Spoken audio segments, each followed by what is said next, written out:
Alrighty, guys, and let's see. It looks like it says that we're up and running. I don't know if it's lying to me or not. Well, there it goes. Takes about 10 seconds. There you go. No hat, No black hat, shirt. black shirt, Oh, I same old, same old. And let me put this up here and see if we're up and running here again. And I got two PowerPoint decks. It looks like it says that we're up and running. I'll mute you, don't worry. Somebody's mute. Yeah, turn off, Wait a second. all of you. Do we need a new link? No, everything should be working fine here if you refresh the page. And I obviously Yeah, works I'm because I refreshing. heard the feedback through Steve's system, so we are good to go here. So hello everyone, and welcome back to yet another edition of CEwire's live stream. And let me pop this on so everyone can see it. Da-da-da-da. First one. Okay. Awesome. Just going. Usually Richard Home comes on. Anybody else here? No, I'm not. I've refreshed and I'm not getting the new one. Could you go into the actual conference, go into the lobby, and then click on Yeah, live because stream? it's working. I can see it. You know, if you go to the. Yep, we're here. So. Oh, I totally believe you. I just am having difficulty. Yeah. All We right. got somebody saying good morning, Jeff Ray. Sounds like a good thing. Okay, so that looks like it works, and you should all be seeing my screen up on your. And I will advance the slides. So here we go. So here I am. So hey everybody, welcome. It looks like the system is working. Working as designed, we hope, and we see a bunch of people are online already. So welcome to CEwire 2020 again. And so this morning we have the usual cast and crew here. We have put it on up here for you. Steve Silberberg, Paul Farkas, and Gretchen Bailey are online with us as usual. How's it going, guys? Morning. Good, fine. Good morning. Tired, but I'm bad. Okay, we're all good. Yeah, it was a long day yesterday, but a really good one. So for everyone who's here right now, just to let you know, and maybe I should wait 4 minutes to tell people because there's an e-blast going out on ODwire reminding people to come and watch here. But we have close to 4,000 doctors at this edition of CEwire now, so I think we're just under. And who knows, by the time this is over today, we'll probably be over 4,000 because people continue to sign up for the conference. So thanks everybody for turning out. Every time we refresh, we have a few more. So if people are coming in, they're going to come in the first half hour. That was we had yesterday. So people are finding out from other people. Yep. Yeah, it's been really great. And so the big issue we had yesterday, just to let everyone know, I mean, if you were here, you know this, people were asking a bunch of questions about how to get their credits. And so what you're going to notice today when you roll into the lectures, you're going to have to endure a video of me that's about 3.5 minutes long, talking about how to get your credits and the process of which buttons to click and so forth. So, you know, it's something that we changed last night overnight to make it a little easier and get rid of the confusing language where it says quizzes and stuff, because obviously there are no quizzes for live courses now due to Arbo and the rule change. So, and in fact, if you'd like, I could even run through the changes that we made if people are curious. So let me pull this on up. So before I do that though, just remember to plan your day today, download the course schedule. So you can click courses at CEwire2020.com, download printable course schedule, and you'll be able to see everything.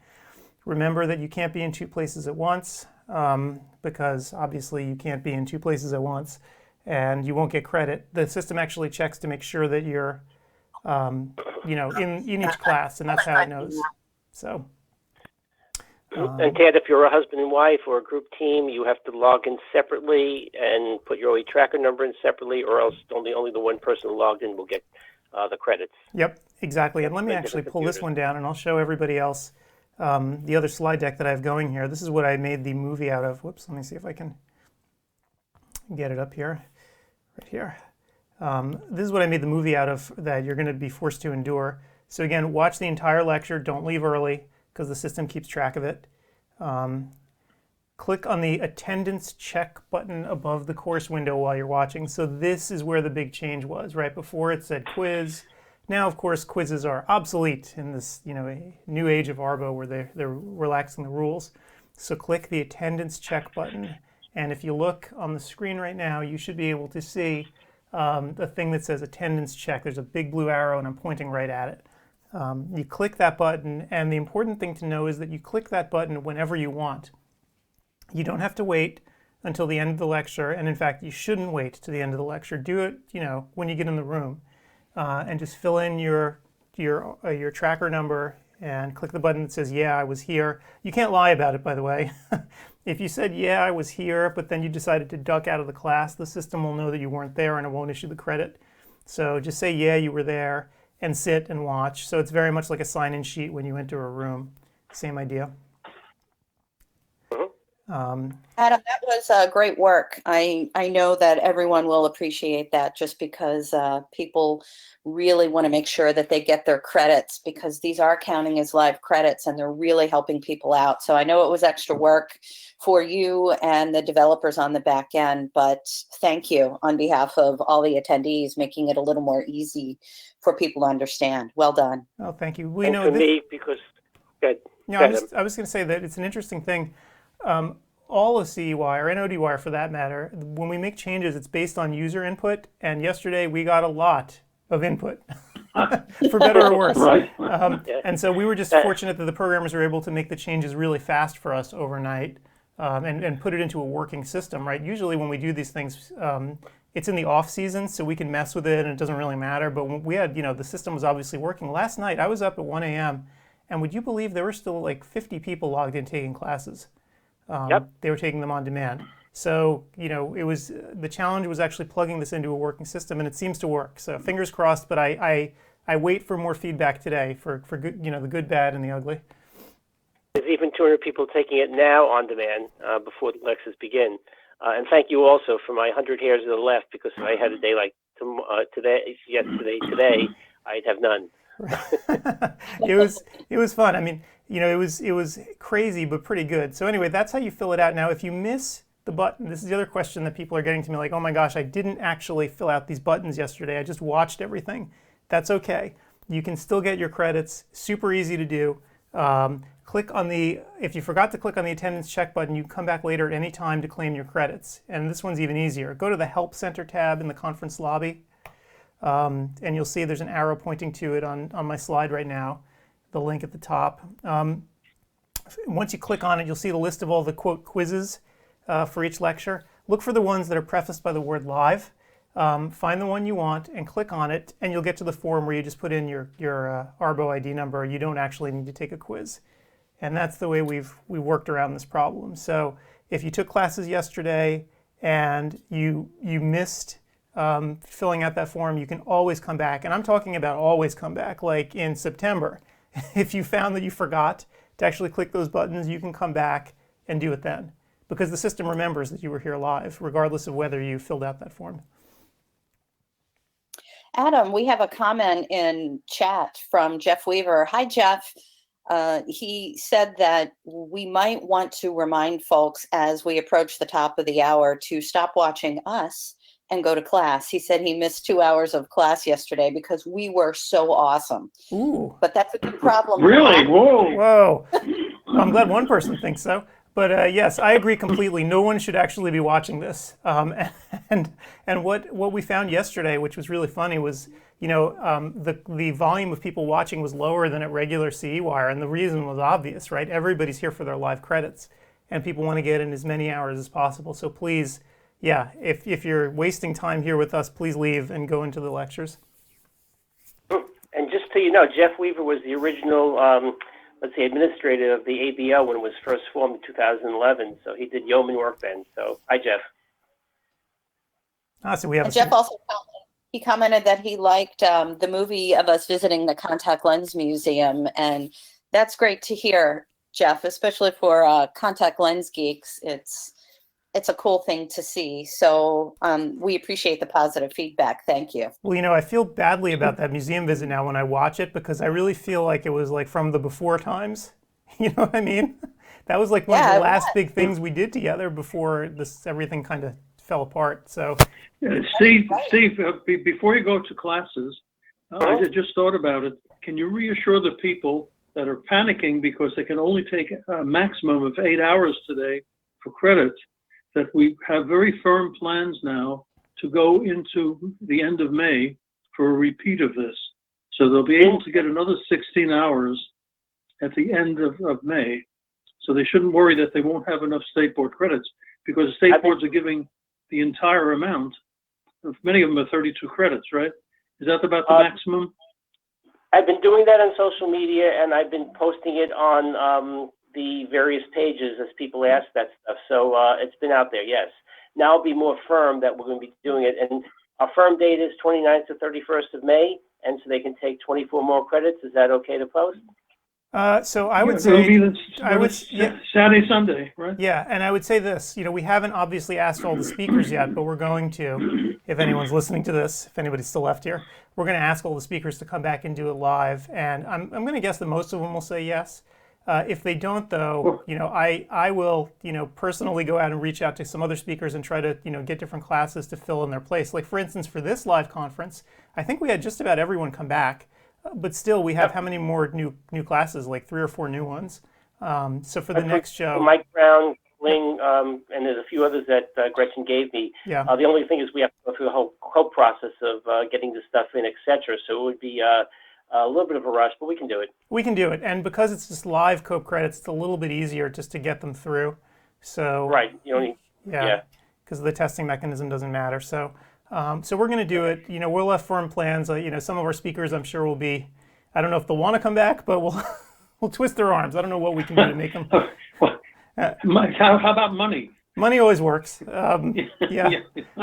And it'll be interesting because that should do it. If I had my druthers, we do this again in June as well, because so many people need these credits. I'd love to just do it again and again to try to help out as many people as we can. Arbo has now extended it, so yep, to June 30th. So there's no reason not to. Yep. And if we had several courses that are new, even the ones that attended everything and feel good about it can take the new courses. Exactly. Well, the plan is that I'm going to keep the schedule in the same structure that it is right now. So the classes that are competing against each other now will continue to compete against each other in the other live sessions. So if people took one this time, they can take the other next time. So they should legitimately be able to get as many live hours as they want. And as a caveat, everybody needs to check with their state board just to make sure that credits are going through. Arbo has posted some changes, but always check with your state board to see what is being accepted in your current state. Right, and as I was telling Paul right before we went on the air here, I have no idea what every state really does with these credits. We send them to Arbo, and that's the extent of our involvement with it. We submit them to the Arbo tracker. You have your transcript in your control panel as well. But what the individual states do is completely out of our control. As I've discovered, we have absolutely zero influence with them at all. In fact, many times they won't even talk to us or care about what we think, right? Because we're not their constituents. You guys are. So, it's really up to you to talk to your state board and try to figure out what it is they'll accept and what they won't. I mean, we had an interesting one this morning from, where was it, Tennessee? Tennessee, they're on board. Yeah, so Tennessee is now allowing all live credits online. So if you're from Tennessee or you know people from Tennessee, have them come on over because your credits will now be accepted. Ohio did also early this week. In California is a little bit nebulous. Some people say yes, some people say no. So just check with the state board. Yeah, the California situation actually is a little bit frustrating to me because some people at the board said, no, we really are not going to accept this as live. And then one of the leaders of the state association there said, well, if it's marked as live on your transcript, then they're going to accept it and not audit you. So what does that really mean? It's up in the air, and it's unfortunately out of our control. I can tell you, though, from the volume of people that we have from California, I think most people are thinking, yeah, California's going to have to go ahead and sort of allow more online CE. If you get reasonable, Adam, somebody is short 5 credits and they've taken 8 on the live portion of CEwire, are they going to really not let them get a license?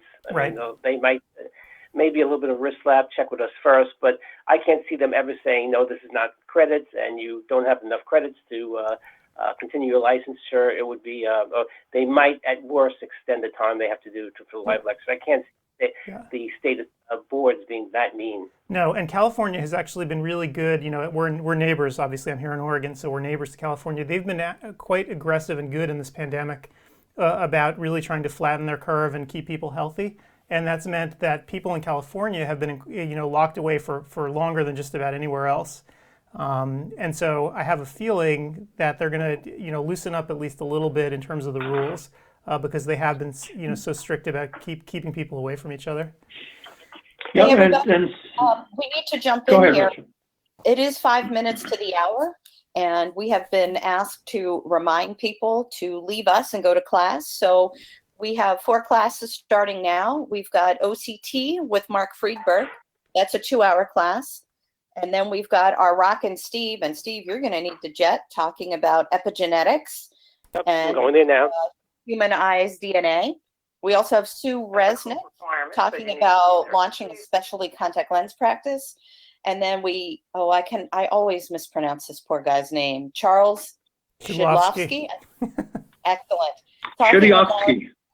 Talking about acquired brain injury and concussion and what primary care ODs need to know. So stop listening to us and go to class, people. Yep.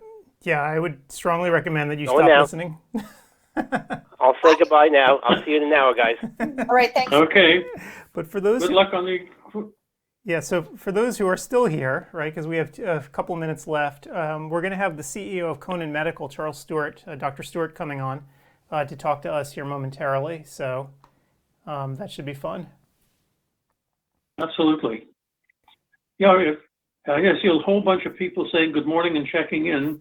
It's great to see you all. It's terrific that you're going to be with us. That'll be fine. I hope everyone knows about Tennessee, before the end of the day. It's going to be very interesting to see if Florida and this time Kentucky cave once the AOA gives these online courses. That should be the real test.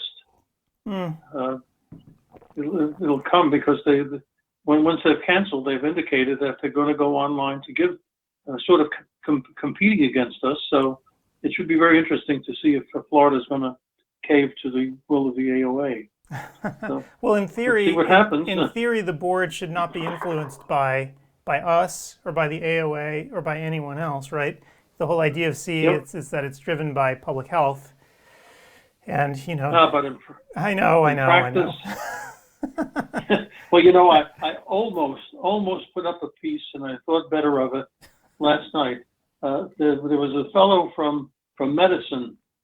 Right now it's really easy to get your CE credits medically, right? In Florida, you've never gone back to a live class since you got your license at. Yeah, that's true.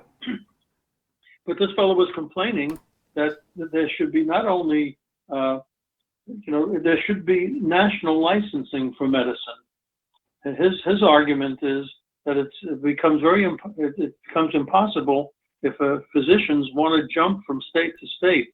Like with this emergency, many aren't licensed in the state that they're going to.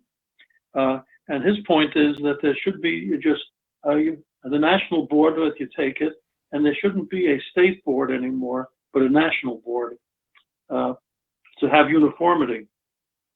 Well, I don't think most state boards want to give up their power, and certainly optometry boards wouldn't want to do that. But sooner or later, that may be the idea whose time has come. So medicine's a little different, though, than optometry in that the training is more uniform and has been for a really long time, right? You can't really tell the difference between someone who was trained in North Carolina or someone who was trained in Oregon in terms of physicians, right? It's all pretty much the same. We've all been taking the same board exams and are trained, sort of to the same level and have the same scope. When you look at optometry and the laws across the country, they are really different still. Not because of training, only because of their state legislatures. Well, sure, but so the optometrists themselves are trained. Yeah, but think about it for a second. If you are, let's say, trained in Massachusetts, right? Your scope is much narrower than somewhere else, let's say. And over a period of 20, 30 years, do you really think that your clinical experience is going to be the same as someone in, say, Oklahoma in optometry, where they had, all these procedures that you could do? I don't know. I don't know what the answer is. All right. So, Well, those are the perils of a legislated profession, and that's a very interesting question, Adam. And it might be something that could be used as an argument against reciprocity. Yeah. And yeah, I think it's definitely something that needs to be addressed. And I hope that let's face it, sooner rather than later. I was from the era when state boards were designed to keep optometrists out, not to license them. The boards were they wanted to know where you came from, and are you a person that has a job in the state with one of the old boys that are already practicing, and if you're just an interloper coming in, Right. chances of you get passing the board was impossible. Yep. And that has changed. Yeah. But that was the original intent of the old-time state boards. Right. So, Oh, by the way, so I think Dr. Stewart is here, so I think we should get on with our first interview of the day. Are you guys ready? how about introducing them? Okay. Yeah. So We know who Dr. Stewart Dr. is. Stewart, Chuck, are you here? He needs to unmute himself. Aha. I see him here in the control panel. But I had yes. trouble too. So, Dr. Stewart, if you can't actually get your mic going or whatever, just use the phone number to call in, and that'll work just as well. So, this would not be the first time that people have been baffled by the interface. Well, why don't you introduce who he is? Sure. So Dr. Charles Stewart is the CEO of Conan Medical. And let me actually, while we're here, I'll put it up so I can show you what Conan is all about. One of our great sponsors of the conference today. So there we go. Let me put it up. And yeah, so as he works his way on, we will talk about it. So Conan Medical, and actually, this is great. Their website actually says exactly what we're going to talk to him about, talking about what the company's been doing during the pandemic. And so we're going to talk to him a little bit too about their instruments and what they've been working on. So hopefully he can call in and get his mic going. And as you know, Paul, we've done a couple of webinars recently with Craig Thomas, for Conan, all about their new devices. Right. So, yep. And I think we're going to be talking to Craig later again too, probably. He sounds like he has a lot to say. He always does that. Always. So For sure. he'll be back. So yeah, so while we wait for Chuck to get his mic going or to call in, I'll just remind everyone, Conan has a bunch of specials in their booth today, and I know that the equipment vendors aren't so hot on me, talking about things like selling equipment and pushing specials and stuff, but I will anyway, right? Because it's my job. Because Conan is they're there for you in terms of wanting to support you. So they have a bunch of specials and financing issues and things like that you can see in their booth. Maybe I can bring that up this morning too here. I can click on Exhibit Hall just to show everyone who may or may not be going into the Exhibit Hall. Oops, object moved. Indeed it did. And we'll let that come up. Oh, good morning, Adam. Oh, Chuck, you're here. Excellent. Good morning. Good. How you doing? How are you? Good. And good morning, Gretchen. Good morning. Just talk a little bit thank you more for to the make sure we introduction. don't have any feedback. So Yeah. okay. No, everything sounds great. So Chuck, how's it all going? How's it all going for you? I was actually showing everyone your website and showing everyone what you've been up to. How are you doing? I'm doing good, and the company's doing well. Conan Medical USA is classed here in California as an essential service, and so we're allowed to continue operations, but we reacted to this prior to the shutdown here in California to virtualize the company's operations to maximize the safety for our team and their families. We basically already had employees that telecommuted, so we expanded this infrastructure and process to leverage this for the entire company. But capital sales plummeted, just like all of your listeners' practices. So the actions we took were we applied for PPP on the second business day after its availability, and were funded last week. which we're quite happy about. We retasked sales personnel to not do sales, but to do customer outreach and education, which was not only for the U.S. OD and MD market, but also internationally. And what we found out was that customers and distributors all over the planet were basically in the same situation, stuck in place and frustrated professionally. And education has been a welcome reprieve from the nonstop sickness and death tolls that we're getting from the 24-hour news. So we also virtualized other parts of the company besides sales. Research and development took pieces and parts home, and they designed and built and coded in a distributed fashion. Accounting took the opportunity to continue to move us out of a paper-based system, and with really quite a bit of success in a short amount of time. Service and support was already mostly done remotely anyway, with remote access to the devices that we sell. So that was affected probably the least of anything in the company. Other than that, revenues and capital, our revenues and capital took a big hit, but we're expecting that we'll emerge from COVID the strongest we've ever been, other than the capital hit we took. Right. I kind of wonder, you guys were a little bit ahead of the curve of everyone else in terms of your ability to virtualize. I know it's a little early in the game, but what do you think the company's going to look like on the other side? Do you think a lot of the sort of stuff that you've been doing now, you're just going to continue in a more virtual setting? Because it's so funny, talking to people, so much of what they do in the office, I think they're kind of realizing, we don't necessarily have to do it this way. Things can work in a different way. Well, first of all, we're seeing signs right now that post-COVID is beginning now.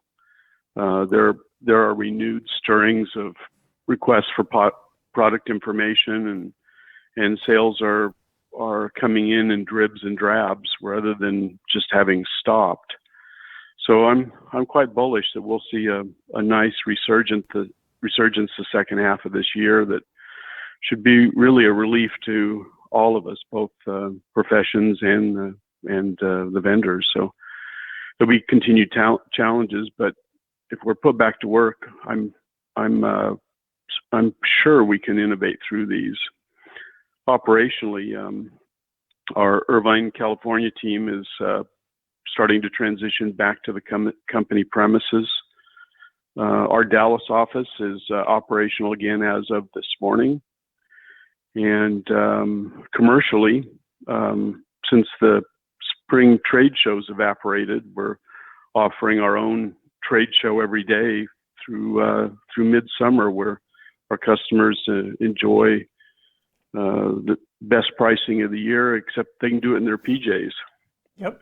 So going forward, we have 3 new products that we expect that will have a substantive positive impact on the company in the second half of 2020 and into 2021. The big one here is our objective perimeter, which is objective field, or OFA, and the interest in objective visual fields is just off the chain. No button pushes for a 30-degree field in 7 minutes for both eyes. It's remarkable, exciting technology. iKinetics that we introduced last fall had sales growing nicely until February, and then of course it just tanked like everything else. But now there's an uptick in interest that's very positive. Beyond that, we have a patent pending device not yet announced in the ocular inflammation space. So stay tuned for that. Post-COVID, Tim Cook says that Apple sales will exhibit a V trajectory, and I'm quite optimistic that we're going to see the same thing. Absolutely. I think you're going to have a bunch of pent-up demand. The perimeter especially, people, when they talk to me, people have been asking me, I guess it was all the way since maybe the last expo, right? When's it coming? When's it coming? And I'm like, don't ask me. I don't know. And I guess the big question is, has COVID actually delayed the rollout of these products at all? Yeah, it has, for good reason. There's no place to do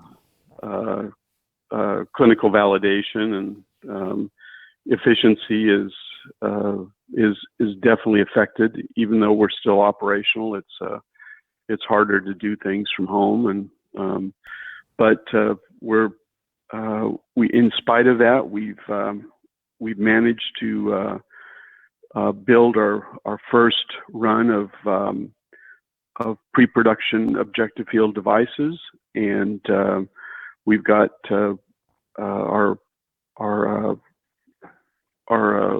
clinical validations of the product slated and ready to go just as soon as patients are available from routine eye exams at the sites that are doing the work. Excellent. And we spoke with Craig Thomas, I guess, yesterday, and he's probably going to be back again today. He's been really prepping sort of for life after COVID and trying to figure out where he wants his practice to go. So for some folks I know who are at CEwire today doing CE, and they really are starting to think about what they want their practice to look like afterwards. And it sounds like you guys are still operational. So if people want to get information from you, is everyone there if they start contacting you in your booth at CEwire or just calling you up on your webpage? Is staff around to actually handle them? Absolutely. In fact, from the customer standpoint, you wouldn't know we weren't there. Right. The phones ring through to the sales staff. Phones ring through to our customer support people. They can inquire about a bill. Everything is really transparent. You wouldn't know that people weren't actually staffing our facilities. So yeah, we're in business every day, normal business hours. Excellent. That's impressive that you're able to do that for customers not even knowing that you aren't there. That's well done. Well, thanks. It's this is not me, it's my team, and it's also why it was really important that we figure out how we can keep the team employed during this tough time, because I feel the investment into this will pay off on the other side of COVID, where I've got strong, experienced, well-suited individuals to move the company forward. So I feel good about the investment. Great. All right. Well, Chuck, thanks so much for being here today. And I will urge everyone to go to your booth, your CEwire booth. And once this conference is all over this weekend, we're also going to shoot out more information about what you guys are doing. And in fact, I may actually play Dr. Thomas's webinar that he did for you guys during our little intermission break here today, so people can also get a sense of what you're doing. So again, thank you so much for being here. Thanks very much, Adam. Thanks, Gretchen. Oh, absolutely. Thanks for your hard work, and we look forward to talking with you on the other side and hopefully seeing you soon at an upcoming meeting. Okay, thanks so much. Bye-bye. Bye. Bye. It's remarkable. I wonder how many of the vendors appreciate the fact that their exhibit hall is exposed to close to 4,000 people. Yep. That's a hard concept, but that's the reality. We're bigger than Vision Expo. And what's your plan, Ed? Are you going to keep the exhibit hall open after the live section? Oh yeah, during the week, if people want to visit. So the exhibit hall remains open for the duration. It'll be open through October 1st. People can come in and out. You can contact the vendors there with a contact form. So yeah, it should all be running, pretty well, for the duration. So yeah, it's just it'll be an interesting thing to see, going forward, what exhibit halls are going to look like at trade shows now, assuming we ever get to go back to a trade show. Gretchen, I know you and I are missing them. Yeah. But, what's it going to be like there? Are people going to, this is like a real Larry David thing, but like handshakes, is that going to be a thing ever again?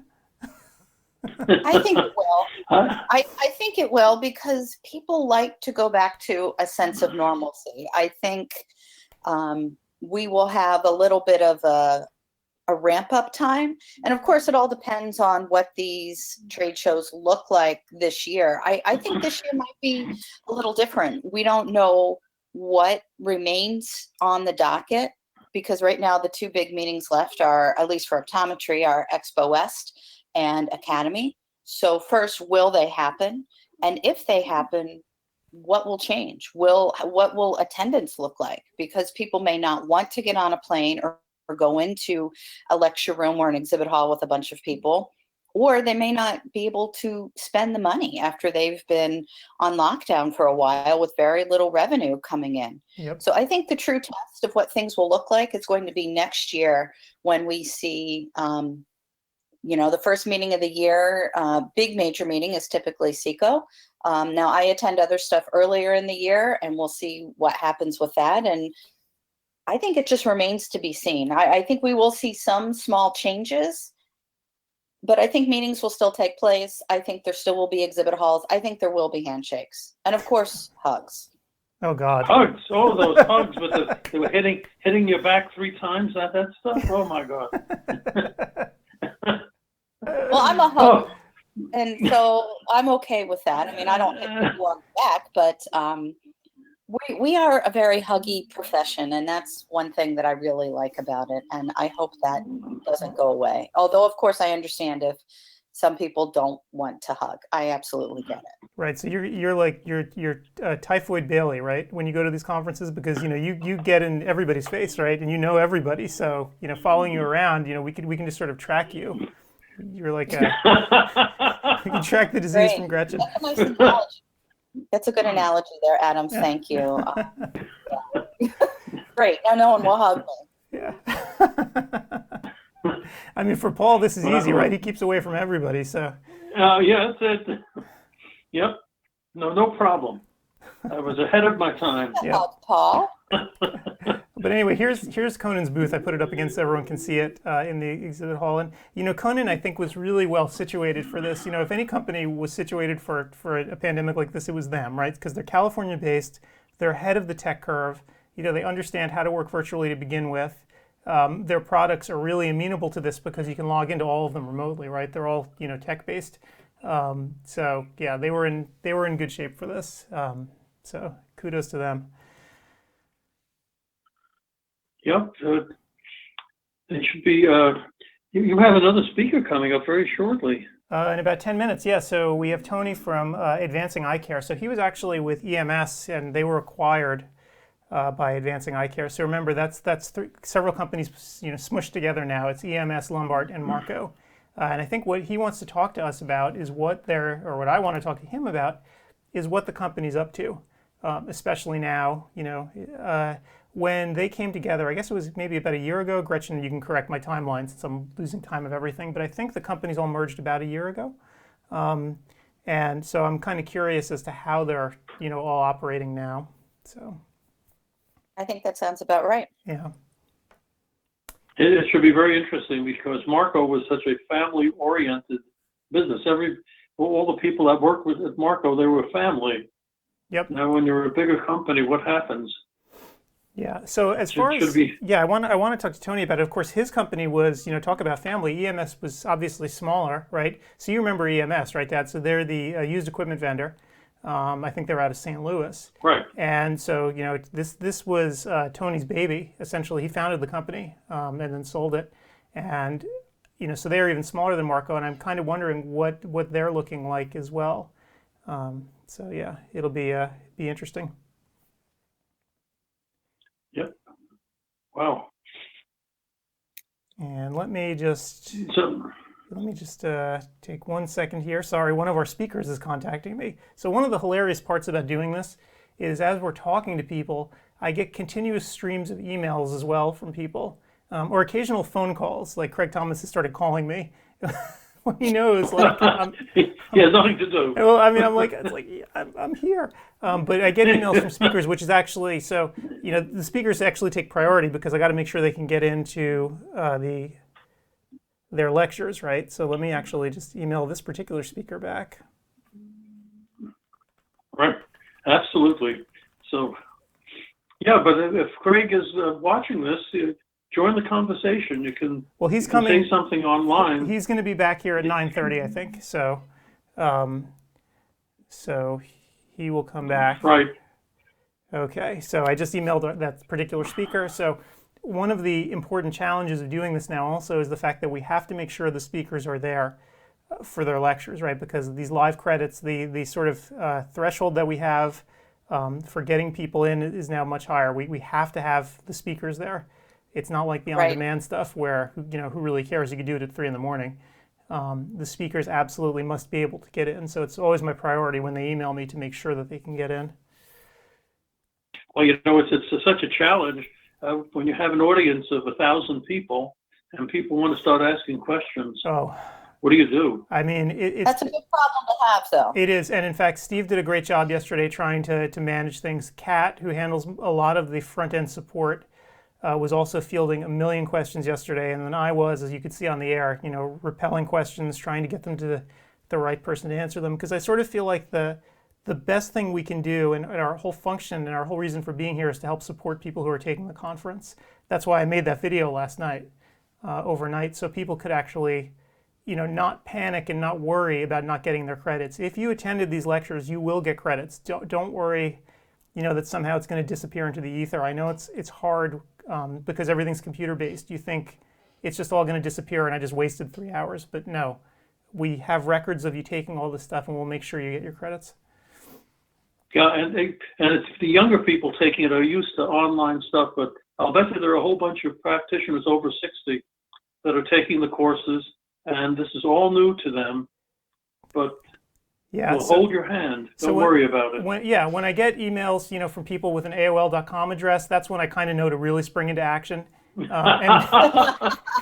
make sure, step by step by step. Because, we want everyone to feel comfortable here. You shouldn't have to be really tech savvy to do this. It's just not that hard. We want people to... Even I can do it, almost. Almost. Almost. So we want people to really feel comfortable doing it, regardless of how, tech savvy you might be or not. So we don't want anyone to walk away from this feeling like, oh, that was a terrible experience, I'm never going to do it again, and you guys just let me twist in the wind. So that's something we definitely don't want. So... of course, what I'm asking for from people, the one thing that I demand, right? I usually don't demand much, but I demand that if someone's having a problem, you let us know. Just shoot us an email, say, hey, this is what's going on. Because if you don't tell us, there's no way we're going to be able to see you, not with 4,000 people taking this conference. Yeah, and there's one person behind the scenes called Kat McCord. Yep. And she is there to help. And by the way, as soon as we send Kat a message, she responds almost immediately. Yep. So Kat is the sort of the frontline, person, the face that you're going to deal with for a lot of the support. But there are other people also handling support who are behind Kat.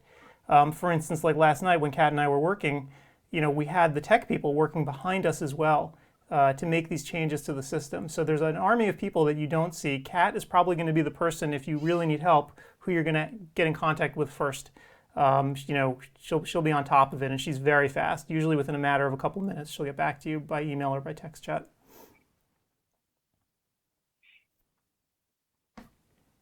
And it's good to have a great support team behind you, and you seem to, and it's really key for something like this, especially when people are having trouble getting answers or figuring out what's going on. So there's a crack team, and because you can't do it yourself, Adam. It's just it's impossible. And I think that's one of the big things that's not really appreciated about doing online CE. I know a lot of folks are trying to jump into it. A lot of companies are trying their hand at it, and support for a lot of them is an afterthought. And I know this because to be honest with you, some associations have contacted us, asking, can we do CE for them? And I know, and when I look at the list of questions that they're asking about us and our capabilities, support is always way down on their list. They don't appreciate the fact that support has to be the very top thing.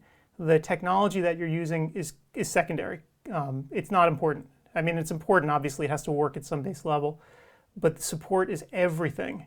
And I think people are going to probably internalize that a little bit more as they start doing more stuff online. If you don't have good support, it doesn't matter how good the software is, it's going to be a bad experience for people. Right.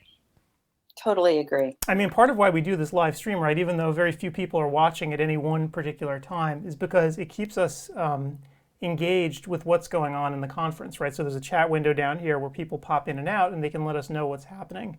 And I feel like without the sort of immediacy and understanding of what's happening, we would be in a much worse place. Like yesterday, for instance, with all this stuff that was going on with certificates, if we weren't doing this and all of us weren't together talking, I don't think we would have been able to respond as quickly and make the corrections that we needed to. I mean, for example, I'm just reading now. There's one optometrist that said, "How do I get to listen to the lectures and get the lecture choices?" Yep. You know, after all the marketing and communication, there's still people that don't know how to do it. So it's very interesting. Yep, and you have to tell them explicitly, like I'm about to. Okay. So I already did. So I haven't heard more, and so I'm hoping that as you saw, Gretchen, I just gave the person an explicit URL, and when you do that, it underlines it so they can just click on it and it goes straight to it. See? Cool. Tricks of the trade. I've learned from hard experience, if you don't tell people the precise URL, yeah, a lot of times they go off track. And here's an even better thing.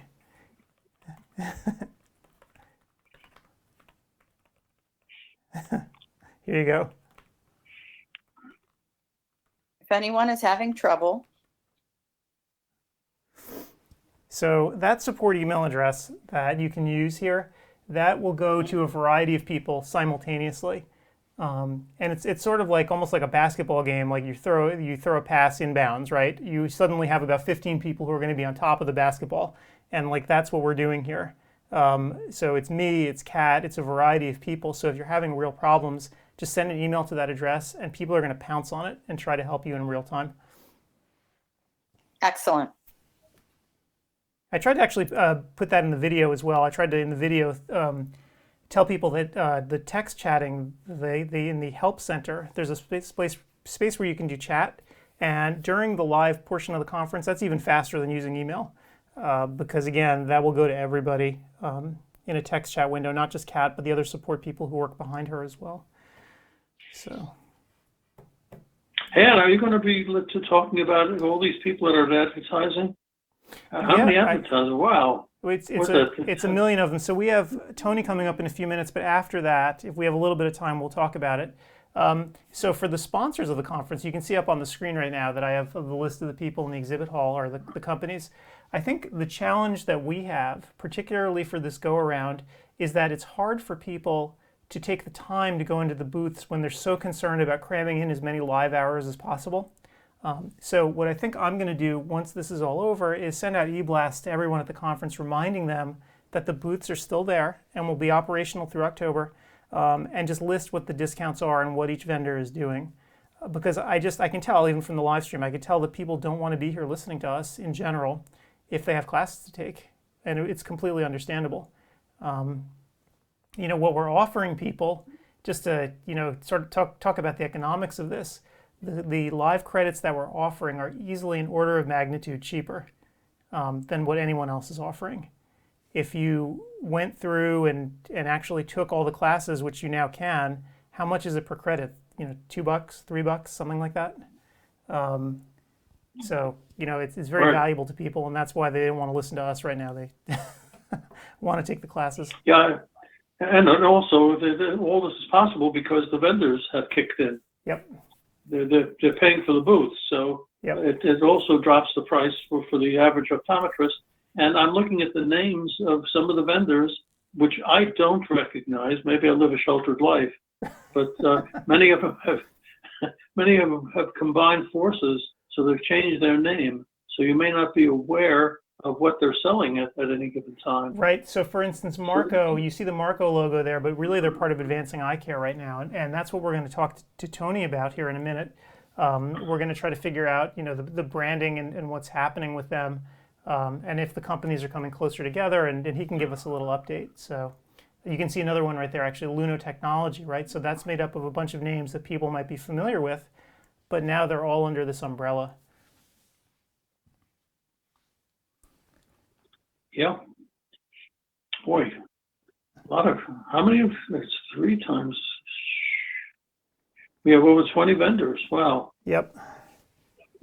Yeah, this I conference. have a feeling if Vision Expo West cancels, I think we could probably double up that number. Yeah, If I mean, they cancel in October. yeah, you know, and the important thing for me is that we just, you know, make sure that everyone, all 4,000 people attending the conference, know that these vendors are there for them. So I think that really will require some e-blasts on my part, because clearly nobody's listening to us right now.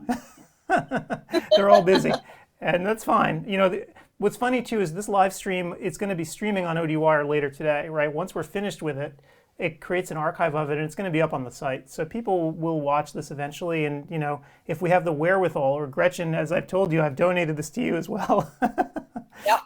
If you have the wherewithal to cut this stuff up into small pieces, feel free. Yes, absolutely, I will. Okay, I just got something in on ODwire. Mhm. This may be it says it's quoting me where I said it appears that California ODs will be able to take their live credits this year by using CEwire2020 Live Mhm. on 425 and 426 for 16 hours, and then another live sequence of courses which will be offered before this Cope Arbor ruling expires on 5/31/20. Mhm. All from the comfort of home, at least one positive from the stemmed COVID-19 interruption of life. Mhm. And someone asked, another one? Do tell. So for those that have, it's now going to be official. We are having another course. Yep. It will be pretty much identical to these 2 days, so don't panic. Yeah. If you can only get 16 hours today, you'll have another chance for another 16. Yeah. Just keep track of what you took so you don't duplicate. Yep. Yeah, and so I've let people know that you know, we will be back, because people were panicking a little bit overnight, sending me emails. I'm like, don't worry, if you missed some on the first day, this first day is going to happen again. It'll be like Groundhog Day. So we'll be announcing soon when we get the dates nailed down. But anyway, so Tony's here. So let me bring this up. Can you all see me now? Okay, great. So Tony, are you there? Howdy, Farkas, I am here. Oh, awesome. Thank you for showing up this morning. How you doing? I'm great. How are you doing today? Doing well, doing well. It's been a fun couple days already. So, you know, we're having a really good time here, as you can hear. Yes, a lot of good questions, too. It's leading right into the advancing eye care that everybody is like, with all these big companies coming together, there's a little bit of confusion amongst the consumer. Yeah, so just so I can introduce you so everyone knows, so you know, it says, I put up on your title on the screen, Enhanced Medical Services, right? Because that's what people know you from. So That is correct. Yeah, so you want to give a little bit of the background of the company and what you did with it and where it's all gone? Yeah, sure. Thanks. So my background in the industry was worked for quite a bit of the larger companies, Alcon, Bausch & Lomb, finished with Carl Zeiss Meditech. And from Zeiss, I left about 12 years ago. So I saw a need in the marketplace to move from the traditional sales rep. You're going to hear me speak to that quite a bit, moving away from being a box salesman to more of a consultant. So when at Zeiss, they would say that, you know, at any of the manufacturers that we were consultants, but yet we really weren't only to that specific device. So what I wanted to do is convert over, and when a practitioner would ask me, you know, Tony, what about an OCT? I would speak to, what are you looking for? Mobility? Are you looking for a combination OCT camera? And with that, being pre-owned certified, it allowed us to have that discussion. So I created EMS, and EMS at that time, we converted to high-tech pre-owned certified, based out of St. Louis. I hired a few service technicians that had long careers in the industry, and we started to build that out. And it allowed us to basically come in two things: give a product, regardless of its age, a 1-year warranty through our refurbishment capabilities. It also allowed us to come in with the number 2 biggest headache through all the practices we see in the U.S. is they want to call one number when a device goes down. So depending upon the logo on the box, the confusion is the staff members have to figure out and call each one of those manufacturers, get voicemail, and when they're going to call back, versus they could just call EMS and we could send out a service technician. If the unit was back ordered by parts by the manufacturer, we would send out loaners. So our job was to consult sitting next to that practice and keep them running at 100% efficiency. EMS started evolving very quickly over those years because then the consumer started asking us also, it'd be great if we could buy new product from you, your basic core products from your basic brand manufacturers. So then we started doing some acquisitions through Texas, Chicago, and then we bought a large refurbisher, our biggest competitor, out of Tampa, Florida.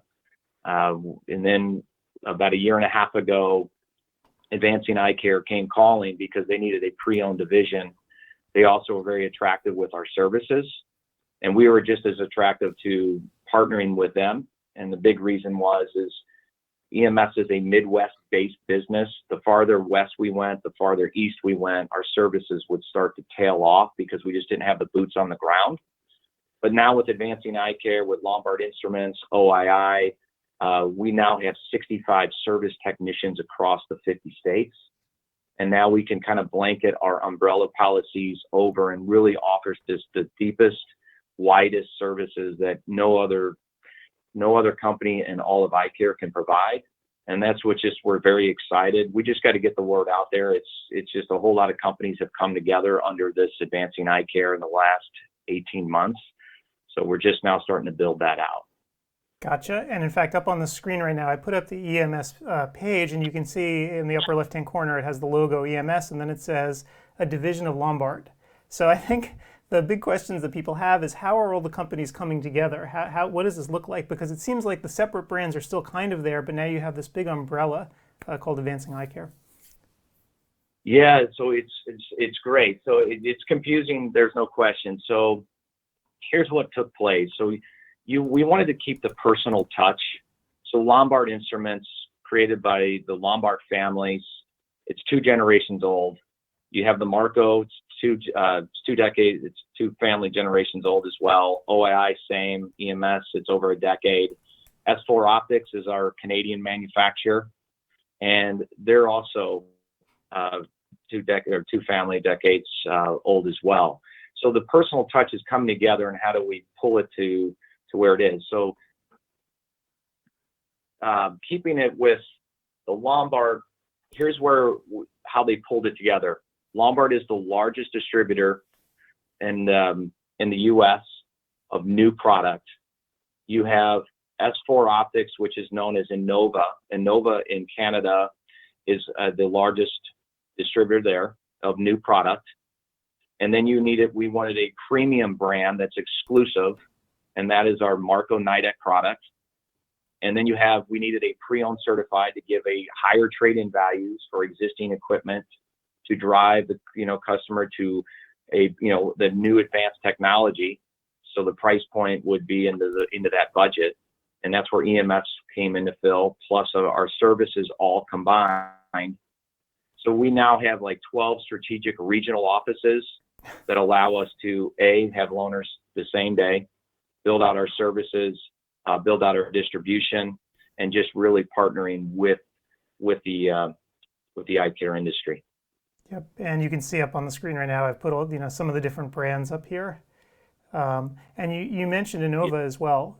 So you do have Canadian reach, because I know that a lot of folks who take CEwire are from Canada, since they can do a lot of their CE online. So you want to speak a little bit about that, about what's kind of available for folks who are up in Canada? Innova is just a fantastic company. They are the single largest distributor in Canada. They've done it extremely well from a services. Again, they're manufacturing now their own chairs and stands. They also carry 2 different OCC lines. They have the Heidelberg line. They also have the Nidec OCC. Because they act as an international distributor, they have access to more product than actually what we do in the U.S. So anybody, if I would say, if somebody called me from Canada, which on the pre-owned side, we do get quite a bit of calls, we really just direct them back to Innova. And the nice thing is now is Innova is using our refurbishment capabilities to also fit that price point in their own market on the pre-owned certified that hits the budget. So that's where we really are just together now, because we're so connected. It allows us the largest reach and the most depth in product knowledge and resources. So the more we're out there as our, we're training our sales and our services team is to be more of a consultant, to allowing the customer to understand exactly what all this means and how it truly does benefit them from all product and all services. Yep. Yeah, it's interesting. Paul goes way back with the Marco family. I think he's started to tell some stories about it, on the show before. And this was always a big question that we had, right? So you had these sort of family-owned businesses, multi-generational. How are they going to go forward? And it seems like a bunch of them have now come together, and this is their path forward. So this has been something that I think has been on the mind of people who have been in this industry for a very long time. So it's fascinating to watch how it's all happening. It is fascinating, as you just mentioned, Dr. Farkas. One thing, I've been in the industry almost 20 years, and, it's been just a standard sleepy industry where everybody has their own sandbox and they play in that in their own little rules. And then big companies, private equity backed, big funds would come in and they start to line out the industry saying, what if we started to pull these companies together? And wow, what a powerhouse if we could offer from the services and the pre-owned and the new product. So our fund that basically drives these companies just did an amazing job of analyzing all of North America and saying, if we pull these groups together, this is where we can really truly partner with eye care for the foreseeable future. And so now we've just been doing kind of bolt-ons, distributors, as they are, in their respective area, they're number one. But we're continuing advancing that so we can, again, making sure that we are hitting all the regions and that there's no holes. And right now, the biggest hole we had was the West Coast, but OII, as of 6 months ago, when we did that acquisition, it changed the game because now it lined out our entire U.S. map with full coverage. And so it's just exciting because of what we're bringing to the industry. Yep. Yeah. So what's interesting about it too is that you're reaching everybody, right? From the sort of used equipment, right, all the way up to the very new highest end stuff. So you have everything from top to bottom. That's correct. Great. All right. Well, is there anything that you might want to let everyone know about, since the pandemic is obviously still going on, although a lot of us are starting to sort of see flickers of the light at the end of the tunnel. So what are your plans going forward? Plans going forward is not to pull the gas. Put the throttle down. And here's one thing. With what is taking place and how do we move forward is our service team is being highly trained. Right now with the Lombard service technicians, they do a lot of preventative maintenance already in the lanes. So we're now doing the training on sterilization. So they can come into those offices on whether it's a medical device or obviously your heavy use, which is the lane. And now we can add that already. So many offices use the preventive maintenance twice a year to come in and rebalance everything, make sure everything's tested, clean the phoropter. Now, why would they not just add the sterilization? Also, we are set the stage because we have our NIDEC Essential line, our NIDEC Premium line. And what that does is with the E-refraction, allows that distancing. So anybody that's ever thought about E-refraction, the time is now. But we also understand that we also have to hit the price points and budgets. The restraint of, having offices closed, we're very sensitive to that. And so we have many different financing options of delayed anywhere from 3 months to 6 months. But the key is we are the company that's here. Again, we are set through this out of any other company. right now is the strength of ours is what we have to offer. So to get through that is moving into e-refraction out of that manual throughout their age. But again, the price points are significant, but we have different price points anywhere from the 12,000 up to the premium brand of the 21,000. So we feel that that's where we're at. E-refraction, sterilization. We also know that services will also go up. The practitioner may keep that unit that they thought maybe they were going to change out over the last 60 days. How much longer can I keep that going in order to just get by this and see more of the future of the economy stabilizing? So that pre-owned certified and our services really come to the forefront for that. Very cool. So that's kind of where we're at. It's pretty simple. And we spoke with Jocelyn from Marco yesterday, and I urge everyone to go into the Marco booth here at the show, or even hit up the Marco site, talking about social distancing, and maybe this really is the time to jump if you can, and take a look at the equipment and try to understand all the remote capabilities that are built into it. And in fact, Jocelyn was telling us a lot of people have equipment with remote capabilities, and they have no idea. They had no idea how it even worked. So this might be the time to actually go in and assess what you have. Yeah, Paul Farkas here. Just to summarize, for us old timers, even though it's a mega company, there should be a lot of familiar faces still with the company, and you're willing to deal. Is that a good summary? It's a good summary. That's a good summary. There is no question. Well, that's what we do have the packages, and that's what we can solve. Right. I mean, when we first, if you take Lombard, for example, it's 100% new product. And now we're starting to see about 20 to 30% of those invoices going out with a mixed pre-owned, with a mixed essential line, with then our natural core.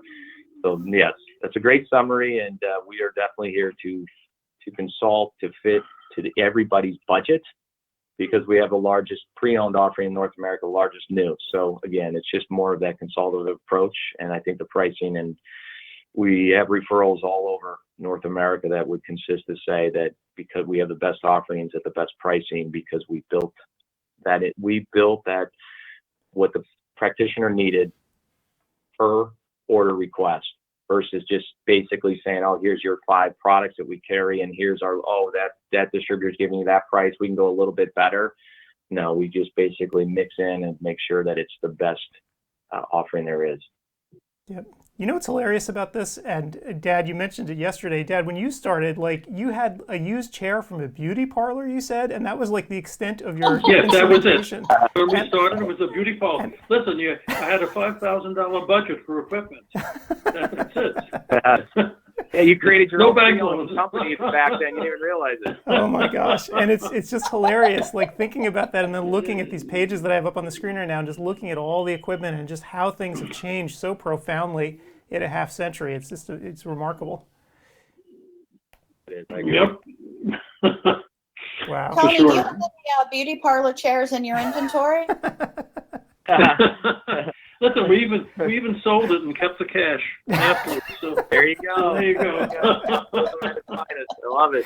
Oh my gosh. Well, Tony, thank you so much for doing this morning, and I'm going to urge everyone to check out the Marco booth and to check out all your websites. And as you come together, over the next several months, and obviously, as we mentioned, we're doing this again next month, so maybe we can have you back as sort of we move into the post-COVID era. You can just keep us updated on what you guys are doing. Sure, absolutely. I appreciate it. This has been excellent. I can't thank you enough for the time. All right. Thank you so much. Thanks, Tony. You have a great day. See you, Tony. Take care, everyone. Bye. Thank you. Bye-bye. Take care. Well, hey, Adam. I figure I might as well go through my top of the hour scheduling, because we have Sue Resnick, who's going to be calling into us in just about 10 minutes or so. Yep. So right now it's about, it's 10 of 12 Eastern time. So it's 10 of 9 out there on the West Coast. So what we've got coming up, let's see, noon. We have the second hour of Mark Friedberg's OCT course. We've got Alexander Andrich talking about new technology and sports vision training. Melissa Barnett will be talking about a nutritional approach to dry eye. And Richard Whitland will be giving a laser vision correction update for 2020. So we have those 3 1-hour classes kicking off in about 10 minutes. And the second hour of OCT will be continuing. So get your CE on, people. If you're listening to us, get out and get into a classroom. And this is a good time to stress. You know, looking at this, I'm wondering how many other CE courses will have 2 MDs opposed to 2 ODs on 4 tracks. I bet there are very few that have that many MDs in I bet courses. you're right. Yeah, You know, it's remarkable. Times are changing. Times are definitely changing, and I'm just glad. You know, the MDs that we've gotten are tremendous. Mark Friedberg, if you've ever sat in on one of his OCT lectures, he's an amazing teacher. You know, some of the most popular content we keep on ODwire has to do with his lectures on OCT.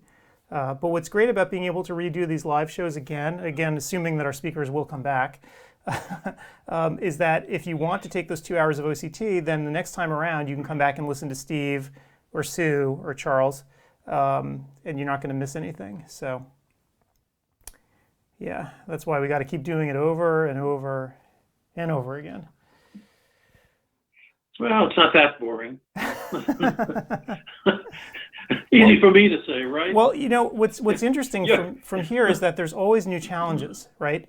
You'd think that if you do this once, it's going to be the same thing over and over again. It's not. There's always something different that's happening here, which I find really interesting. Right. Absolutely. So you might think it's the same course, but there's always something new. There's new information to share. And plus, you get a lot of information, too, from attendee questions that spark some conversation and dialogue, too. So you're always going to have different questions from people, which I think is fabulous. Yep. And in terms of the tech problems or any issues that we're having, it seems like this morning is much calmer. I think that crazy video I made last night has sort of calmed people down. Adam, don't say that. You are going to jinx us. Knock wood. You know, things seem okay this morning. One of the remarkable things about the conference, though, is the sheer number of people that are taking each one. You know, we've had over 1,000 people in a room, and I'm just trying to visualize what that would look like in a real classroom. You know, the environment would just be crazy. I was talking to Art Epstein, and he was actually texting me last night, and he's like, "Oh my gosh, I have 500 people in the room right now." And it's just something that you don't normally see, even at a real CE. I think we would have one of those giant ballrooms that you use for plenary sessions at the academy or a keynote speech. It would be jam-packed. Yep. Well, we just got some feedback on the chat here. Somebody is giving Steve's lecture high kudos. Talk about hitting a home run. So I can't wait for Steve to come back and tell us. And this person also said, I could have listened for another 2 hours. So Steve, you have quite a fan. Wow. What was this? Oh, it was epigenetics, right. So that's something you're probably not going to get elsewhere. Yeah. Except in the pages of Optometry Times that I asked Steve to write an article about it that was in our most recent issue, our April issue. So take a look at it in Optometry Times and absolutely listen to Steve's lecture because he does have a lot of information to share. So level with us here, Gretchen. You actually wrote the article, right? I'm not convinced Steve knows how to write. Let's just say that Steve did require a bit of editing, but that's part of my job and that's okay. The information is there and it was my job to put it together and get it all handled. And I have to give Steve kudos because he does say that I am a reference queen. I use a different word, but I am a stickler for references. And at the very last moment before we were going to the printer, Steve and I were texting late one night and he was on top of it and got me the references that I needed. It was just great information. So I did not write it, but I did edit it heavily. Nice. As you have heavily edited many things here as well. I know whenever I send you a press release, it requires a large amount of editing.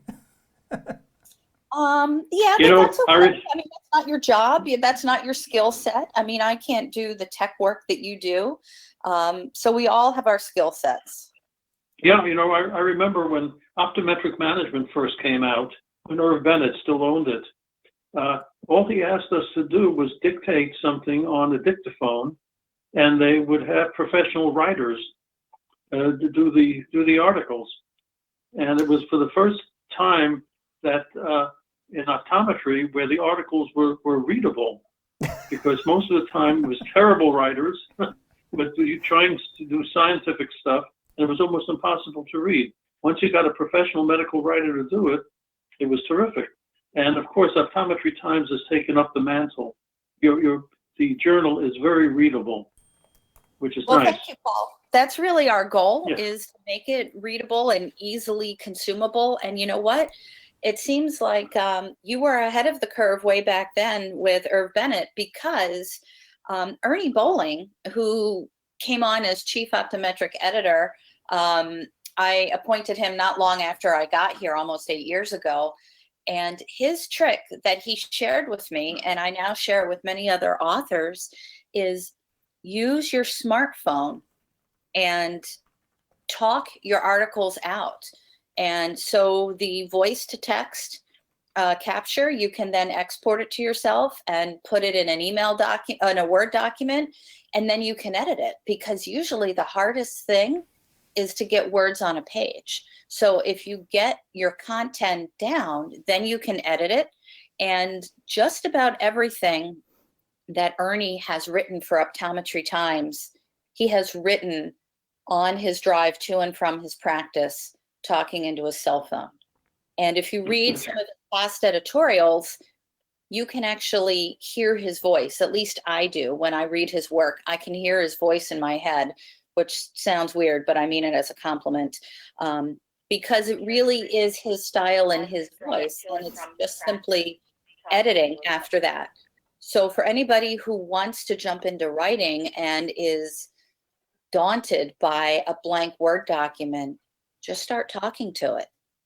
You can do dictate on your Word document. You can dictate into your device. You can use a free tool that's available online. There are lots of ways, but just pretend you're sitting at the bar with somebody and start talking, and magically you'll have something that you can then edit and craft into an article. Yep. And you'll re-edit the regional accents, so there won't be a problem. I will. I do think that it is my job to solidly edit it. What am I hearing? Yeah, somebody is on. Online. There are lots of ways. I muted There we go. whoever that. Somebody is here. Is that Sue? Sue, are It you might be there? Sue. Resnick, am I too early? No, you're right on No, time. We were no. just BSing here. Hi, Sue. I'm Okay, here back also. Hey, Steve. Okay, Hey, I just muted my computer. That's what you were hearing. Aha. I forgot to turn the sound off. Okay, so all right, that's good. So, Oh, wait, how's the grandma doing? Hold on, it keeps coming back on. You know what? I gotta hold on a second. This is so strange. All Put right. the volume down on your computer. Throw it in the I trash. did, but for some reason, every time I click it off, it comes back on itself. I don't know. It's been doing that the whole weekend. All right, I just logged out actually, so I don't screw it up here. Oh, there you go. Anyway, how are you guys doing? We're good. Fine. Yeah. How's grandmotherhood? Oh, it's amazing. Except I haven't been able to touch the kid in a month. Yep. I mean, Right. we go for socially distant walks, so he recognizes me from afar, I think. I'm not sure he knows. I'm not sure he knows who that funny-looking lady actually is, but he seems to smile at me every now and then, so that's good. That's good. So what's happened to the practice? I haven't spoke to you since for the past 6 weeks. What's going on? Are we on live stream right now? Oh, yeah. we are. Yep. Oh, we are. Okay, I wasn't sure because I cut you guys out. So I just didn't want to, I want to keep it rated G. So the practice. So I think we here in New York, as you know, we're in the epicenter. So Governor Cuomo had us all kind of shut down around March 28th or 29th. We are considered essential services here in New York. So I have the ability to go in and see emergency patients, which we have been doing. But for all intents and purposes, we are completely shut down. We have no personnel at all in the Manhattan office. I have one administrator who insists on going into Roslyn because he's bored out of his gourd, and he just sits there by himself, all masked and gloved. But we are shut down. We took immediate steps from all angles. Unfortunate. I mean, look, we have 30 employees, so managing 2 offices is not easy. But luckily, with Dr. Castello and our associates, we all kind of jumped in, divided and conquered. We all took different areas to manage. Our staff has been amazing. Everybody just jumped in. It was like the adrenaline started flowing. Everybody kind of naturally took on what they were best at in terms of getting the answering service number go direct to remote at home. We instituted Log Me In. We kept all the computers on in the office, so we're able to access records.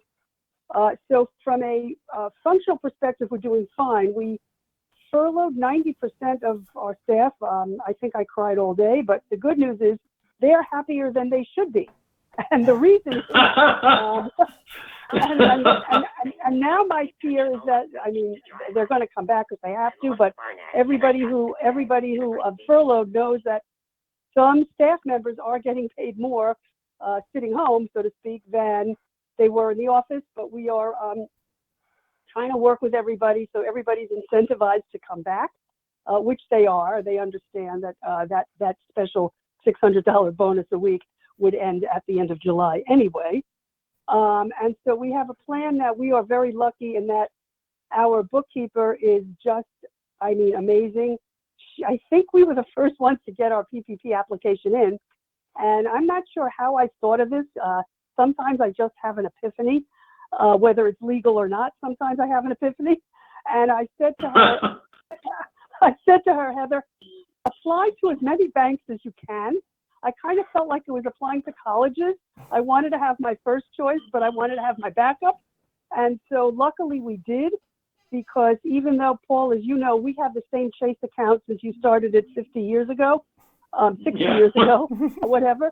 And so we got on the line with them, and they gave us all the BS, and they said, oh yeah, Dr. Resnick, Dr. Caslow, you're our, are some of our best clients, and you'll be first on the list. Well, guess what?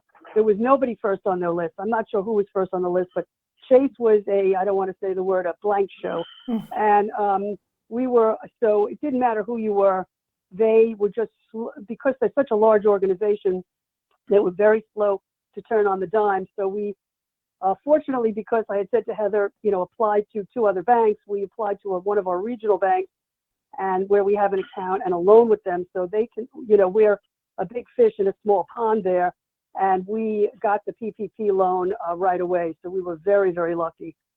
So now the headache is, how do you bring people back when theoretically nothing's really opening until May 15th, and your loan origination date was, April 22nd. You've already lost a month without having any business. So we're trying to work that out. Our accountants are working with us, and it'll be what it'll be. We're not going to kind of sweat that. We'll return whatever money we can't use. We'll try to go for full forgiveness. The language is still a bit vague. The SBA is going to be issuing new guidelines as of late today or tomorrow. So we're kind of in a holding position now. But as of now, we're opening up officially Roslyn, our Long Island office, on May 15th, and Manhattan on May 18th. And we're coming back with a skeleton staff. We are taking all precautions. So it's going to be 1 doctor in the office. We're going to schedule like 6 hours and just see 1 patient every half hour. We're lucky that we have a good amount of space, so nobody's going to be within 6 feet of anybody, other than the technician and the doctor having to be near the patient, obviously. But that's where it's at. So, what other questions do you have? Well, this is Steve. Speaking of Ron, I just want to ask another question that's pertinent to what she's doing. Our office is doing the same thing, just emergencies.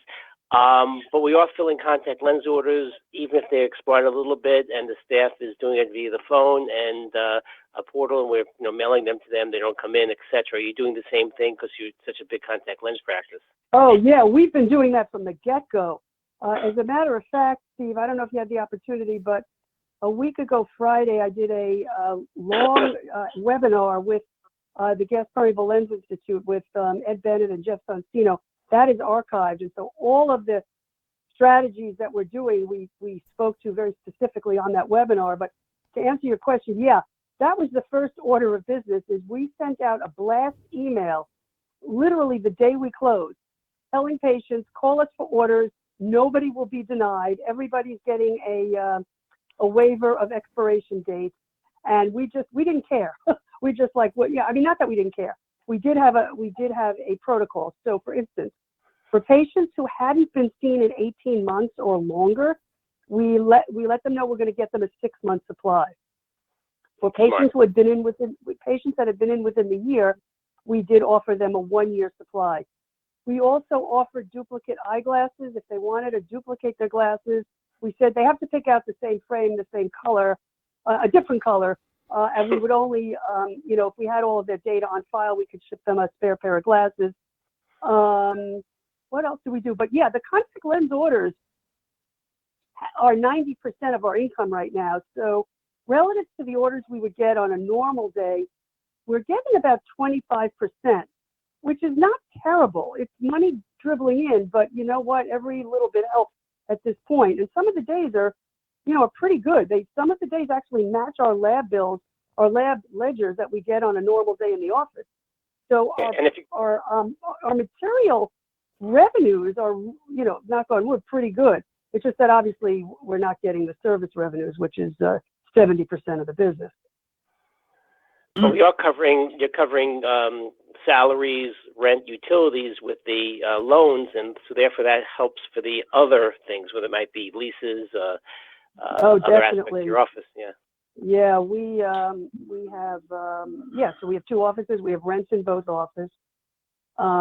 We have whatever we're allowed to do. As a matter of fact, we have spreadsheets now where we're doing the calculations, and we're just trying to figure out now how to manage it so that when we apply for the forgiveness, we optimize whatever we'll get. But we're going to return whatever we don't use. We're going to be using about 3/4 of what we actually were granted. And then we just have to play with the numbers. We're actually looking into the legalities of issuing bonuses now. Our accountants actually suggested that we bonus so that we optimize the loan. So in other words, if we can't do it, that's okay. But if we can, it would be great, because if we don't, we can't give holiday bonuses this year. We just wouldn't have the money. But if we can use it as part of the payroll, and that our staff understands that's their bonus, which from what I hear, it is okay to do that. We'll see. There's all sorts of tricks. So everybody's got to really, you have to have good accountants. You kind of have to think out of the box on this. Hey, Sue.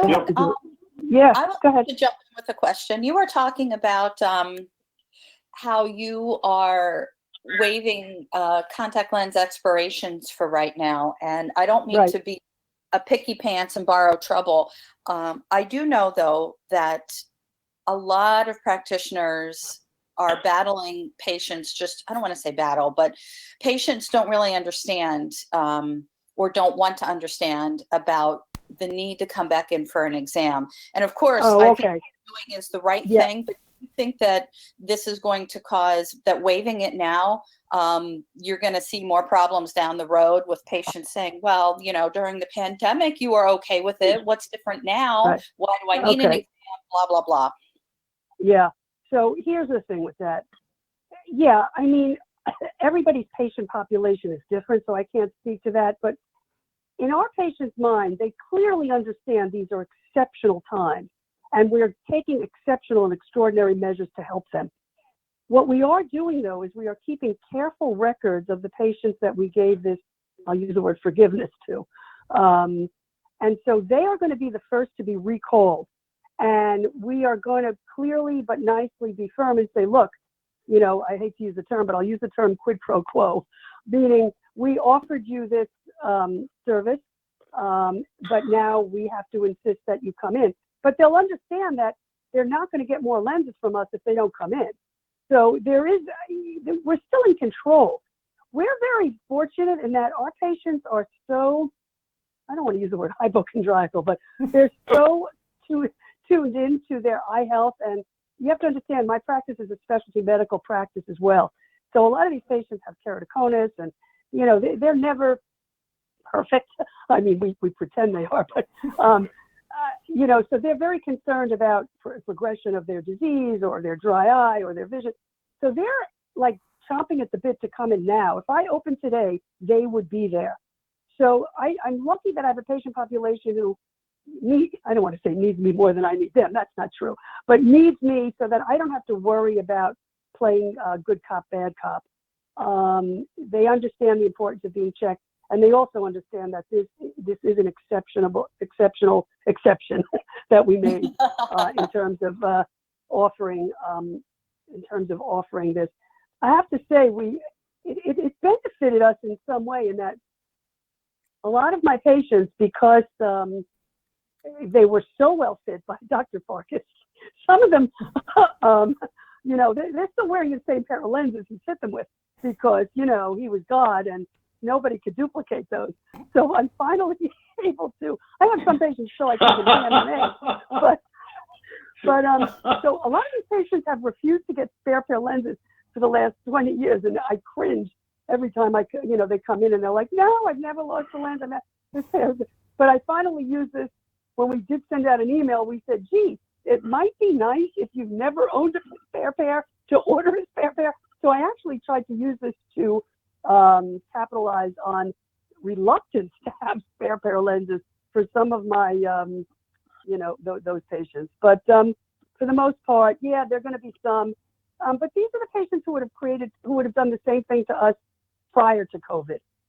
So we've had patients who, you know, our limit is 2 years. So typically we try to give them the 1 year spiel, like your prescription expires after a year. But honestly, we give a 2 year grace. We give another year grace period.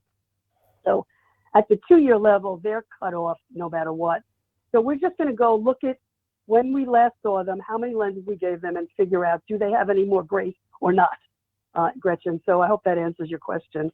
It does. And it was more just of a theoretical too, because who knows what will happen in the future. And sometimes we get unintended consequences. And of course, I'm not suggesting that you shouldn't do what you're doing. I just wondered if anybody had thought of, I wonder if this is going to bite us in the ass in the future. Yeah. Well, you know, we'll worry about that. But at this point, extending goodwill and understanding, I think, goes a long way. Agreed. I'm not going to worry about the $10 I'm making on a 6-pack of lenses right now. I don't want to, you know, cut my nose to spite my face. So yes, I'm worried about the patient's eye health, but, you know, and that's all part of it. But at some point, the patient will need to be seen somewhere, and they will be. I will tell you, though, an interesting dilemma that has come up, and I had to advise my staff on this. So the question was, okay, Dr. Resnick, you're giving a grace period to such so-and-so because he or she orders lenses from us. But what about the 1-800 people? Now, that's an ethical, moral, and economical dilemma. Right. And I said, no, ethics have to prevail, and we have to do for those people exactly what we do with the patients that order from us. So we are not discriminating or holding them hostage to us. It would be wrong, and there's no way, you know, we would do something like that. So just giving you the second part of the answer to the question. Right. You know, so reminding me of the old patients, you know, we're doing a film clip on the Museum of Contact Lenses. We did a film for them. I saw it. and I think we ought to take some of those old patients. Maybe they'd like to become mounted in the museum, like Tussauds waxworks. Oh, great. That sounds very attractive.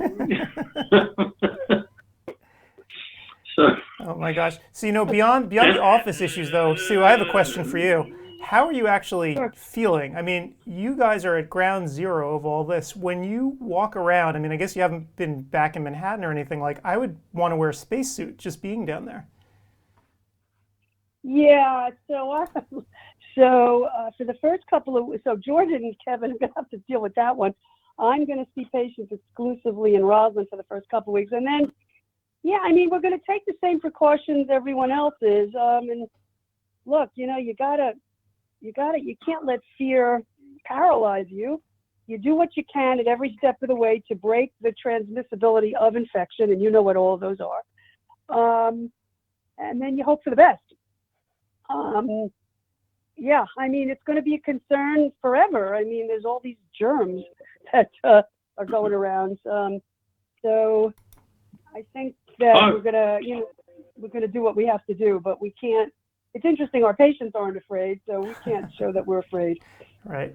You know, on a more pleasant topic, speaking of the Roslyn office, did you see the thing on HBO last night about the Roslyn school system scandal? Oh, yeah. So, yeah, with Hugh Jackman. Yeah. Actually, that's on our list of movies to watch. Yeah. So that's what happened a few years ago. Yeah, I remember reading about it. Yeah. It's always nice to have be in the news. What was amazing is they made Hugh Jackson look old at the beginning, more wrinkled, and then in the middle of the movie he had a face job, and he looked great. It's amazing what they could do with makeup. I know. It's interesting that they picked him for the role. I mean, he's a song and dance man, but look, he's very versatile. He's a good actor. Yeah. Yeah. Good film. Worthwhile seeing. Oh my gosh. Hey, Sue, I got a question. So, Sue, I got a question for you. So as you may or may not know, since all this happened, CEwire has exploded in popularity. So we had about 4,000 doctors sign up for this thing. Yeah, I know. I've been taking courses all day. My butt hurts. Yeah, because no one wants to leave because they're getting live credit now. My question for you is, are you willing to come back and do this again in May, at the end of May? With the particular no, same course, same thing, same course. What we're trying to do is get all the speakers to come back and literally do the same thing again in May that they're doing right now, because ARBO is extending out, you know, how long people are allowed to take live credits. So we want to give people the opportunity. My course just ended, and I was just looking, you know, I was looking to see the numbers of attendees, and yeah, you've been getting hundreds on each, and I had a great. I didn't have I had quite a number of people, and the response was great. I was so happy that I got such positive feedback. But at the same time, I have to tell you that I think I have a couple of hours of homework ahead of me. Why? Because every single person on my lecture is now requesting the forms that I showed in my lecture. Oh God! I have to tell you that I'm wondering if there's a way that I could just send them to you and they could click on them as part of the of the document. Sure. So we can provide them. Yeah, so send me the documents and we'll get them into the system so they can just download them themselves right from the course. And then what I'll do is I'll answer all these people saying because now I have to respond to them all. I'll do I'll email them all, but I'll blind copy everyone. But I got to let them know where to find it at this point because they all asked for all of these documents. But that would be great. Yep. Sue, a couple of things. Sure. A couple of things, Sue. Number one, you had a disadvantage because you were up against me as a lecturer on a different track. So I watched your lecture a few months ago when it wasn't live. Yeah, good job. But the second thing is, we've done this for many years, you and I, the CEwire lectures. Amazing amount of more interaction this time, and probably because the audience is so much larger. Do you agree? I had tons of questions. Yeah, and also because they have to be right. Because it is live and because they're bored. You know, everybody wants some contact of some sort, whether it's verbal or physical. So yeah, no, absolutely. I had questions and comments and it was lovely. I really enjoyed it. And so yes, I'm more than happy to do this again. I was just assuming you were going to ask for a new lecture, but I'm happy to do this one. What I did though, I told them when I started it on the chat side of it, Steve and Adam, I actually put down, feel free to ask me questions relevant to COVID, meaning, because I was giving a practice management lecture on contact lenses, so I wanted them to know that, obviously, this lecture was done before COVID, and a lot of the things, you know, are universal, but, so I did have some of them ask, well, how would you disinfect the lens now, or this or that, so I try to keep the chat up to date, at least. Great. I'll catch yours on demand. And I saw yours last. That was great, of course. Yeah, you can only, if you have insomnia, you watch it again. Not that Hey, Sue, compelling. the article you had written for me on this topic is going to go into our May issue, so you'll be hearing from me soon about that. Woohoo! I'm a legend in my own mind because not There only you are you publishing these, Gretchen, but I just did a piece for review of optometry as well. So woohoo! Excellent. My month. My month. You're on a roll. Oh my gosh. Gotta enjoy it. Yeah. All right. Well, I guess try to stay healthy. I guess that's the most important thing, right? You too. How are your ears doing? Yeah, it's same old, same old. Yeah, so as everyone may or may not remember at the last CEwire, I was partially deaf in my right ear. That's gotten better. But yeah, it's still a mess. I'm actually sort of glad I'm not on airplanes anymore. It's been months now since I've traveled, and it actually helps not going up and down all the time. So yeah. Yeah. Oh boy. All right. Hopefully it'll get a little better. Yep. Anyway. Okay, well, I hope All right. you can see your grandchild very soon. Yeah. Well, we go for walks. Before- Whenever the weather's nice, we see him. It's just, I could be anybody passing him on the street at this point. But no, it's fun. It's fun. We sit on the lawn 6 feet apart and we roll balls. So it's all good. Nice. All right, Sue. Well, thanks so much for being here, and I guess we'll catch up again next month. Thanks, All Sue. right. Talk to you. Take care, Be safe. everyone. Be All right. well. Take care. Bye-bye. Regards to Thank everyone. you. Same here. Take care. Bye-bye. Bye. All righty. It's always a pleasure. Now, you see what Sue did? She was so aggressive. They did everything over and Well, above what other absolutely. practices doing. All the banks, getting the things in order, doing the contact lenses in order, and that's why she's so successful. If everybody follows, And then also, and not constantly asking for permission, Yep. waiting for permission, just doing it. Just do it. You think Be like the Israelis, make it a historical fact. You do it, and then let somebody else complain when it's done. Well, do you think a state board's going to slap somebody's wrist if you gave them a contact lens 1 year and 5 days after they were there? I don't think so. Yeah, I don't think the state board gives a damn. It really, I don't think they'll bother anyone, and people should just do what they got to do to make makes life sense, easier for themselves. And that's the way it should be. Hey, I Steve, mean, how did you your want class to, go? you want to talk about missed opportunities. Everyone thinks that everyone that tries things is always a hit. Remember the word patient wire? Adam gets a chill up and down his spine when he thinks about it, I'm sure. well, But I'll bet you that no one knows. Steve doesn't know what it is. yeah, Right? I mean, Do you remember patient wire? I think people remember the Patient flyer? Sure. I mean, Patient wire. It was another wire about 15 years ago. And that particular wire, the idea was to allow optometrists to be able to order optometric patients to be able to order online through the optometric practice. Wasn't that a good idea?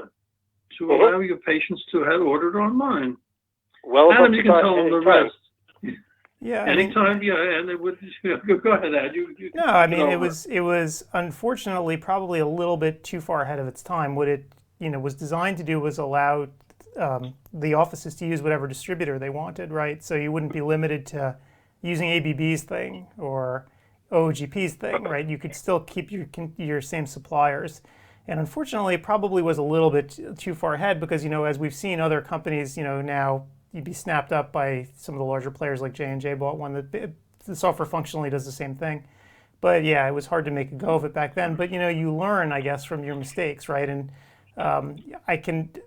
we have innumerable failures, right? When you think about it, in terms of the number of tech things that we've done, some stuff works, some stuff doesn't. And you just throw it up against the wall and you hope that something sticks. the other thing, Adam, is we were reticent to do it, let's say 10 years ago, because we didn't want to give the patients the feeling, oh, I can order these things online. Right. And yeah, I can go to the office, but there's other services they can go to also. So by giving them that paradigm, it actually might have cost business. But nowadays the devil's out of the details now. Yeah. So So, I yeah, mean, this was one of those things football where was great. the timing just wasn't right. We were ahead of the curve, and and I mean, if you look even at something like CEwire, only now it's sort of amazing to me that people are flocking to it. It's been there, right? We've been doing it for what, 5 years, 6 years, but it just takes time for people to get used to doing something new and different. Yep. And to give you a little report, there's 1,866 people in those sessions now, and typically we get 400 or 500 for the other CEwire. So, and it's interesting, we get 400 or 500, maybe we'd have 2/3 the people, but we have 3 times, so they know the live is people understanding what live means. Yeah, it's very important. So, cool. Excellent. Yep. And let me pull up the schedule again so we can just take a look and see what's coming very soon. So We've got Craig Oh, Thomas. no. shortly. We have him till 3 o'clock from 9.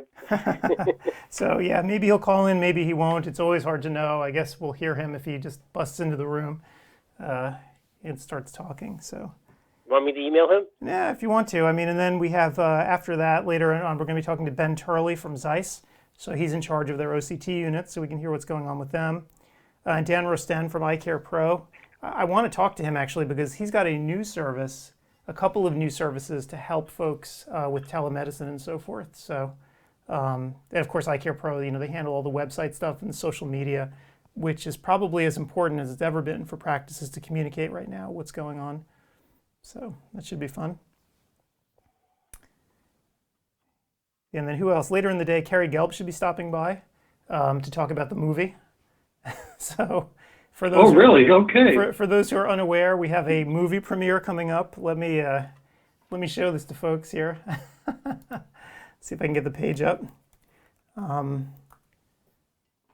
we go. Let me put it up here. So we're premiering a movie of all things on ODwire. So Carrie created a documentary all about eye care and its place within the healthcare system, and he did, I don't even know how many interviews, 100 maybe, and traveled all over the world talking to people to create this documentary. So it's an honest to God movie. It's not amateur hour. It's a real thing, a real documentary like the kind you'd see on Netflix. And Carrie was going to premiere it at Expo East, and that of course did not happen. So he asked if we could do it on ODwire and try to get a crowd together. So it should be a really fun night. We're all going to watch the movie together. We'll have the chat window going beneath it so we can all talk while it's going on. We can be like those obnoxious people in the theater who talk. We can have chat going on beneath it. And then at the end, we're going to do a little live stream. Carrie's going to call in and we're going to have a Q&A about the film and people can ask him questions. So that's this Wednesday. It should be a big deal, though, right? You've got a lot of pre-registration already. We have about 3,500 people pre-registered so far. Wow. Yep. That's And you get a lot more in the last few days. Yeah, it's fantastically done. The production is extremely professional. Yep. That's a lot of people. That's really something. Yeah, and I mean, they're signing up specifically to come to a live stream. So unlike this, where we get people just randomly coming in and out and just sort of perusing it, this is going to be the only reason they're coming to this thing is to hit that live stream page to watch this movie. So legit, we could have 3,500 people there or more, I guess, if more sign up. And that's why, I'm a little bit nervous. We redid the infrastructure. This page that you see that we're streaming on right now is on a brand new server that I spun up here specifically for Carrie's movie, and we're actually using it as a test bed right now at CEwire, because I figured if it flopped during CEwire, who cares? Right? I mean, we could always fix it, right? No one really cares. So I really did it because we know it's going to be put under extreme stress on Wednesday. So that's why I set up that new link and new server. That sounds really exciting, Adam. I think it's going to be great. I hope so. I mean, the film is great, and what people need to understand about it too is that it's one night only. This thing is going to disappear. There's no on-demand anything. Once the night is done, the film is gone, and then Carrie's looking right now to get wider distribution for it. So this is the one and only opportunity to watch it until it hits a service like Hulu or Netflix or wherever. I'll have to mark my calendar. Do more than mark your calendar. Fill out that RSVP thing, and the system's going to shoot out an email before the premiere starts. And there's actually, when you register, that's a little calendar invite that you can put on your calendar as well. Excellent. Going to do it right now. And the nice part is that it's at 8 o'clock Eastern time, but everyone's around. So it's not going to interfere with anyone's practice. Yeah, the reason we actually did it at night, even though everyone's around, is because for those of us with children, by the time 5 o'clock Pacific rolls around, usually you can get your kids out of the way a little bit. But during the day now, so many of us are like doing homeschooling, right? So the days have actually become interesting with kids online with their teachers and then needing help from parents who are all around. So I know that I've gotten a newfound appreciation for what his teachers do during the day and how challenging it actually is. Can you keep up with the courses? So that's a funny thing. Fifth grade, you know. He's advanced, you know, he's in fifth grade, but he's in eighth grade math. So I'm getting to the point where I can't. I've forgotten how to do a lot of the stuff. Uh-oh. Yeah. Wow. So what happens after eighth grade math? He's going to go into sixth grade. So he goes into ninth grade math? Yeah, they actually, in the mornings, are going to take the kids over to the high school. They bus the special group of kids over to the high school just for their math class, and then they bring them back to the middle school. I see. Wow. Yeah, so it's a little weird. That's exciting too. Yeah. So anyway, I don't know if Craig is going to be around or not. We can. I just emailed him, but he hasn't responded yet. Yeah. Hey, Steve, how did your course go? Did you have a lot of people? Were there a lot of questions? It was just like Sue. My course went fabulous. I mean, I know what it is. And I was asked, I couldn't type fast enough. I was answering questions and etc. Well, previously there were maybe 1 or 2 questions during the whole 55 minutes. So much more response. I had 897 in the room at the maximum. So, I mean, that's an incredible amount. And I got a lot of compliments at the end. A lot of, like Sue did, I got a lot of requests for the slides, the presentations, etc. So I put it into one email, BCC, and I sent out like 22 of them. So people wanted to get, and I actually sent out last year's lecture on genetics also, so they can have a whole comparison. And it was 99 cents plus shipping and handling. Yeah, these people are getting their $3 worth per hour. Yes, incredible. No, but it's actually better. It's hard to just stand there and just watch yourself talk and not have any interaction. This particular one, I'm seeing in all the rooms. There's tons of questions, tons of interaction, and it's just because there's a better volume of people. And when one person asks a question, it motivates other people to ask questions also. They're not so shy. So Friedberg had, he's inundated also. So, but his lecture demands that because he gives such good content. Yeah, I mean, the Friedberg lecture, actually, what I'm hoping to do is if CEwire ever does end, because it feels like it's going to go on forever, I'd love to actually be able to take that OCT lecture and put it on ODwire, not for co-credit, when it finally expires, right? Because all this stuff will expire. Just because his is so timeless in terms of teaching people how to read an OCT, right? That's never really going to change. So it's kind of, his lectures are really great if you want to learn the basics. And just for your information, he was supposed to lecture to my local society in May. That he's always the last one because everybody loves him, etc. And so he has a lecture prepared. I'm sure even COPE approved that he could process for the next time around, or even for that. And he would have no problem. It's usually a 2-hour lecture also that he gives. So so he probably has that content already done. Yeah, that'd be cool. We could have him back. So yeah, I mean, this is going to be an interesting question, right? If these ARBO rules are changing and may change throughout the summer now, who knows? Do we start spinning out new lectures as well for people? With 63 credits already, very clearly, people have enough to watch. But I kind of wonder, should we just slowly add a few more as we go, like we did with the COVID lecture? I think so, and we could drop maybe some of the not so popular ones. There's 5 to 10 that we could probably drop. That off the top of our head, I won't mention any names. Not for any reason, but people have seen it, and or it doesn't hold the interest that it once did. So that's possible. So we might have 50 old and 13 new, with some of the people that Gretchen gave me, Dr. Brown, Dr. Bowling, and a few others. Scott Morris used to do our lectures, and he just didn't want to do them anymore. I guess he got busy with other things, but hopefully I can get him back if you can put in the good word. He's a popular speaker, Gretchen. Yeah, and by the way, I want everyone to know. About 10 or 12 yesterday. So for anyone who's listening, if there's anybody who's going to be watching this later, once the courses are over, the people have asked, and again, Gretchen, you feel free to cleave all of this entire 7 hours up into little bits if you want to use them on Optometry Times. The process that we use for picking speakers, obviously when we started, we spoke to people who we knew, right? Because what else are you going to do? But now in our database of speakers, there are literally hundreds of people. And people always ask us, how do we pick which speakers participate? And now, people are approaching me like, hey, can I talk at this thing? Typically what we'll do is we try to have a mix of people who've done it before and then new people as well. And those surveys that you see at the end of the talks, and right now, by the way, most people are not filling out surveys, and I don't have a problem with it. They don't have time, right? They're going from class to class. But in general, the surveys that you get at the end of each lecture are critically important because we use those to actually figure out what people want to watch. And who's doing a good job in this online format. And then we can ask those people back and then add new people, so maybe have a split of some of the old ones and some of the new ones. So anyway, I guess the point is the surveys are really important because we want to listen to user feedback. So it's important to fill them out if and when you have time. I'm on the line, Adam. Oh my gosh, Dr. Thomas. Yeah. How you doing, man? I thought this was my time to call in, or am I early again? Yeah, you're right. No, you're fine. Okay.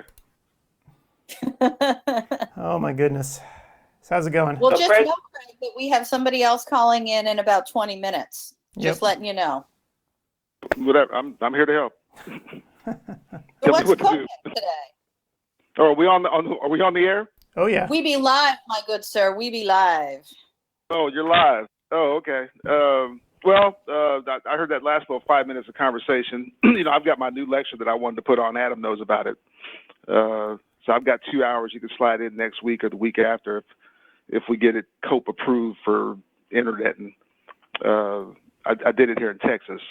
That's probably my biggest new thing. I got this whole concept. Adam, have you looked at that thing yet? I haven't yet. I haven't had time to watch it yet. And in fact, if we're going to get it through COPE, I need your outline and all that other crap. But we'll do it. We'll do it tomorrow. I mean, it's whatever. What's the subject, Craig? Huh? What's the subject matter? Oh, it's a whole new concept. I ran it by Sonsino the other day. He was stunned. So I've called 3 or 4 guys and said, what do you think? Although I've already given a lecture. So here's the concept. So I've got a 2-hour lecture. I call it Outbreak Optometry. And I started talking about that a little bit yesterday, when I said, what are we doing? Excuse me. So we're trying to, we're shelter in place. I don't know what you're doing, Steve.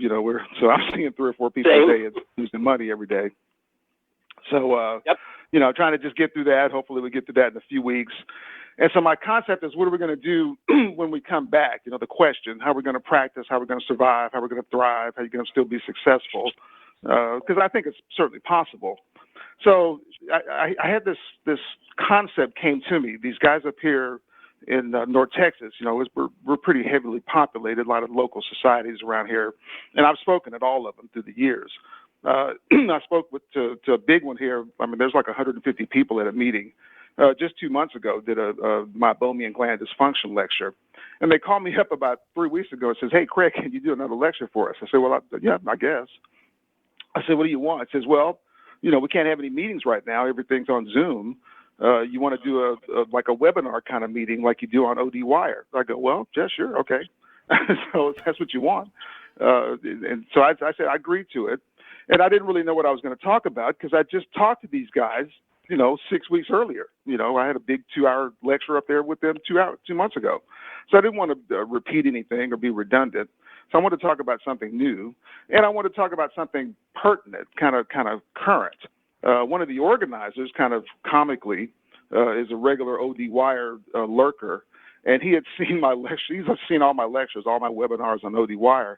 And he wanted me to reprise the Crimea River lecture that I did 4 years ago, talking about lacrimal disorders. Says, nobody knows about that. Talk about that. I'm going, I don't think anybody's interested in that right now. So that's what he wanted. And so I didn't know what to talk about. And I was watching TV 2 weeks ago on Saturday. We were all watching the virus news. That's what I call it now. No matter what channel you're on, you're watching the virus news. So I was watching the virus news. I happened to have it on CNN, and they had this 1 hour special on the virus, and I got drawn into watching it because it was so good. And they were talking about the virus and microbiology, and they had nice animations and captions of the virus and the capsid and all the little protein prong things coming out of it. And it was pretty sophisticated for watching cable news, where the stuff is intended for the, sixth grade American, the average American. So this stuff was simple enough to where I thought an average, barely getting out of high school American person could understand what they were talking about. But it was still sophisticated enough where it was real science. They were talking about histocompatibility complexes, how the proteins were locking on to receptor sites. It was good science. And I was like, wow, man, if they had it to where anybody can understand it. So I'm thinking, okay, man, they were talking about immune system. So I'm thinking everybody's all geeked up on the virus right now, of course, all around the country, to where you got, shows 1 hour specials on CNN talking about microbiology and virology and stuff like that, where people are actually watching it and understanding it. So that hit me, and I kind of, that was the light bulb going off. I said, okay, we got to work with that. So I came out on a concept where I got this 2 hour class called Outbreak Optometry, where I start kind of the first 10, 15 minutes is kind of talking about what I just talked about, where kind of, everybody's got an increased awareness of immune system, immunology. We've got a heightened sensitivity of how people's immune systems are all different. And you can have 10 people that get the virus and 2 of them have no symptoms, 2 of them have mild symptoms, 2 of them get sick, 1 of them die. It's the same virus. You got 5 different responses. How come that's happening? People are, as they used to say, inquiring minds want to know, so people are sensitive to that now, the average person, to where 6 months ago, that'd have been like talking Latin to somebody, or us getting into some esoteric discussion. Nobody would have known. Nobody would have cared. I'd have said immune system, and they'd have talked, when's he getting out of jail? Penal system. That's a special part of it. Nobody would have any context of these words 6 months ago. But now it's different. So you take that information, you take that concept, you take that awareness, you put that off to the side, okay? So you put that to the side. So then I wanted to blend it with something else new, so what am I going to do to try to, without being mercenary, without just trying to make money, just, brazenly, how am I going to make a living in the post-pandemic or the during the pandemic, and keep my 15 employees going and keep my business going, and how do I make a living, ethically, morally, legally, because I don't think it's going to be as easy as it used to be. That was part of my preamble when I opened that 2 hour lectures. I was like, hey, I think we got a little tough time ahead. I don't think it's going to just be gangbusters when they open us back up. And just people will be busy, but I just don't think it's going to be.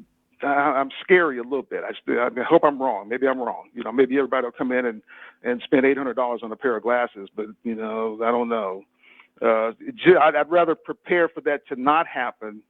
And if it happens, it's almost like I could figure out how to be rich. If people come in and start buying a bunch of expensive glasses, okay, I could deal with that. It's what if they don't?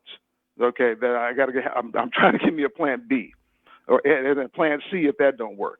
So what I thought, how can I change my business, add to my business, grow my business in a time of shrinking business and then being closed for almost 2 months? What you gonna do? So I think, okay, I didn't really have the answer. So I'm thinking, okay, I don't know the answer.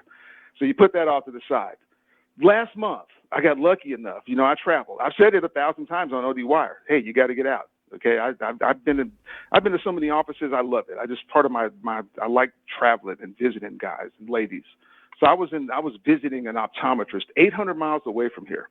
I spent the day at their office. This was back in March, right before everything broke down. Right, I mean, we were still thinking everything was normal. So at the beginning of March, and I was visiting this doc, really successful guy. I talk about it in the opening to the class because it's just stroke of luck. And I'm there to help him, ostensibly, and I'm walking around consulting, looking in the rooms, looking at the staff, and I looked in one of the rooms. It was a Friday, and there was a patient in there, and you had two staff members in the room, and they were working on this lady, and she had her arms out, her forearms exposed, sitting in the exam chair, and I stuck my head in the room, and I go, "Hey, what are y'all doing?" And the staff looked up. "We're doing an allergy test." I go, "What are you talking about?" "Allergy test. We're doing an allergy test." I go, "What do you mean?" "We're doing an allergy test." What do you, you're not understanding English? She just looked at me like I stole something. I'm like, "Huh?" I said, "Can I watch?" "Yeah, sure." And I asked the lady, the patient, I asked her, I said, "Ma'am, can I come in?" She goes, "Yeah, sure, no problem." So I walked in, and you had the lady sitting in a regular exam chair. You had two staff members kind of hovering over her. And I said, "What are y'all doing again?" She says, "We're running an allergy test. This lady has dry eyes, and we're trying to see if she has any systemic allergies." And I'm like, "Really? That's what you're doing?" And they go, "Yeah, sure." I go, my jaw's just on the floor. Dr. Silberberg, you ever heard of that stuff? A little bit, not as much as you, but yeah. Yeah. So that was the first time I saw it, man. I was sitting there. I'm telling you, I was just hypnotized. So I sat there in the room while they did it. It took about 15, 20 minutes. The doctor came in, looked at the results, went over with the lady, and then he walked out. I'm like, "That's it? It's over?" They go, "Yeah." I go, "Wow." And I'm talking to the lady. She was a nurse. And I go, "Did it hurt?" He said, "No, I didn't feel a thing." I said, "How'd they do it?" "They had to just kind of scratch your skin, looks like." I said, "It didn't hurt for real?" She said, "No, I didn't feel nothing." I go, wow. So I was stunned. So I took a bunch of pamphlets, I guess in the class so I could talk about it. The money was reasonable. There was a pretty significant reimbursement associated.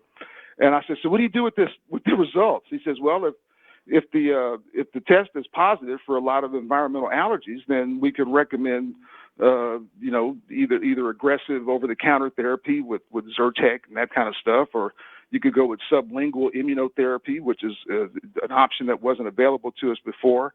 I was really interested in that. So I was like, "What? I got a new treatment option that was unavailable to me before? I got new stuff I can do? All right, tell me about this." So that's what you could do. If the test is normal, you don't do nothing, and then you know that their ocular surface disease presentation does not have a significant allergic component to it. So you use the information to make a differential than to kind of concentrate one way or the other. So the science and the clinical is all legit. It's just something that we could never do before. That's what I found out, is that you had restrictions in state boards and this and that, and insurance companies weren't paying. The test has been out for a while. It just, something we couldn't do. And then, so I kind of put that, I said, "Man, I'm gonna take that back with me when I get back to Dallas. I'm gonna start doing that." So I brought it back with me, and I'd actually talked to the company. It's a company called Allerfocus, and I was getting everything set up and ready to roll. And, then the virus hit, and it's like, it just froze everything solid. So now we all got time. So I actually had talked to the Allerfocus people back in the beginning of March. As soon as I got back to Dallas, I'm like, "Hey, I'm interested in this. When I get time, I want to get it going, see what do we need to do to get started." So I had already initiated discussions. Then the virus hit. So now I've got this allergy thing that's on my mind, but everything's frozen. And then lo and behold, 2.5 weeks ago,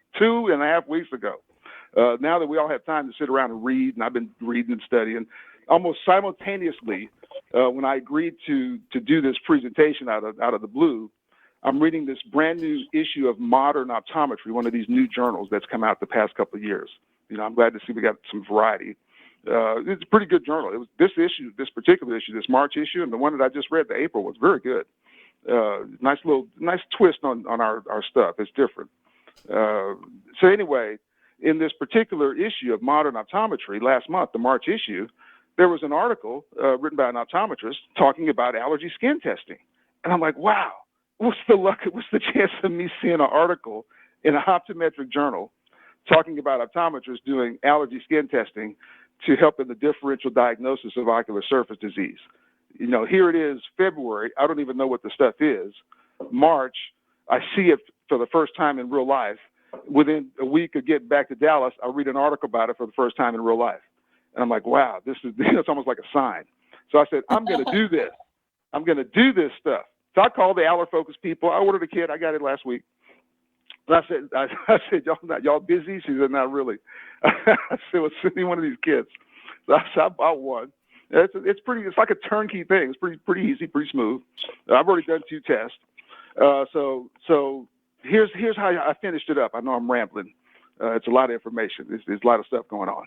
So here's the last part. This is how I bring it on home. Okay, it's this Jedi mind trick. Y'all know I'm good at it. It's going to be so good. Okay, I promise you. It's already started. It has already started. So I've already done 2 tests. I've done 2 tests. I've done 2 people. Okay, and the first lady was so impressed with the technology and so enamored of it. She's one of my regular patients, a 66-year-old lady. She got all kind of stuff wrong with her. So we're doing the skin test on her. She was my first patient. And when we finished, she had like 3 things wrong with her, hardly nothing. So we're not going to treat it. We're not going to recommend any sublingual immunotherapy drops, any of the stuff that I'm getting ready to start doing. So not for her. However, when we finished, she goes, hey, can you do this test on kids? I go, yeah, sure. She goes, I go, why are you asking? She goes, well, I got 2 grandkids with a lot of allergy problems and asthma, and I don't think their mother's taking care of it right. Can I bring them here and have this test done? I go, but yeah. Are they over 3? She goes, yeah. I said, well, look, this thing's $400. Do they have insurance? She goes, I don't know. I'll pay for it. I go, what? Wow. I said, what? She goes, I'll pay for it. I said, ma'am, it's $400. I'm charging $400 for the test. She goes, when can they come? Can they come next week? I go, you're the only patient I'm seeing today, and I just did you so I can get the test doing. I wanted to bill one so I can make sure I get paid, So she said, I will pay for it. Sound like one of Silberberg's myopia control patients, the parents, like, hey, put these contacts on. I ain't asking you, I'm telling you. Okay, she's like, I was picking my job off the floor. I'm like, you telling me I'm getting ready to make $800 with doing no work, with about $150 worth of disposable cost, and I can start doing this and being an optometrist too? Okay, is that what you're telling me? I'm like, hey, I'm feeling it. All right, so I digress. So anyway, here's the concept, y'all. Here's the concept. So now you bring it on home. Okay, you bring it on home, and then the prelude to my 2-hour preamble with the other class. I go through 3-4 slides on immunology, immune system response. I debunk the 6th grade education stuff that we're infected with, where you start talking about boosting the immune system. That's absolute nonsense. I spent 50 hours of research on that 2-hour presentation. I couldn't find one scientific peer-reviewed journal article that gave you some strategy on boosting the immune system. That's nonsense. It's a made-up word. It's American marketing. It's people selling vitamins with nothing in them. It's people selling zinc. It's people selling vitamin C when you already got 1,000 milligrams of vitamin C in every cell in your body. That's what boosting your immune system is. That's what I found out. That's my assessment. So there's no such thing. Okay, if you Google boost your immune system, you're gonna get 38 pages of ads before you start getting to an article coming out of PubMed or something. Okay, so finally, when I got to the science, what the science says is that there's 2 kinds of immune systems, or 2 ways to classify it or describe it. So what you got an immune system that is efficient, and you can have an immune system that is inefficient. An efficient immune system protects the person against disease. An inefficient immune system allows disease to happen. Now, Dr. Adam Farkas, I don't know what they teach in medical school, and if I'm just saying some kind of blasphemy or something, does that sound legit? I mean, that's what I read in the real articles, real doctors. I mean, okay, I couldn't find no articles talking about boosting the immune system. No, if I may interject, since we only have 5 minutes left. I'm asking you to interject, doctor. So my experience with this is actually what you're talking about is legit science. So I did a bunch of time in allergy, and actually I've used slit therapy, so sublingual immunotherapy myself, for environmental allergies. See what I'm talking about. And I did it years ago, actually. So this is something that is done usually in allergy clinics, and I think the opportunity here is because actually seeing a board-certified allergist takes forever. if you want to get in and actually get the skin test done on your back and then do slit therapy, you can do it. It's going to cost you a lot, and it's going to take forever to actually see someone. So if you're telling me that your scope is expanded enough that you can actually do this testing with, on the back with, a histamine control, like a legit test, and do slit therapy, and do the slit therapy, which is important, right? You get these little vials of refrigerated, basically it's refrigerated allergen that's tailored to your local environment. And if you can actually do that, you could be very helpful to folks, because getting in to see an allergist can take forever. You understand clearly. That is exactly one of my key components, Adam. I spent 50 hours over the past 3.5 weeks turning myself into an allergist. I'm an allergist, and I spent a lot of time on this. I listened to CE lectures from otolaryngologists. I talked about it in the presentation. I've listened to several of them. I understood 97% of what they were talking about. What I want to tell my optometric brothers and sisters is that we really know a lot more than we give ourselves credit for. I think it's a lot easier for an optometrist to turn themselves into an allergist than an allergist to turn themselves into an optometrist. Sure. I read a bunch of articles. I put some time on it. I know all that stuff, man. I read about all the dilutions, the 5-to-1 ratios. I know how to prepare the serum, the whole bit. Okay, I'm into it. Okay, I got an EpiPen sitting here now. I went and bought one. Okay, in case I try to say, what's the risk? Somebody might go into anaphylaxis. Somebody might have an asthma attack. So you got to be ready. The risk is low, but I'm doing it for real. Okay, I am going to as the ophthalmologists say, we say practice management. They say practice enhancement.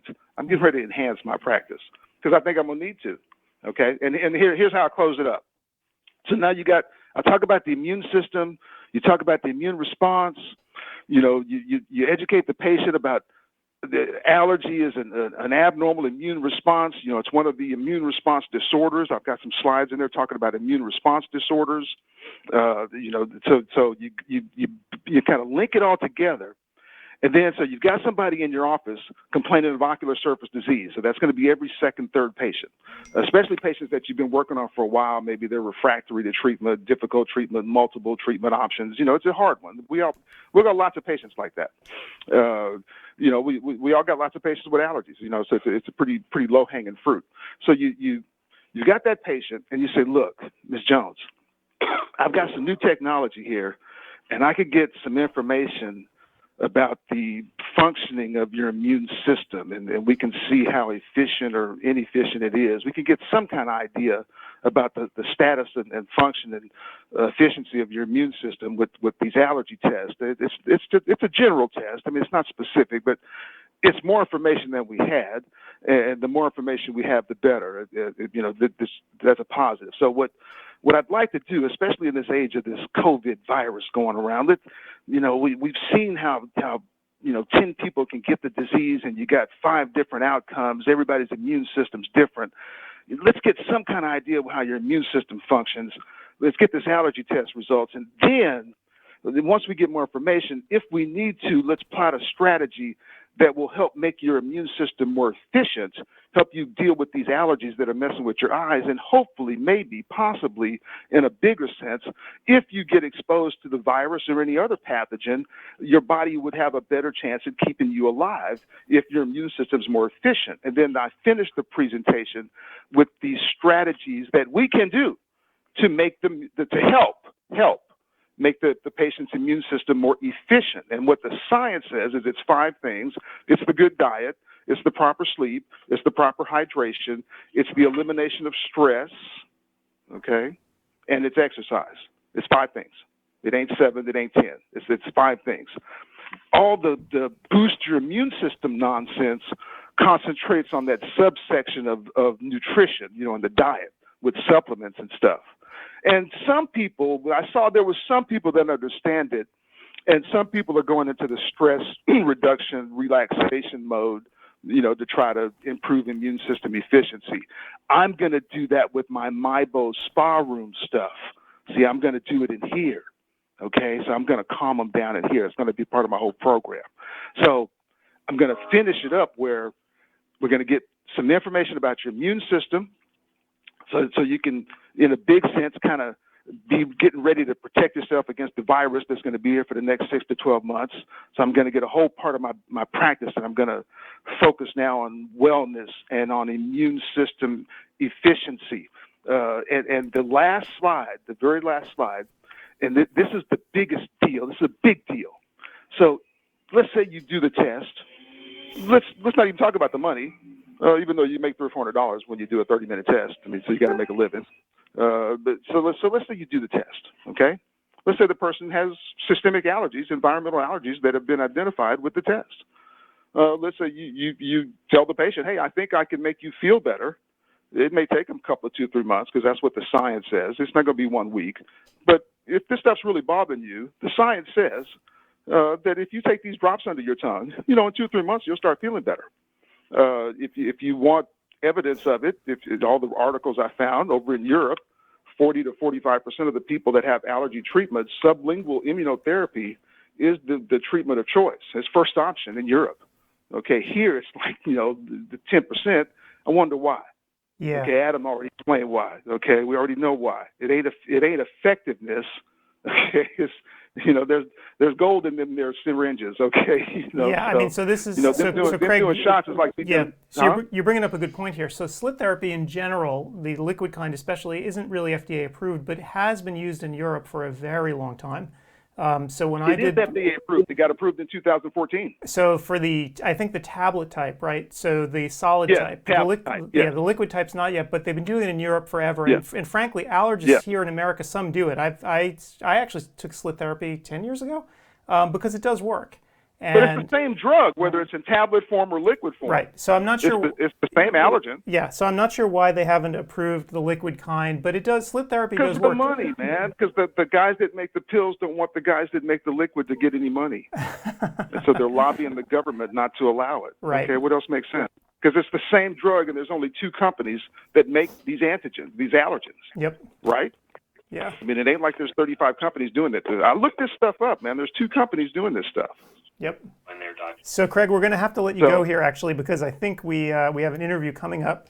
But all right, that's my new thing. I'd like to get that lecture into the next version of CEwire. You're coming back in May, right? We're doing this all again live, so maybe what we can do is we can try to rush it through COPE and we can get it into the next. I mean, I can get it through COPE. I just wanted to get the word out. I think it would be helpful. Yeah, no, absolutely, absolutely, because this is legit. Yeah. And it's new stuff. It's new. It's pretty new. Yep. Yeah. Hey, Craig, it's always great talking with you because I learn something new every time. So thanks for sharing all that. That's great. You're welcome. All right, y'all. When is my class? I need to hang around, or I got an hour. What am I doing? Hold on a second. Let me find the schedule here. So it's actually 2 o'clock. So we're gonna go. Craig, yours is at 2. So I have an hour gap. You do. So everybody right, watching, we've got Joe Pizzamente with pain management starting now. We've got carotid stenosis with Richard Zimbalist, John Gellis on keratoconus, and Deanne Fitzgerald on concussion management. So go jump into those 1 o'clock classes. All right. Adios. All right. See you later, man. Thanks, Craig. All right. Wow, that was interesting. Yep. I guess I was almost, there was a musical called The Music Man, and it sounds like Professor Harold Hill going into River City, Iowa to sell musical instruments. I'm wondering how would the malpractice insurance cover this is my only question. If we're gonna do this, as a lecture, how will malpractice cover it? Yeah, it's a good question. But anyway, we have to move on right now because we have a caller calling in. So let me turn this over. And Ben, are you here? Hey, Adam, how you doing? I am doing great. How are you doing? Hey. Yeah, I'm very good, my friend. Hey, Grace, how are you doing? I'm fine. How are you? Everything going all right with you? Good. Yeah, I'll keep him well. And of course, that's the most important thing at the moment. I'm sure everyone's staying healthy. And even though we've got light at the end of the tunnel, maybe you got to make sure you're not too, premature running out into the real world at the moment. Absolutely. Absolutely. Wash your hands early and often. Yep. So how are you guys keeping? Well, it's been an interesting couple of days here. We've had an overwhelming flood of people come to CEwire this year. Obviously, they have nothing better to do, right? Because they're all trapped at home. So we've had about 4,000 doctors now come on in. So it's been a little bit of a crazy experience these past couple of days. Yeah, we certainly, as Zeiss, we have felt that with some of our presentations, if you like, webinars, educational events, overwhelming, if you like, support and, if you like, commitment to come and absorb information, education, and obviously the current status of, shelters in place across the US, etc., is clearly the catalyst, if you like, for everyone to be available to do these things. Yep. And I'm putting up on the screen right now so people can remember, we did a little conference with you guys a few weeks ago, right? When this all sort of hit, the Virtual Optometric Summit. What was your experience like? I don't think I've had time to talk to you since we did it. Yeah, it was fantastic. It really was, as I say, very much an engaging kind of education and support. The biggest message that we like to give from Zeiss and from the heart is we're here to support our customers. And very much when this particular event was put on, it was right at the beginning where there were opportunities to have, trade shows, if you like, but trade show just wasn't the right thing. The right thing was to reach out and embrace our customers and provide a supportive hand to allow people to, if you like, ensure that whatever services they could give, be those emergency cases, etc., that they had the right tools, in the practice. Obviously, they already had the tools, but they had the right capabilities to utilize those tools correctly. So it was a great event. Lots of people commenting on the quality of the speakers, the presentations. Again, all of those from the heart. They were all, on point, if you like, exactly what people needed at this time to just sit back, absorb, and take a little bit of advantage of the opportunity of downtime, whilst knowing that everybody needs to get back to practice. Everybody needs to be, up and running, but of course, only when it's safe to do so. Yep, absolutely. And, I'm running down some of the classes here. By the way, this event is still open if anyone wants to come on in and participate in it. These are not COPE-approved lectures, but they're all really good. So if you go to VOS2020.com, they're all still up here. Just, register. You can register right here at the top of the page, and you can just come on in and watch some lectures. So, if anyone wants to give it a shot, they're all still there, and they were really great. Ken, I have a question. Steve Silberberg. Have you had more interaction in this virtual exhibit hall than in previous ones? Because there's so many more people attending. Yeah, fair comment. Definitely, there's definitely people, if you like, communicate, reaching out, asking about the capabilities of the current products, and making sure. The biggest question for a lot of people has been, I've got my practice was perfectly okay, when things slowed down, but now when we open the doors fully again, there's going to be a shift in the workflow. So, it might be that I have a backlog of patients, and then I want to, get back up to speed, but at the same time honor, shall we say, the social distancing aspects, or the health, if you like, of our patients and our staff. And so a lot of questions about workflow and, hey, how can I utilize, if you like, my solutions, or even look at, new opportunities. But the most important thing that we've been discussing is a remote capabilities of the products. So that one of the most exciting things that I can say is, for example, from an OCT point of view, our Cirrus platform is one, shall we say, PC, or a single footprint device. The PC is built into the device, which means you can quite simply remote into that device and drive it from another location, and that might be another practice, another office from home.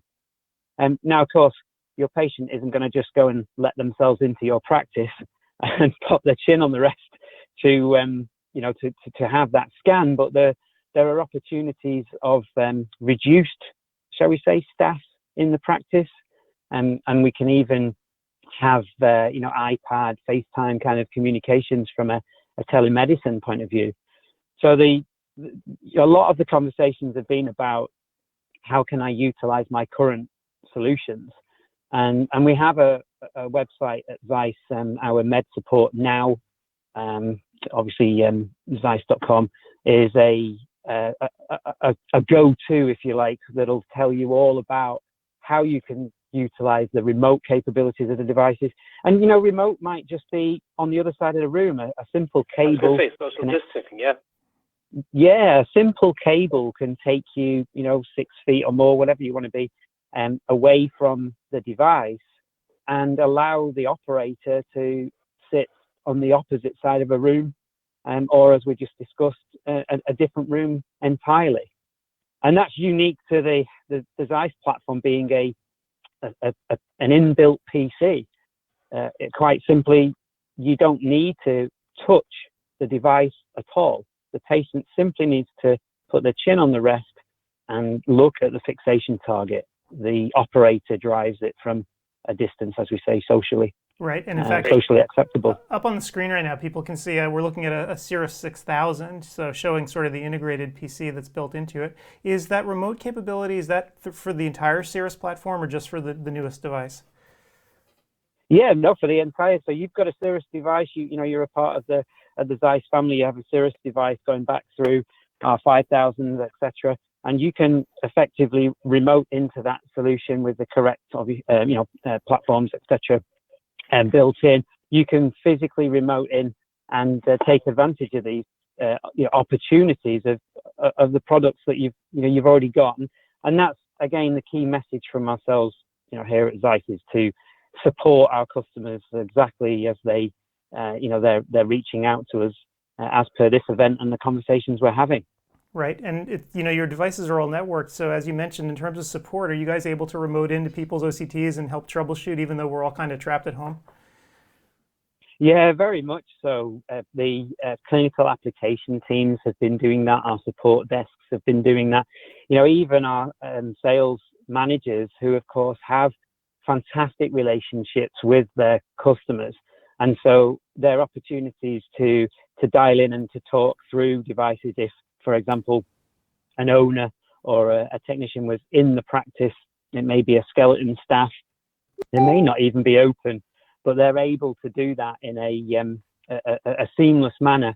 And we can drive the devices from the remote location, so we can talk people through and drive through.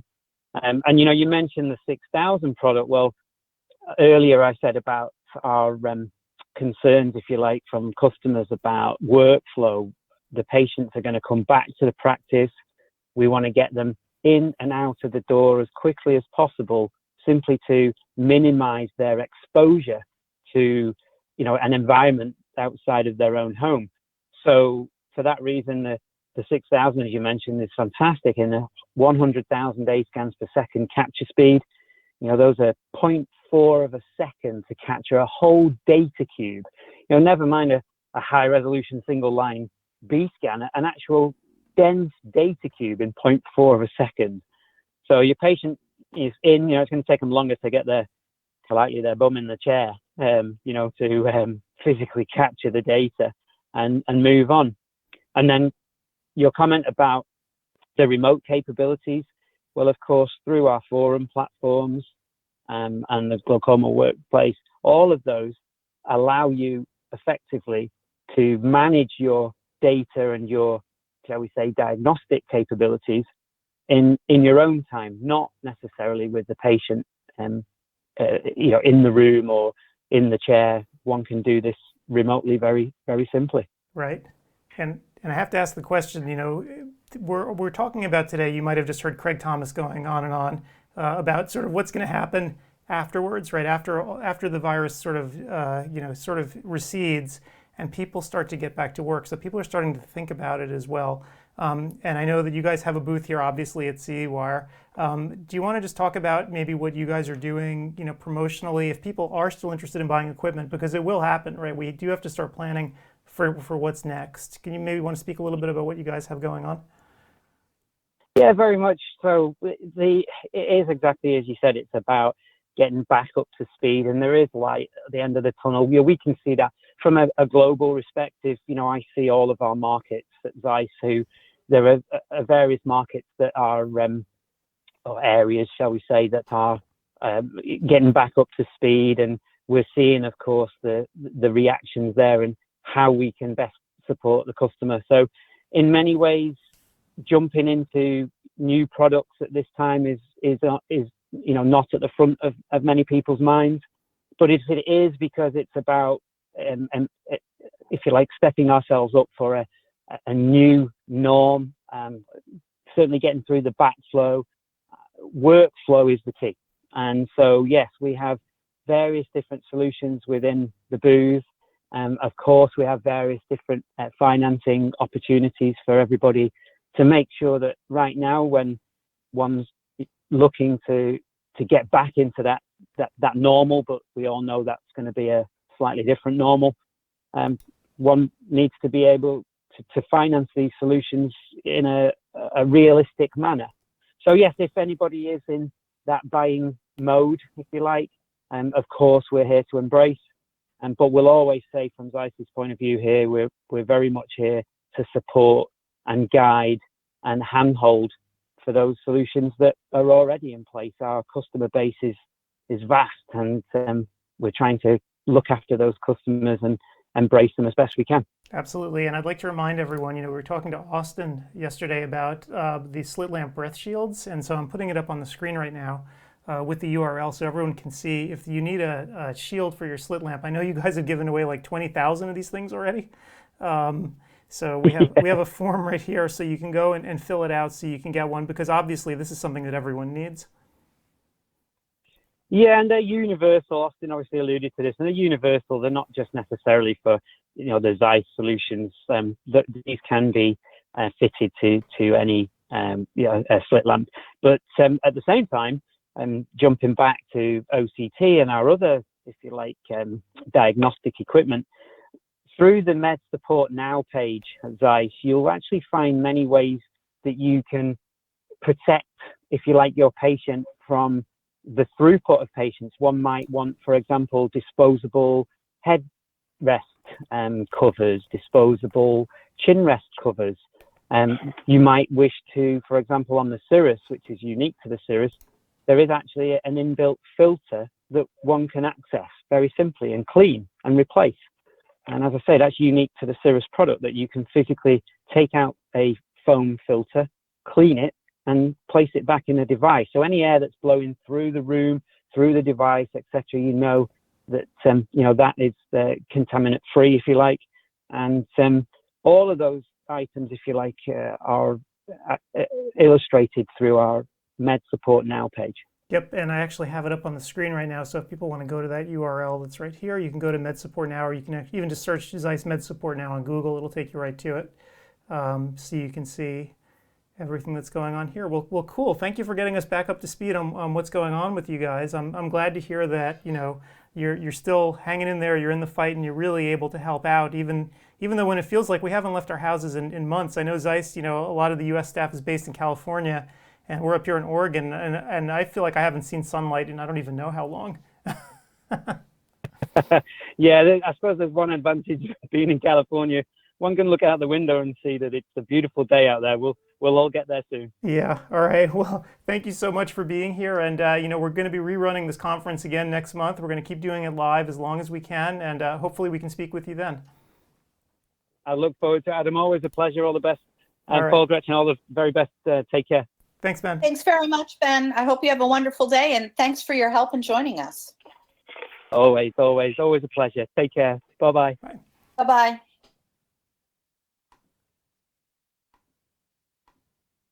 All righty. Yeah, I wanted to inject. I've been going into the exhibit hall rooms, and sometimes they're really quiet at CEwire, and a lot of interaction, a lot of questions, and hopefully a lot of sales for them. Yeah. Yep. And the question came up of some of the lectures are carrying on more than the hour. Nothing carries on more than the hour, Paul. Nothing carries more than the hour.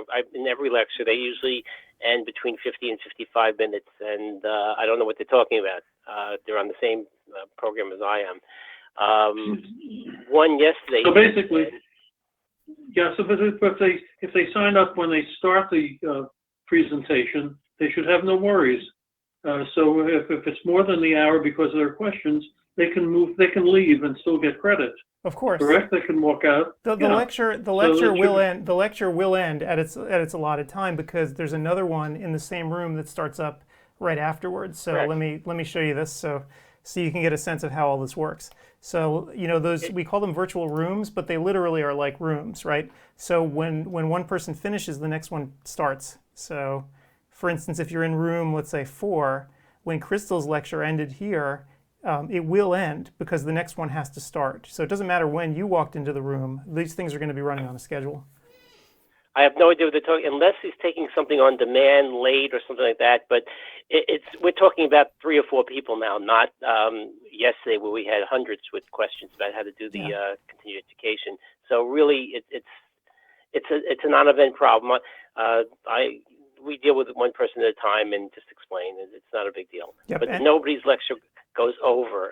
At worst, Crystal Brimmer's went to the 58-minute mark, and it's still plenty of time. Yeah, so this is not a technical problem. And again, people don't have to take any quiz at the end of these now. They can just sit there. So it's not going to be a problem. And people, if they watch my movie this morning, actually, my little instructional video, even if you don't fill out the form to say that you were there, you can always do it later, months later. And I gave people instructions on how to do that. So I think that's probably why the number of support requests today have gone down to almost nothing. I mean, it's incredibly low, especially compared like to I said, Adam, I've been placing it at the beginning of each lecture and the middle of each lecture, at the end of each lecture, that the link to your video, so people really have a lot of opportunity to read it. Great. Excellent. And in about 9 minutes, we're going to have Daniel from iCare Pro. Hopefully he'll make it here, and we're going to hear more about what they've been up to, because they actually do have a lot of interesting stuff going on. In terms of, they have this HIPAA-compliant video telehealth platform. We've heard a lot about telehealth in these past few weeks, and different companies are providing it. So it'll be great to hear from Daniel, so we can hear all about his and how it works. So cool. Okay, well, something came in on ODwire. A very seasoned optometrist who wrote, first time taking live CE with CEwire, but boy, oh boy, I love it. So there we have it. Excellent. A summary from someone that has a lot of experience in optometry, but has never taken a live CEwire course. So I hope everyone else is enjoying it as well. Excellent. Well, you should try the interface once and see just how it's great. It's fantastic. It's seamless. The ability to ask questions when the guy's lecturing and not interrupt him, it just is fantastic. And the production is done in such high quality video that there's just nothing to be desired. Yep. Yeah, it's really starting to work well. Yep. Good. Now we have to, next year we'll have avatars, and you can walk around and talk to people and shake their hands virtually, and then the year after we'll have holograms in the lecture, and we'll just keep on going upwards and onwards. Is Daniel's company a privately held company? Yes, I believe they are. Okay. Because there's a company called Teledocs, and I'm sure you've heard of it. Its stock is up like 500% since this whole thing has happened. Wow. That's not a surprise. Yeah, I think anyone who has a company operating in the virtual world, offering any sort of telehealth service or assisting doctors and patients with connecting, is seeing a huge jump. Yep. As is Zoom. Right. Last night, I have a membership in a country club in Florida, and everybody's locked in. So they had a mentalist on doing an hour show. He was great with 150 people on Zoom. Guy was going to do he was actually almost on the cruise ship that lost 100 people or so. He luckily didn't get on it the next week, and he did it right from the computer. It was amazing magic, and had a great time. Cool. That's awesome. Wonderful. Shows you what they can do now. What a world. Yep. Okay. Absolutely. Well, I'm wondering what the AOA is going to come up with. You know, they should have something to offer optometry very shortly. Some online stuff. They're working kind of like it's a push and pull. They're working to open the offices on one end. That was their last communique. And on the second hand, like you said, they lost their whole conference. I don't know how that will play in, whether they're going to have more local regional conferences, but that's not going to take place this summer. You can't have more than 40, 50 people in the room. So it's going to be, I really think that Vision Expo West is less than a 50-50 proposition now. Yeah, I mean, I'm frankly, as much as I love going to Vegas every year, I'm really nervous about it. So I don't know. Yeah. It's also a dicey location. I mean, just Vision Expo West in and of itself is a large meeting. It has a large exhibit hall. And then just by virtue of the fact that it's in Vegas, where you might have more people anyway, just because of the city it is, it definitely will be interesting. And I think it's going to be hard for vendors if Expo West doesn't happen, because I know that the companies behind the expos were saying that East will be rolled into West, and I don't know what that means, if that was just a nice way of saying East is canceled, if some people who were slated for East are going to attend West. I think that's going to be tough. I don't know if you'll get a bunch of attendees from the eastern part of the country going to the western. That's why there are two in the first place. But I know that many, many people use the Vision Expos for equipment purchase.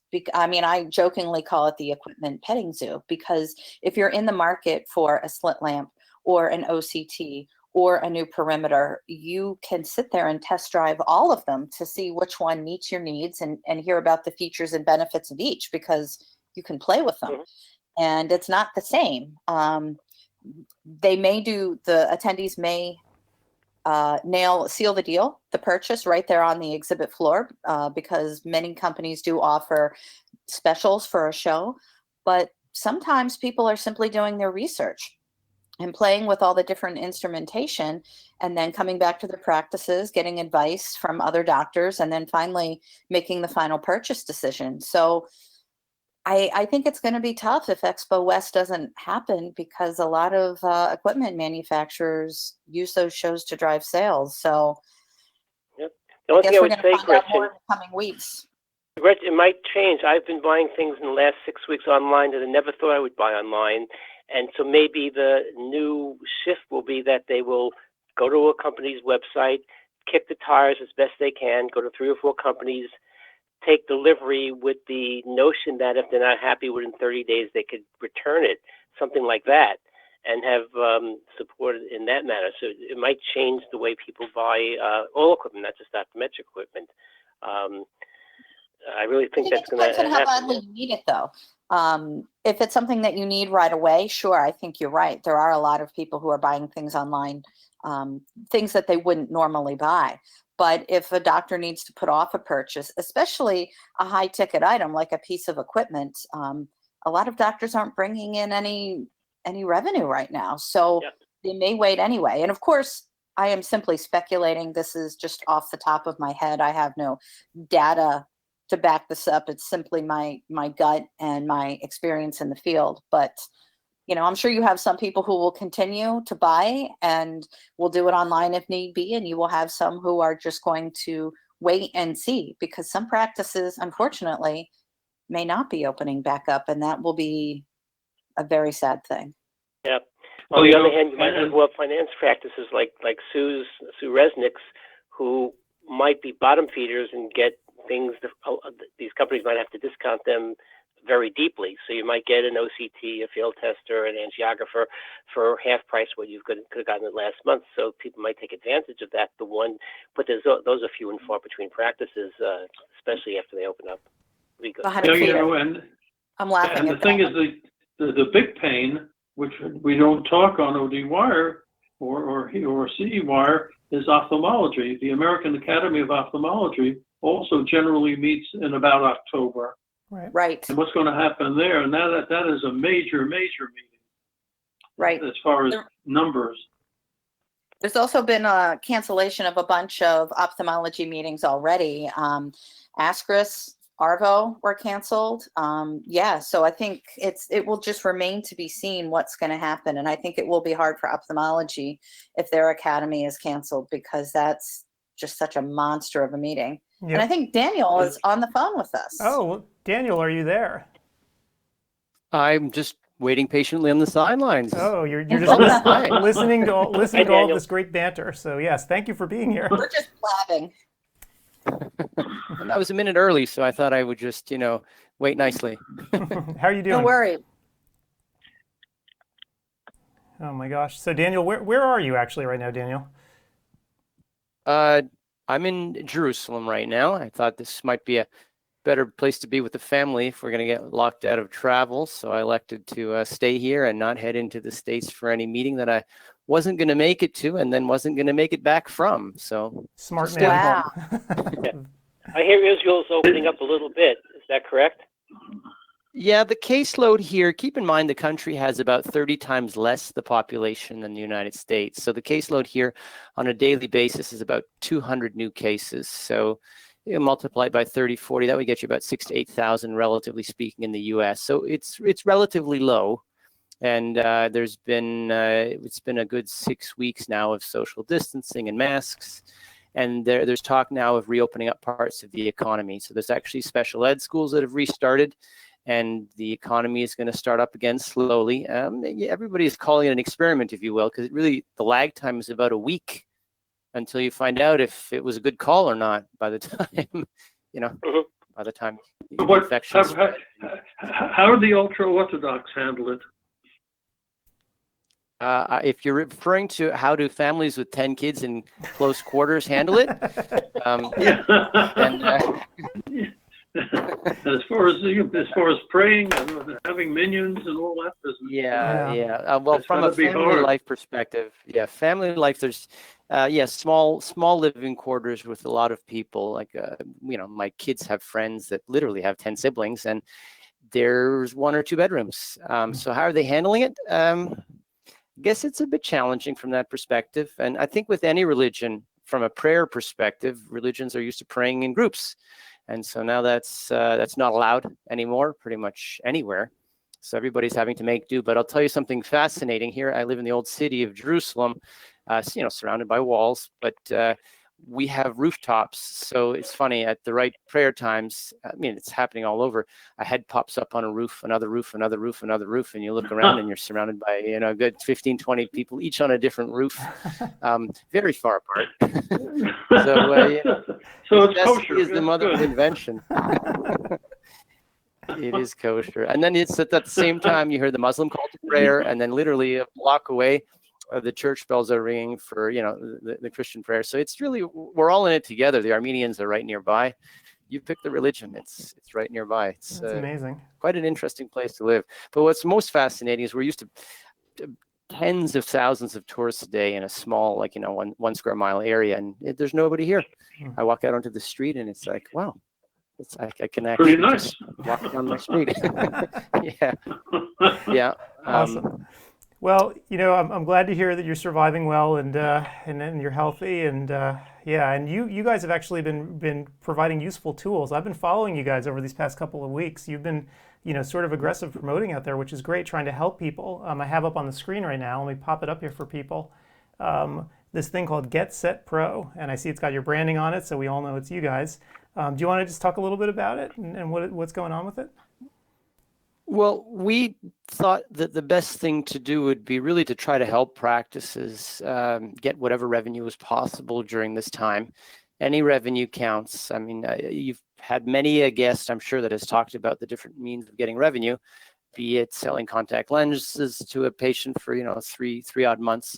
And a lot of that is predicated on a good telehealth platform. So our team released Get Set Care, which is our telehealth platform. It's secure. It's got all the HIPAA compliant issues. It's all taken care of. It's now got scheduling built in, and we're giving it for free for practices for the duration of the pandemic. May it end soon.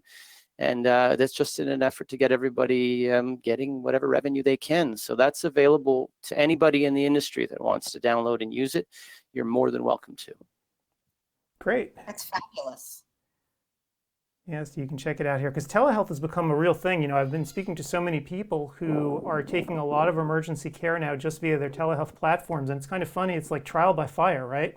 I mean, this is something that people a month ago would never have considered. They just completely ignored it. Yeah. And now all of a sudden they're scrambling to it. Yeah, one of the interesting things that we've asked ourselves throughout all of this is what changes in behavior will actually survive the pandemic effectively. And so if we, like you said, you go back a month or two ago and telehealth, who's really going to get into that? And now people are asking themselves, hey, you know what? I see a lot of uses for this post-corona, really. Post-COVID, I can see how I can get that extra visit in with a dry eye patient I wouldn't otherwise have gotten in. The contact lens patient that just switched to a new lens. I don't really need them back in the office for a week. I could see them telehealth-wise, and everything is good. We're good. So there's starting to be a number of different cases where practices are seeing the applicability of telehealth post-COVID. So I'm finding a lot of that very interesting to see what the behavior change is going to be. And it seems like telehealth is going to be one of those, particularly because you now have a new platform to communicate securely with your patient base. And a lot of practices don't have that. They're just, they can't do it in a HIPAA compliant manner. And so this will help. Absolutely. And I'm kind of wondering, for the practices that don't have it, what are they doing right now to service their patient base that they're having legit emergencies? Well, so keep in mind that the rules are relatively relaxed right now in terms of HIPAA compliance. So it's basically, if I understand it correctly, become almost fair game that anything that you can do to communicate back and forth with a patient, you could use FaceTime, you could use WhatsApp, you could use anything really. And as long as you can communicate back and forth, it'll count right now. Now, those rules will tighten up shortly after the pandemic is over. But right now, I've spoken to a number of practices. They just get on the phone and they talk to the patient even. Now, if you need to see into the eye, then you're going to have to use a platform that has video capabilities. But again, by and large, just WhatsApp the patient back and forth, and that's good enough. So, but I don't know how long that's going to last. That's the real question. Yeah, and how have you been doing with this platform? I know your demand probably shot up, right, in a way that you probably weren't expecting.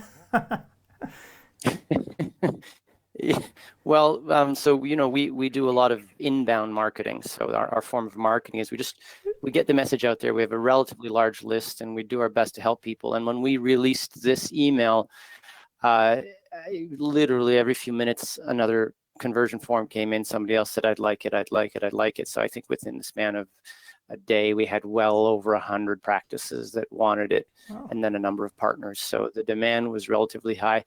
And in fact, to follow up on that, because everybody's talking about reopening, for better or for worse, I think there's benefits definitely to reopening, but we also have to be careful. So we're almost done putting together a free campaign that anybody in the industry can use on limited reopening. We have two versions of a limited reopening campaign, and then we have one version of a grand reopening, which don't use it now, but practices want to know they have it in their back pocket so that when they actually get to reopening, they have a campaign they can release.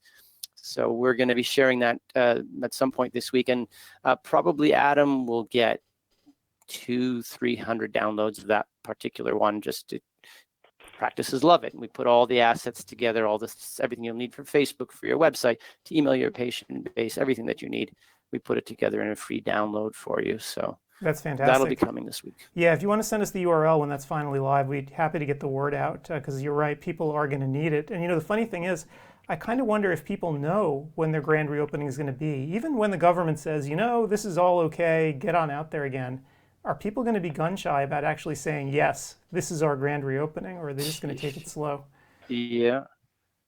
Well, they should be gun shy. Really, I think everybody has to see what happens in the next few weeks to see. I mean, we've all heard of examples of practices that are seeing a few patients an hour, but what happens, like I'm sure you've heard this from a guest so far, what happens when somebody comes in and it turns out retroactively that they were infected, and now your doctor who was present just can't practice anymore. They have to be at home. So I don't know what's going to happen. One of the things that I'm recommending to practices is a bit odd. It's a reverse telehealth.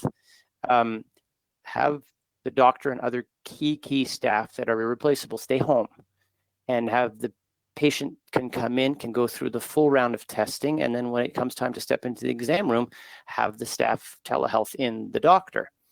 And at this point, the doctor can actually see all the results. Everything has been done, like with tests, everything. And then to the best of their ability remotely, they can go ahead and make their analysis and recommend what needs to be done. But all you need is somebody that comes in, and it turns out the doctor has to go home, and then the practice is truly shut down for what could be weeks to a month. So I don't think we know when that's really going to be in the end. Yep. There's another tool that we put together. We put together an ebook, survival kit. It talks about the recovery plan that practices should go through. So I'll share the URL with you as well, Adam. Of course, it's free for everybody to download. And in the survival kit, it talks about strategies that you can use to try to keep the office as safe as possible, how to successfully start your reopening process, how to make money in the meantime, a whole bunch of strategies around that we've gathered up from our clients and from the industry. So we can share that as well. But it's a good question. When is reopening going to be? I don't know. Yeah, I mean, it's tough. Like, Steve, your practice in New Jersey, are the younger associates like going in just as cannon fodder? Like, how is that going to work? Going in to see emergencies a couple a day, and without any staff there, and they pretty much can handle it. Even if it's a retinal detachment, we'll get them out to where they have to be. We only have one or two staff members going in, either an optical person and a greeter, pre-tester, for lack of a better word. So it is difficult, right? And what Daniel just said, I never really anticipated, but when things reopen, if one person gets sick, pretty much they're all going to get sick, because we can't help it. And then you could be closed for a month, and some people are sick for a long time. So that's a consideration that I didn't even think about. So we're doing basically the same thing that Sue is doing. I love the idea of that reverse telemedicine. And for most cases, sure, it might be hard to stain the cornea to look at the dry eye problem, but the staff is pretty good at that, and they could take a picture, put it up on the in the computer, and they can remote access that. So I love that idea, Daniel, of staying home and letting the staff get the disease. I can better word. Well, okay, yeah. I mean, look, for single doc practices, I don't think there's much choice. There's another suggestion that was made, which is splitting staff into groups as well, so that if today staff A and B come in, tomorrow it'll be C and D, and then at least you've also split that up as well, and you've increased your chances of keeping the practice going longer. But you've probably heard that suggestion already. Right. It's not easy out there. Yeah, the amazing thing is that the thing you're proposing with the reverse telemedicine would have been a great lecture, instructional, educational thing beforehand, but who could have anticipated it? Now to invent that from home is really difficult, but we'll have it for the next pandemic. Yeah, I mean, that's funny. If you had proposed that, Daniel, like 2 months ago, people would have said you were clinically insane. And now I'm sure it's like, oh yeah, it's obvious. This is the thing we have to do. I'll tell you why I felt somewhat sane in the process, because I was getting tons of emails like I usually get, and along the way, along comes an email that talks about telehealth, where the patient gets all these tests done, and the patient has to go into the office, and the patient goes into the office, and I'm thinking to myself, I don't understand. If the whole point is to keep the patient out of the office, how can you be proposing all these tests? And then I realized, you know what? There will come a time where it's okay for the patient to come into the office, but maybe the doctor shouldn't. So really, that's what got me thinking. But you're right. Yeah, but there's a lot of people that would have been called crazy a month or two ago, and they said half of what's going on now. That's for sure. Wow. Well, Living in a crazy time. yeah, it really is. But no, this is great that you're doing this. I have the URL up on the screen, by the way, for the practice recovery kit. So people. Okay. Daniel, I have a question that has nothing to do with the product or anything else. What sort of sound system are you using? You are coming in clearer than any other guests that we've had.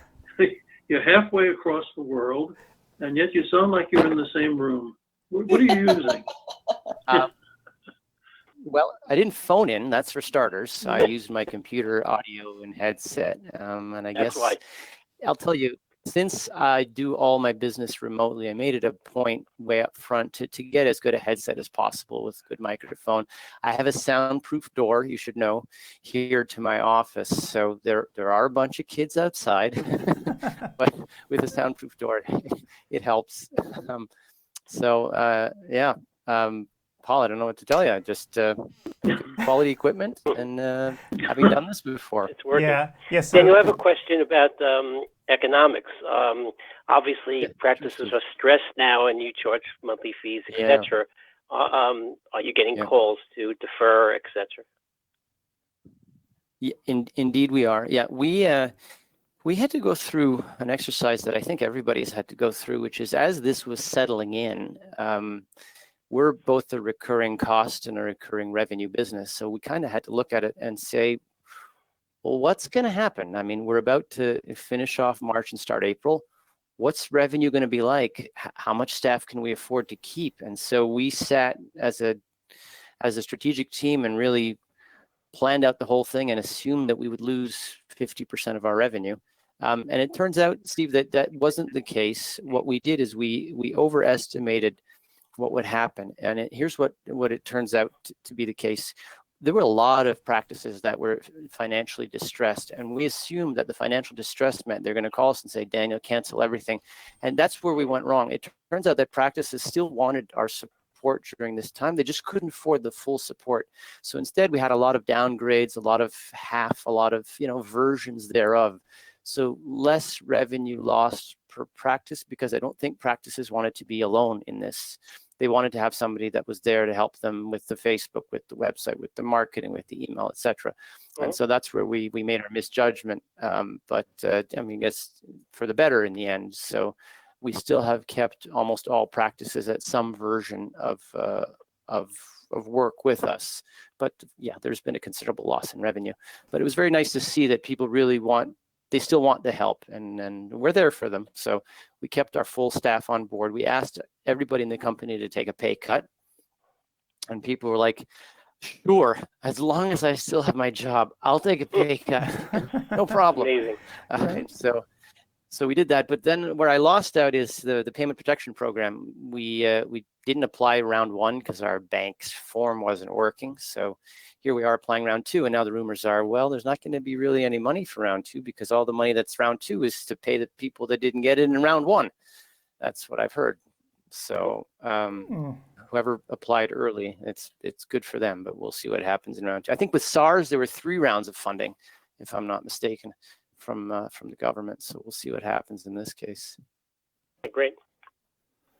All right. Well, Daniel, thank you for coming here today. It's always good to hear what you're doing and how you're helping, because it's kind of interesting. You live in a virtual world, and suddenly the world has come to you. Right now, everyone's playing in your universe. Yeah, you might be happy, Daniel. Unfortunately. You might be happy that we're going to reprocess the same seminar because it's so well received and so needed. We're going to have another one at the end of May, and your booth is there. Yeah, your booth is going to be up. So yeah, we're going to probably do this again live in the end of May and then the end of June, and you just keep doing it as much as we can, since we know things aren't going to be back to normal anytime soon. Yeah, it's great that Arbo relaxed the rules and allowed all this to finally be live. I mean, you and I know we've been pushing this forever to be live regardless. What's the difference, right? Yep. Yeah, they forced nice the issue on the states, so it's kind of an interesting thing. So we'll see what the states say after all this is done. How they respond. Yeah, that's fair. Well, Gretchen, Steve, Paul, Adam, nice to speak to all of you. Thanks for having me on, and I'm looking forward to being back. All right. Next year in Jerusalem. Thanks so much, Enjoy the Danny. day. Got Great it. to hear your perspective. Yeah. Thanks, Daniel. So we'll catch Pleasure. up with you later. Nice to talk to you all. Bye-bye. Bye-bye. Okay. Yeah, we actually use him. He's a great service in our practice. He's Yep. Very knowledgeable. And again, it's kind of funny how, everyone is sort of caught up now, and they needed him before, but now they really need him. Yeah, so seeing this technology is so great. Yep. If we ever consider going overseas, it's doable. It's remarkable how clear. Yeah, no, so he's actually calling in just like Gretchen. Gretchen's using a headset too. She's not using a phone either, so you probably can't tell because you're on the phone. But Gretchen sounds like she's sitting next to me. Which I am, by the way. The other Bailey is here next to me. That's right. And I'm not using a headset either. I'm just on my laptop, and if you hear weird noises, it's the guinea pigs are drinking out of their water bottle. I'm here with Molly and Louise, the guinea pigs, in our family room. Oh, that's hilarious. It's funny when you said that. I was looking for some Bailey's Irish Cream next to you, but That's the next thing I'm going to put here. Wrong. Well, looking at the time, it is 10:02 Eastern, so I thought it might be a good idea to run down what the classes are coming up next. Yep, let me do that. We'll see Natalie Santinelli and Jason Mayer with critical corneas, and Craig Thomas, who just called in, is going to be talking about vitreomacular interface disorders. Oh boy. John Gellis will be talking about keratoconus, and Jen Lyerly will be talking about an OD's guide to patients' most common cosmetic questions. And those are all good classes. I don't know which one I would pick if I had to jump in. So the Santelli one with Jason Mayer, that is a joint production of, it's a lot of ER cases, I think, and corneas that are in really bad shape. So if you want to see some pretty severe stuff, that's one to definitely check out. Eye candy. Yep. They were actually a late addition to the conference. They were one of those groups that approached me later, like, hey, can we be part of this? And I'm like, sure. Always looking for new blood, and they did a really good job. So happy to have them on board. Yeah, it is nice to have new lecturers. I know what you mean about new blood. I feel that way with authors sometimes. It's nice to see a fresh face and hear a fresh voice to get a different perspective. So that's great. I'm glad that they had the opportunity. Right, because not everyone's like Craig Thomas, who's constantly out exploring new things, right? So with Craig, you have no idea what you're going to get. It's the same old guy, but it's always something different. So you realize your interview with him, Adam, was, Craig, how you doing? And that's it. That's all you need to say. 25 minutes he talked. He spoke. He actually tells you. Yep. Well, it's interesting. Craig's thing about allergy, he's not incorrect. I mean, this is something that people can do in the office. And only because slit therapy has become a relatively new thing that people can use, it becomes practical to treat it, outside of an allergist's office. In the old days, you'd have to go get shots every week. And this is not something that anyone wants to do, routinely in the office. With slit therapy, you send them away with the actual product that they put under their tongue. And it's refrigerated so they can keep it, get a 2-month supply or 3-month supply. So it's something that becomes practical to do in the office. So, Cool. All right, so I guess we have a break now. So what I'm going to do is I will go back to my old standby because people do like watching it, the Contact Lens Museum film. And then I think the next person we have scheduled is at 3:30 Eastern, 12:30 Pacific, and that's Kerry. He's going to come on and talk to us all about the movie we have on Wednesday. Great. I get lunch. Yep. And I'll be back in a bit. I think I may have mentioned that it's my dad's birthday today, so we are going to go. Happy birthday. I will tell him it's a big birthday for him. I feel badly. My mom had a big birthday a few years ago, and I threw her a surprise party. But my mom got cupcakes, and there will be gluten-free ones for me. So we're going to go over and sing happy birthday and visit for a few minutes. And they live close enough that we're able to do that. So I will. I'll leave myself logged in, but I'll ping you when I'm back, just so that you know. I'll probably be a bit longer than the break allows. But I will give him your birthday greetings. All right. Absolutely. Sounds great. And so I'm going to let this thing go, and I'll see you all guys here in about an hour. All right. You got it. Thanks, guys. Bye. Bye. See you then.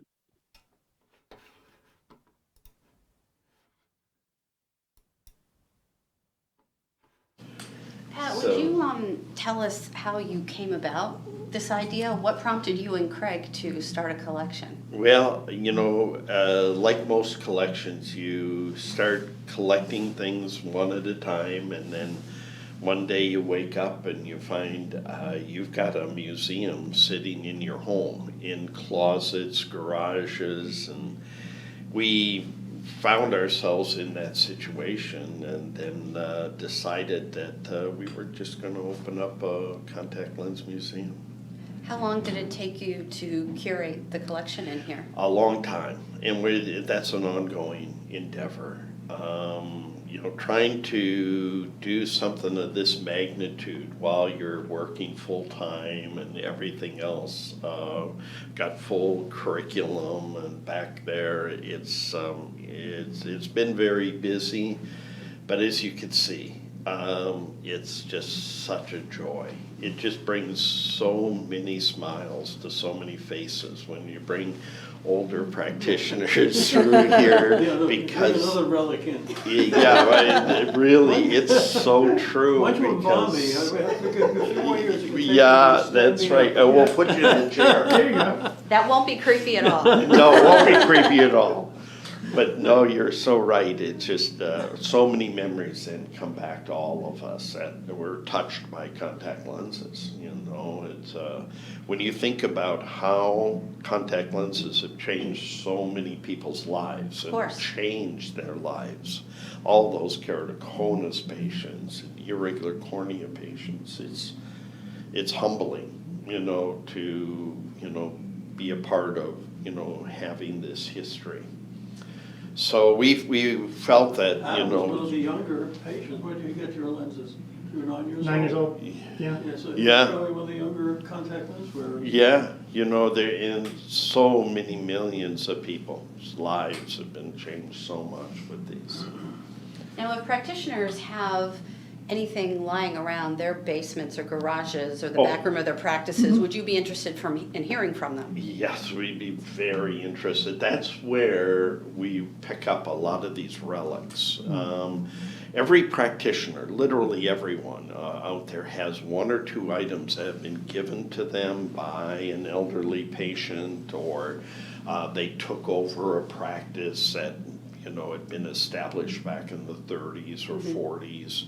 And somewhere in their archives are these treasures, that they've not known what to do with them. They hold on to them because they don't take up a lot of space, but they don't know they know they can't throw it out. Right, of course not. But they're looking for a place to send it.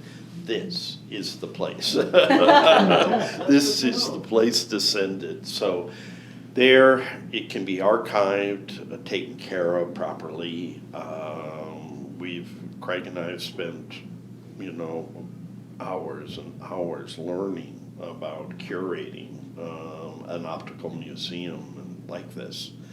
There's a lot that goes into it. We had to then apply for a nonprofit organization, a 501c3 with the government. We got that, so we're official. So not only are you accepting items to be displayed here, you're accepting financial contributions to support the museum. Yeah, very much so. This has been totally funded through gifts and so on, and by Craig and myself. That's a good charity for next year. That is, it really is. It's a lovely charity for individuals in the eye care profession that want to see, the history of contact lenses preserved. So you can see here we encourage donations, and so we love it. When people can, when they win the lottery, send us some of that, and so we have fun. But it's we get, believe it or not, our biggest support from patients. So they feel this incredible emotional, tie to these lenses. Sure.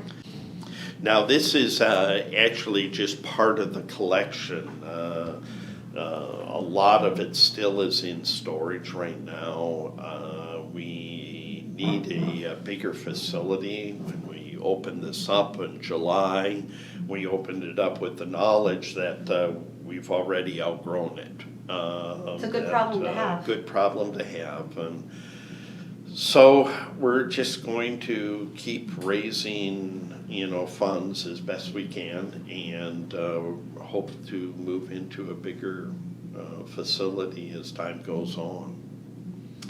And then this is, like I said, part of the collection. The other collection I'm going to show you is the collection of antique glasses, spectacle lenses, probably one of the finest in North America right now, and that's across the street at the school. This has been just a passion for Craig and I, this collecting. And fortunately, we have wives that understand the insanity, because that's what it is. It's insane to be doing this.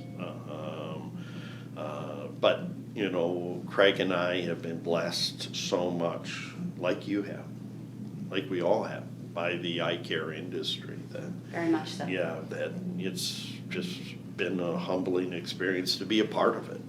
So this is our payback, or this is our legacy that we'll leave. So. And it's a beautiful one. It's a start. It's a beautiful, beautiful, beautiful start, and so we're real happy, very, very happy with it all. Excellent. So many, many years ago, as you can imagine,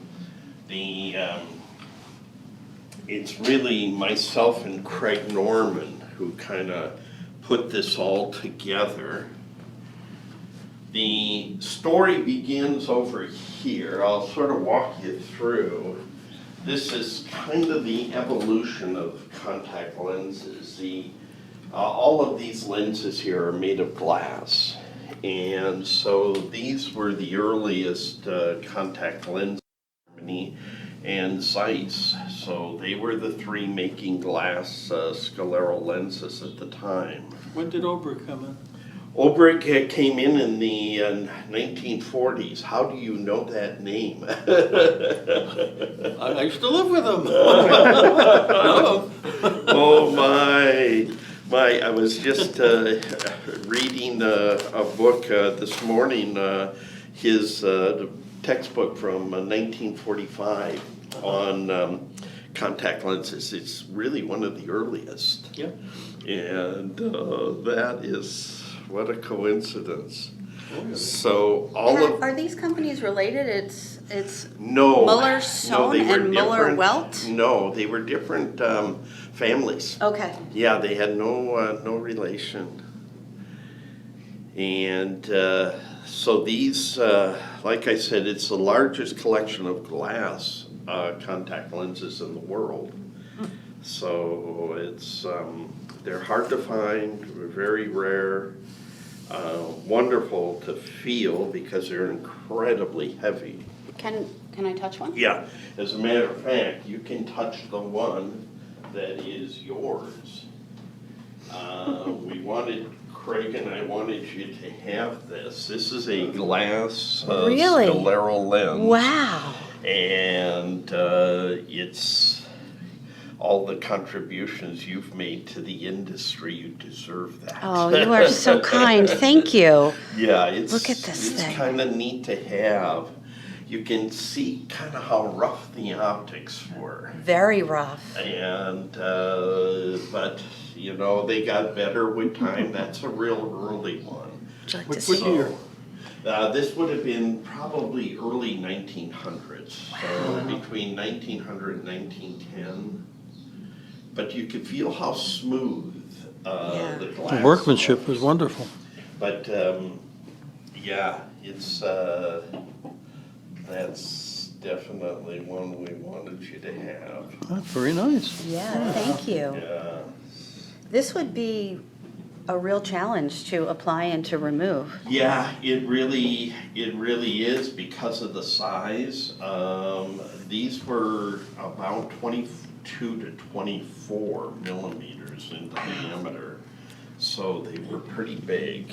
And then I see that they're fenestrated as Some well. of them were, and that's kind of unique, the number of them that were fenestrated.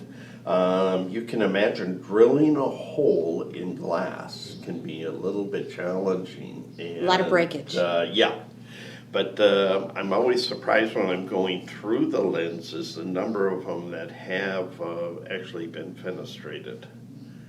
And that would have been a challenge as well, not only drilling the hole, but making sure that the edges are smooth enough. Oh, Because yes. that would have been quite painful had you applied a fenestrated Yeah. lens that wasn't smooth.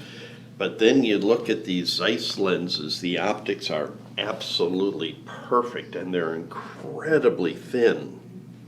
And I always wonder how many of those broke in the eye. You know, it wouldn't take much trauma That would have been to a shatter really big problem. those, yeah. But that was unique of the Zeiss lenses at the time. They were incredibly thin. Do you know who made this one, the one that you gave me? That one, yes, I do. That one was from the Mueller-Weld company. Wow. Yeah, that one. Look from at these. there. And then those are the molds right there? Those are the molds. So that is and let brass, me and then take you through how. Let's looks like a say shell. it's 1920, and I'm going to fit you with a contact lens. It would all begin over here. May I sit in the chair? Yes, please. You sit in the chair again. That's where I sit. You know, I get comfortable in here.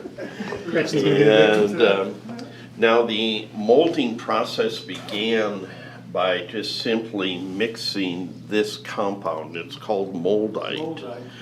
And we would mix it in one of these containers. And then it would be placed into a syringe.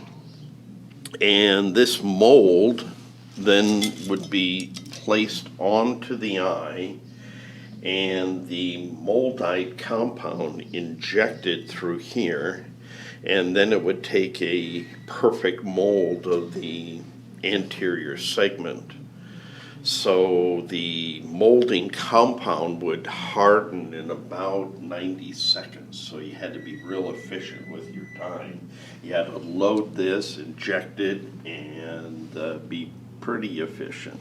So you have to do that on a board exam, right? Absolutely. 1950s. Jeez. And then what happened next was when you had that beautiful mold, you would mix this next compound called cast stone.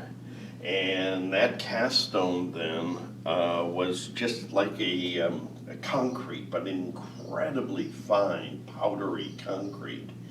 And then you would let it harden, and then you would have this beautiful impression of the eye.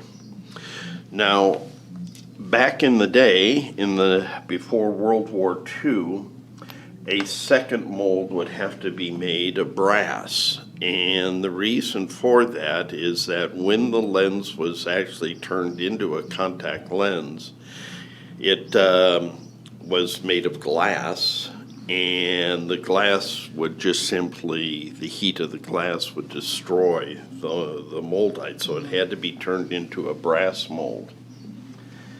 Then it was taken over here, and this is probably the highlight of the museum in the fact that we have the only remaining glass contact lens making apparatus in the world. This is Really? it. This is the only one left. Does it work? If you It wanted works. to create a lens, Oh, you yeah. could? Yeah, we've had it fired up, and you could see we've destroyed part of the table from the firing it up, and it makes a lot of pops and noises. And now there was this vise was on the stand. We don't know what its function was, but it must have had some function. The problem with this instrument is that nowhere can we find anything written on how to manufacture the contact lens or how they were manufactured. So we're having to piece it together little by little. Now, If I push this, is something going to happen? Yeah, push it. Push it? Yeah, push both of them. This one. Oh my God. And it still works. That's the amazing thing. We fired up these motors and they were still working. This is incredible. Now, the way it worked was you attach the mold, the brass mold of the shape of the eye here. Top two, I think. Perfect. Now, that bottom, yeah, no, you got it. You got them both. Okay. Good. And what would happen is you had natural gas and oxygen that were mixed together. Those were, it wasn't propane. Propane hadn't been invented yet, so they actually used natural gas back in that day. And so the gases were then mixed up here to the appropriate concentration, and these valves controlled the amount of oxygen versus the amount of natural gas. It looks like it's a very non-precise process. Exactly, very non-precise. Then they had these 2x2 wafers of glass that were set right here. And then this was just simply brought around once the glass had been molten, and this just brought down and an impression made of the contact lens. And that's the mold right there. That's the mold. So you would of the swap eye. that out depending upon the Yeah. patient you're creating this for. And then in this little container, when I got the instrument, it was just filled up to about here with asbestos. Oh, excellent. So that made it all complete. So then you would bring it back here, drop this mold, and because it was flaming hot from being in contact with the glass, and it would fall into the asbestos where it would be cooled. And now with these little tools here, the residual glass would be broken away. And then you saw over here how the edges were rounded, and then the power placed on the front of the lens with this.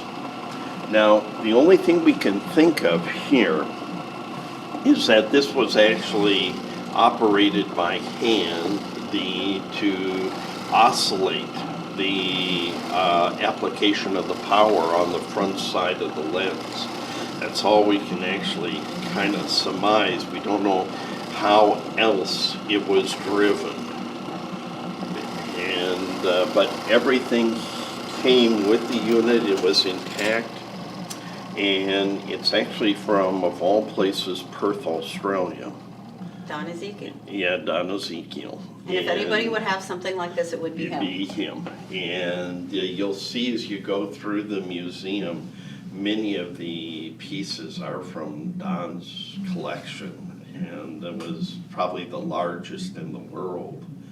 And he gave it all to us, so we're really super fortunate to have that. And he got his basement back. I'm sorry? He got his basement back. Yes, and his garage. He had it in his laboratory, but when he sold the laboratory, it moved into his garage. So he was kind of grateful, but again, sad to see it all go away. And but to have the only one remaining, now this is for this. A mechanical tool then, nothing to do with creating the contact lens. No, just strictly for changing out the gas. If you wanted to, is there gas in there? Could you make one? No, we keep the live ones in my garage at home, but these are actually empty. And So you have filled ones if you wanted to? I mean, I don't know that I'd put asbestos there, but you could create a glass lens? We're the only ones in the world that can make glass contact lenses if you need one. Have you tried it? Oh, yeah, we've tried it, and it's incredible. There's a lot of experimentation, getting the temperature right, getting just the exact amount of natural gas and the exact amount of oxygen. But you could see that it would be very easy to accomplish. Now, when PMMA came along, things changed rather dramatically, because now it was possible to just simply use the mold itself rather than turning it into a brass mold. And what was used at that time then were these PMMA wafers. That's actual PMMA? Yeah. I thought it was cardboard. No, it has this protective coating on it, and you just peel this away, and then there's this beautiful piece of acrylic plastic. Wow. For scleral lenses. That's really cool. Very cool. And now, it didn't take any temperature at all to melt that. That was not like melting glass. So I think we even have one here that might be, there we go. Oh, so that's it. That's it. So Darren asked the question, when you were in school, did you ever see anything like this? Yes, well, with the way it worked in school, our contact lens course was one person with keratoconus that was handed down from class to class. And we had it was at Columbia University, and we had Isidore Finkelstein was the professor, a very bright guy, but that was it. And he had this one guy, and every time they had to do something to wash the lens or something, there was no sink. The Fink used to walk in to the bathroom and wash it and try it on. And this guy never succeeded, but he kept coming back from class to class. Oh. And that was the contact lens course in the 50s. Oh my gosh. That's so interesting you mentioned that name. I read his name for the first time last night. Finkelstein from Columbia University. And the reason I came across it, I was doing a story, as I'll show you down here, on Dennis England, who helped invent the first corneal contact lens.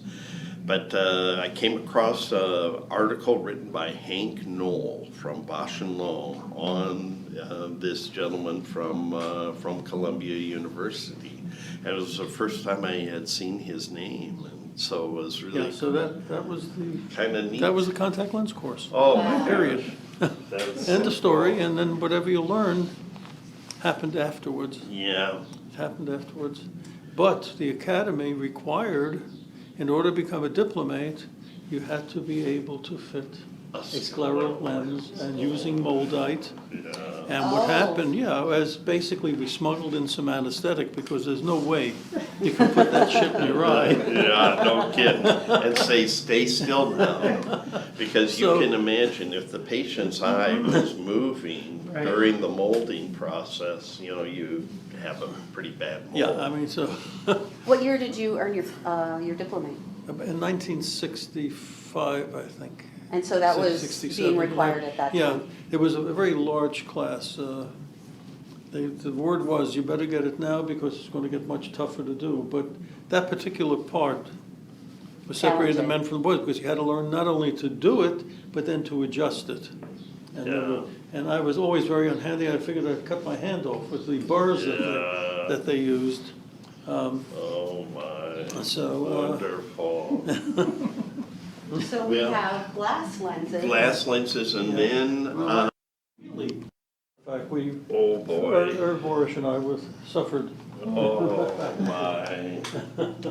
So here we go to PMMA sclerals. PMMA sclerals, and it was very plastic was very slow to get involved evolve into the contact lens industry.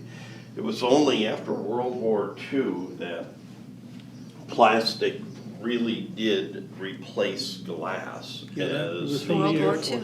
Huh. The plastics first started on airplanes. I see up there Ernst Abbey. Yeah, Ernst Does that have Abbey. anything to do with the Abbey value? Yep, it sure does. That is it right there. He was the mathematician, the brains behind the Carl Zeiss Corporation, and he was a brilliant mathematician. He developed this machine right here. This was It's like an early lensometer? It looks like an early lensometer, but it's called a refractometer. And what it did is just measure the index of refraction of the glass.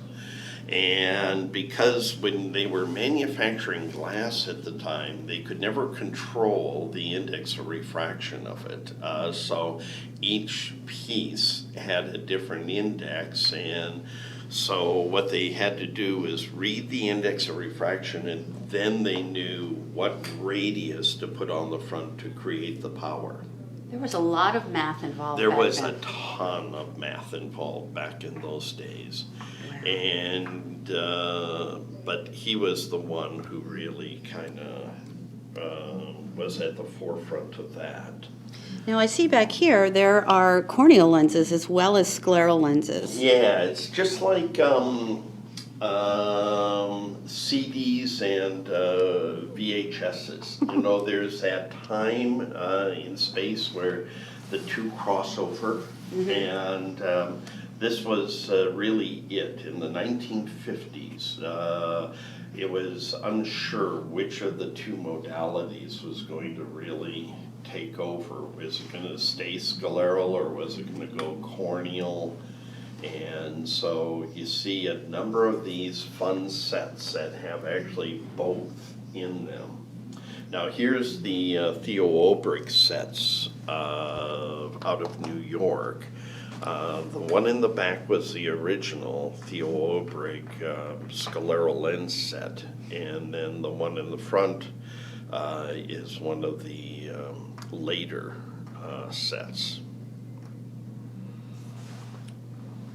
I like these glasses down here. The world of contact lenses. That is really cool. Bizarre. So WJ made them. Well, Newton Wesley was the man responsible for kind of bringing contact lenses into the mainstream. So in the early 1960s, he marketed everything to get contact lenses out to the masses. God bless him. Yep, and he appeared on the Steve Allen show, and he was just this incredible kind of showman, but yet incredibly ethical. And He was keratoconic. Yeah, that's correct. Do you have any stories? Well, yeah, he had a partner, George Jessen, Yeah. and George was a glad-hander type of salesperson, and Newton was the front guy with the research type of thing. Right. And they did everything, and they not only market glasses, but I remember they used to hand out ties. Oh, I've got Christmas one. with those contact lenses on it. Yes, I'm so funny you should mention that. You're the only one I've ever known right there from the Newton Wesley Company, and but he was just this incredible marketer. Yes. And it was just so cool what he was able to do. That's good. Somebody needs to get the word out. Well, you know, and little known fact, it was Newton Wesley who founded Pacific University College of Optometry. Is that right? I didn't know that. Yes, it's a rather kind of long and sometimes sad story because he founded it but then had to give it up and sell it because of World War II and the internment camp. So his two sons and his wife ended up in an internment camp throughout the course of World War II. And it was here in Portland where the internment camp was.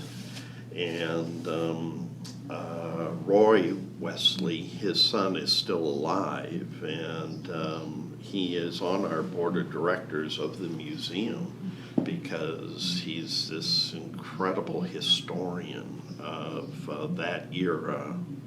of the internment camps and all the kind of injustices done back then. So kind of a fun story to just hear him talk about. Oh, I bet.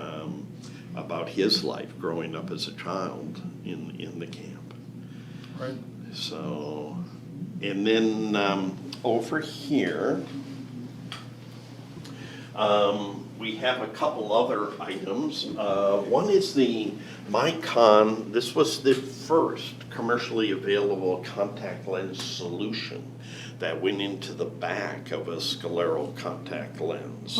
What is Micon? And, you know, it's, I'm not sure, I think it's a sodium bicarbonate system. What does it say there? I looked it up. 2% there we go. sodium. You were Yeah, right. I was. Sodium bicarbonate solution. So where did the name Micon come from? Now, that I don't know. It was manufactured by House of Vision in Chicago. House of Vision. House of Vision, yes. It sounds like a sketchy place. It does. It's like a haunted place. Now, next to it here is another one of those Wesley Jessen things. This was a research lens, and patients were losing their lenses pretty easily when they switched to corneal. So what they did is they impregnated the contact lens with little graphite particles. And then you would just pick it up with a magnet or find it. Are you kidding me? Yeah, so it was a magnetic contact lens, and that's what it's actually stuck to, is the magnet right there. Oh my Did gosh. that affect vision by having that into the plastic? It's sort of like putting fenestrations in the lens. They never really affected acuity very much, and just a clever idea. So, but they never marketed it or anything, but it's just kind of cool to have A one of magnetic their... lens. Wow. Some patients Magnetic. may like to have that option available to them. Oh gosh, I thought it was so clever, you know, but it just shows you, you know, you've got a problem, you know, this is how we're going to fix it. Who was the optician that brought I forgot his name, that made the corneal lens popular? Remember his Oh, Kevin Toohey? Toohey, yeah. Yes, Toohey lens. Kevin Toohey. That was the first one. We've got some of his early things over here as we evolve from... It took lids of steel to adapt to those. That's for sure. Then we went from the scalerals into the... We have a TUI contact lens fitting record back there. Yes, now that's kind of interesting. That's Robert Ryan. Now, Is that a HIPAA violation, Pat? Yeah, it's a definite HIPAA violation. Now, he was a famous actor. Oh, sure. Back in the 50s. And another famous person was Ronald Reagan. Ronald Reagan. Highly myopic. Yep. He wore contact lenses. Wore contact lenses. So we have some pretty interesting things. Oh, so here's the little scandal, I guess, with Dennis England. He applied for the first U.S. patent. In 1945, I've got the original patent. Craig, I've got a Xerox copy, but Craig has contacted the patent office, and we're going to see if we can get the original patent, that patent application. And Kevin Toohey preceded him. Yeah. Oh, no, sorry. Followed. Okay. He followed him by 2 years, 1 month. 2 years later, Kevin Toohey took out his patent, or applied for his patent. That was in the 50s, I think. Yeah, 1950. And then Bill Feinblum also got involved with scleral lenses. Yeah, and there's Bill's diagnostic set. Yeah, You'll notice those green lenses there, and apparently someone told me that those were actually developed for treatment of an nystagmus. Now, Did it work? That I have no idea. I didn't know why it would work. Again, I wish Bill was still alive, and You know, I've got there's a Yiddish questions. expression, it worked like a Teutenbankes, like a leech on a dead person. Yeah. So did you know Feinblum? Oh, sure. Oh, yeah, we used to work together. He was the man. Yeah, he was, Bill, what happened towards the end, he couldn't handle the contact lenses, so he referred to us. But he was a tremendous promoter, and his main specialty was low vision. Yeah. Right. And he was able to get his face on Life magazine. Yeah. And he ended up having a tremendous practice on Park Avenue. And again, the low vision didn't work. But but people kept coming I've in. got that Life magazine with his story, the Feinblum story. It's actually one of the really earliest He knew how to promote. publications. Yeah. He was, well, actually, there's a direct link between Bill promoting and me. Afterwards, Oh, my. so I shouldn't knock him. This machine, the Compumatic. Yeah, it's the only one computer? I've ever seen. Again, another WJ product from the 1960s, and you turn those dials, and it would you would build your contact lens. Each one of those dials put on a different radius of curvature. Wow. So you design both the anterior and posterior surface of the lens with that little, they call it computer, but it's just roller device. And a very, very cool thing, but. Did you ever use one? No, never used one. It's the only one I've ever seen. Yeah, those tinted lenses are also very interesting. Yeah, those are from England. Change your Yeah, eye color. yeah, Caprice PMMA lenses. Oh, God. Somebody needed his eye color changed. I Yeah. forgot his name already. Well, I recognize something down George there. Siegel, Oh, the actor, yeah. So he George came in, Siegel. he was young and he had to play an Arab. He had blue eyes. So he had to play an Arab in some sort of film he was in. So Columbia Pictures sent him in. He was in New York in those days. So we had to give him one of those lenses. So I gave him the lenses and I gave him a bottle of anesthetic. When he was shooting, because he suffered with those. They were thick and they were terrible. Oh, so he had to have dark eyes for the shoot. Did you see the movie afterward? No. No? Maybe it didn't even come out, I don't know. Yeah, it could be. Who knows, many Yeah, of them maybe didn't. don't make it. I see a bottle of Playa-Gel down there. I haven't Yeah, heard Oh my gosh. that name in a long time. Yes, Playa-Gel, and the ones behind it, the yellow ones are called LC65. They were big items back in the 60s for PMMA. And what happened in the 50s and early 60s, these lenses were very thick. And somebody came up with the idea of what if we fenestrate them? And they put 4 little holes in, and they called it the Ventair contact lens. Yeah. So Ventair, and then became a marketer for the thing. They did a tremendous amount of advertising, and they ended up with offices all over the country. Wow.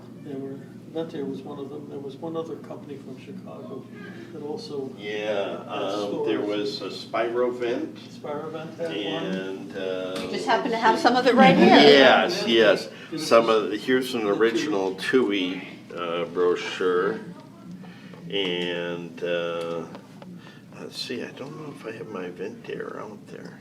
See, No, I and guess I After don't. that, the lenses were so thick that the people were terribly uncomfortable, and that's when I went into practice. And Ted, my partner, worked for Ventair down the street, Oh, boy. and he sent people over to Yeah. me. And then we came up with the bright idea, says, hey, if they're so uncomfortable with thick, why don't we make a thinner lens? Oh, boy. So we formed a company called Micro Thin Contact Lenses, and we got one Orthodox Jew to work in Brooklyn in a lab, and he was the micro thin maven. He was the one that did it, and we had a thinner lens, and because we had a thinner lens, we were able to succeed where Ventair failed. So we built up a very large PMMA practice in those years. How did Ventair feel about Ted? They didn't know that he worked for us, and then after that, he left there because the practice got big enough that we were able to.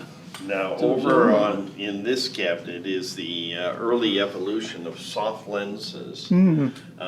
Soft lenses were developed by that gentleman there, Otto Wichterle, in Prague, Czechoslovakia. he started working on the material in the early 1960s. He actually started producing contact lenses in 1966, and those were the first soft lenses. They were called SPOFA, S-P-O-F-A, SPOFA lenses. Right there, right in front of you, is the first soft contact lens brochure ever produced. That was in 1965.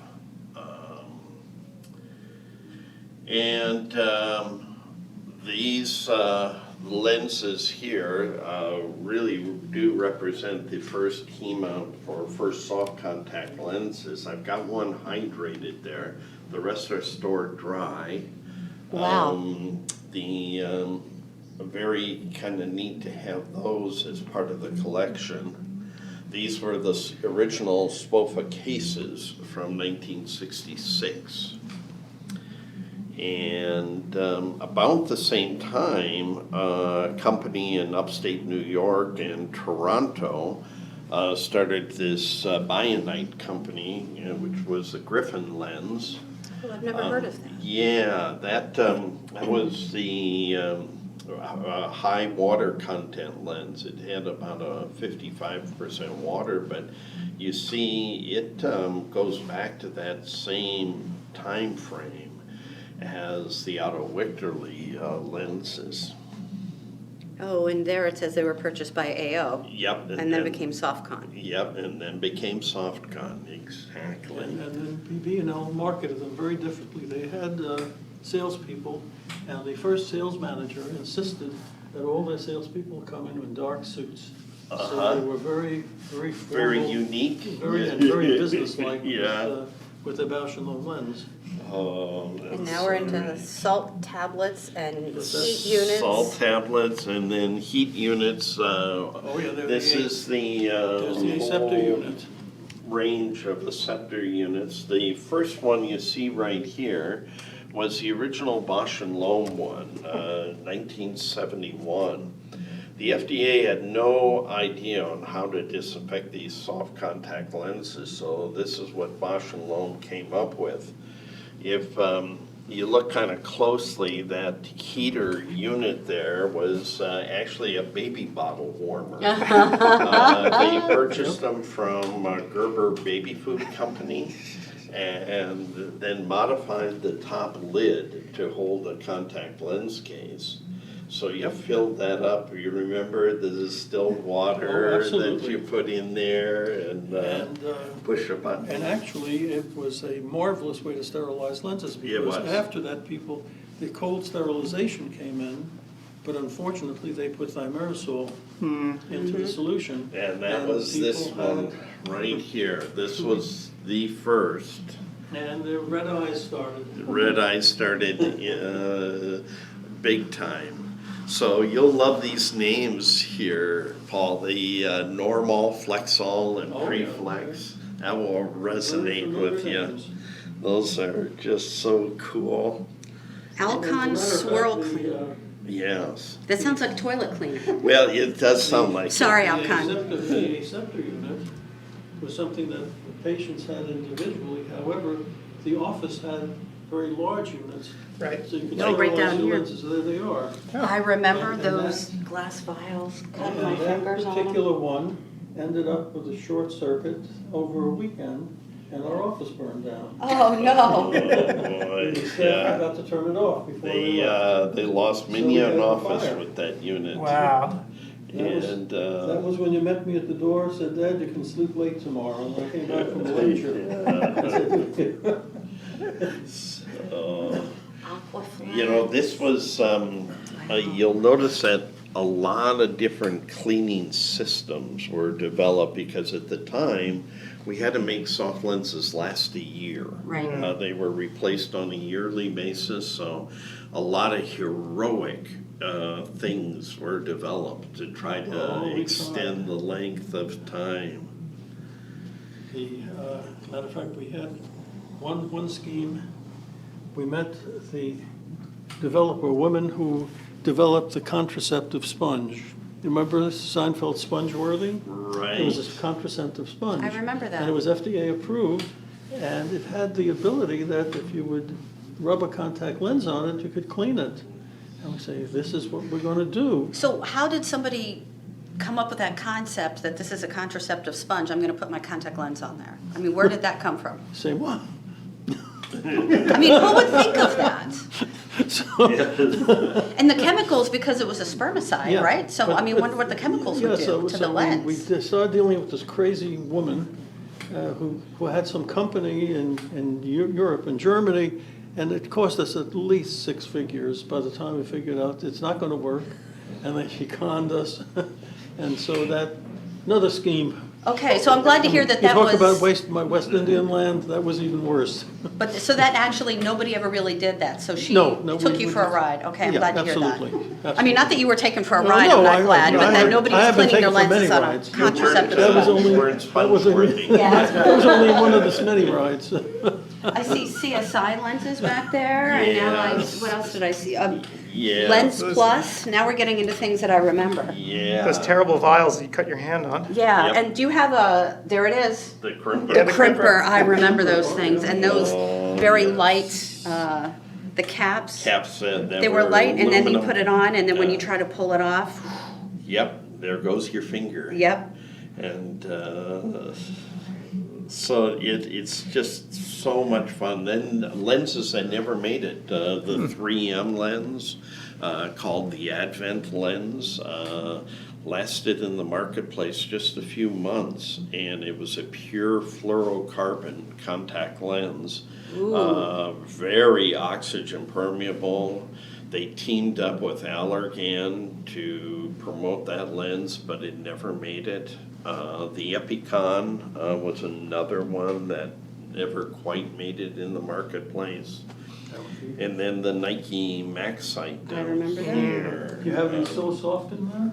Silsoft is right here. Yep. Another one that worked beautifully, 100% oxygen permeable, Yeah. but way too thick. So Yeah. it was terribly And so uncomfortable. hard to remove Yes. too. It was that rubbery Yeah, thing. it was Dow Corning owned it. Yep, and they Dow gave- Corning, way to go. Man, Can this ask has Joe. gotta be weird for you. Yeah. All these things I coming live- back. And Yep. just, you wonder where all that garbage is being stored. You know, I always ask myself, where is Well, are you it kidding? being I stored? mean, I've got these Gilbert and Sullivan operettas up here that. Oh, my. You know, Oh, that's, yeah. But I can't remember what happened to them yesterday. Yeah, me either, me either. That's the truth. Oh, you've got a DMV in there? Yeah, we do, and. And it looks like you have a designer case. Yeah, we do. There was a short period where Revlon bought out one of these companies. Hydrocurve. Bought out Hydrocurve. Or Barnes And they Hind. got themselves a really serious PR firm in New York, and they sent me around the country to talk about their particular product. They were interested in tinted lenses in those days and changing eye color.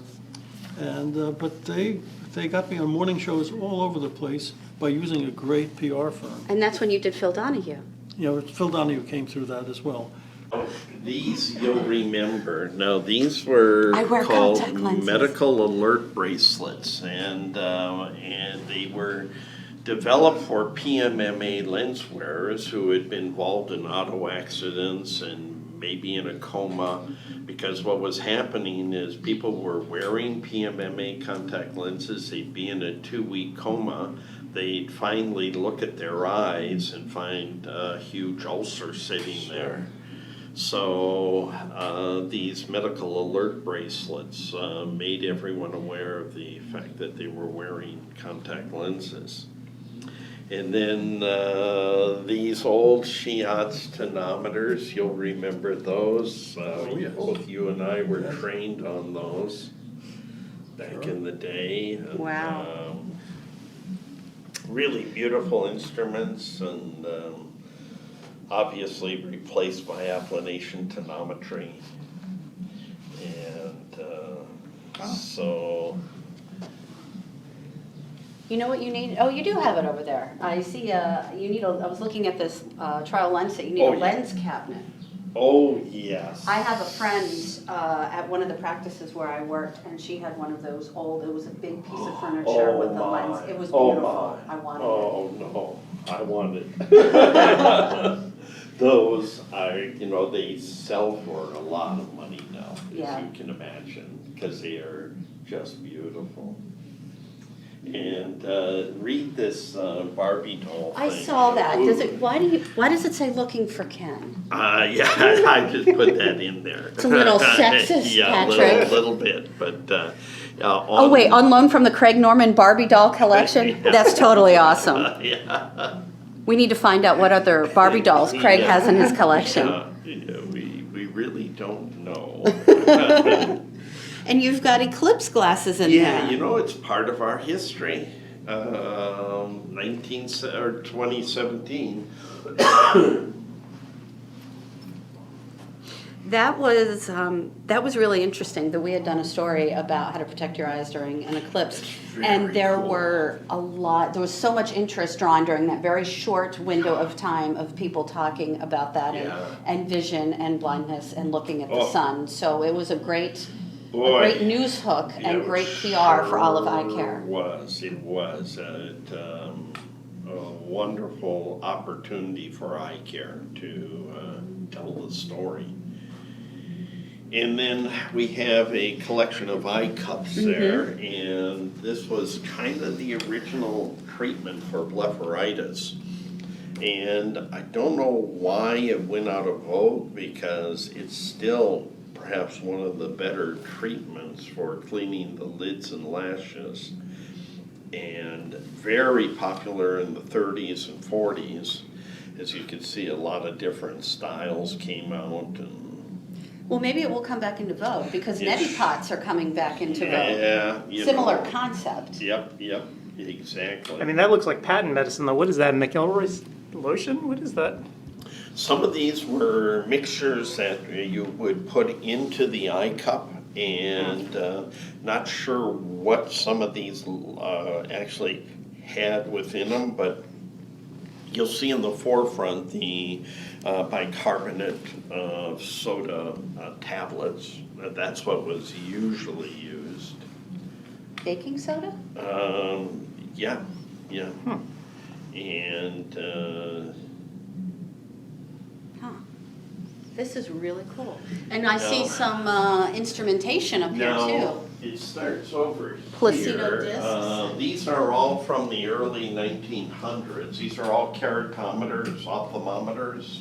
They look like satellite dishes of today. There were still some in my school. Yeah, Those- just like that. And, Yeah, that's the one where we, yeah. position, you had to get the axis on. Yep, and they rotate, and I swear that they could still be used today. They're the electronics would just have to be redone, but other than that, they're fully functional. Yeah, there's the old slit lamps too.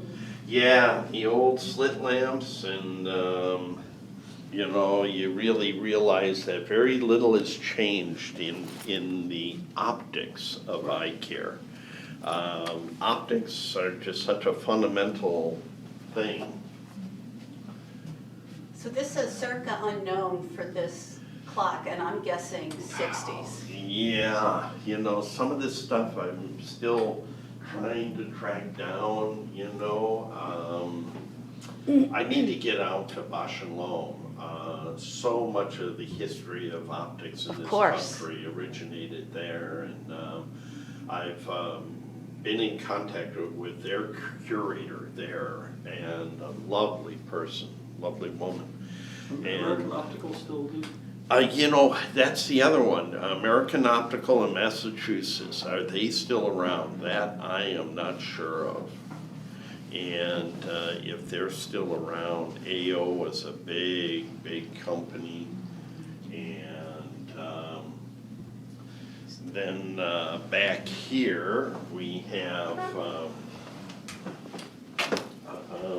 some interesting things. One, this is our little humble library. what we're trying to do is also get all of the books ever written on contact lenses, and any articles, brochures, anything related to contact lenses, we're trying to archive and save as well. Does the AOA library have? You know, I'm surprised the AOA does not have a very complete collection. I've always been kind of a little taken back by the fact that they haven't taken their kind of the history of optometry a bit more serious. In Indiana, also, they have the Historical Society. Oh, yeah. They should have. Yes, and so we need to get involved with all of those folks. Now this, here's a company you'll remember,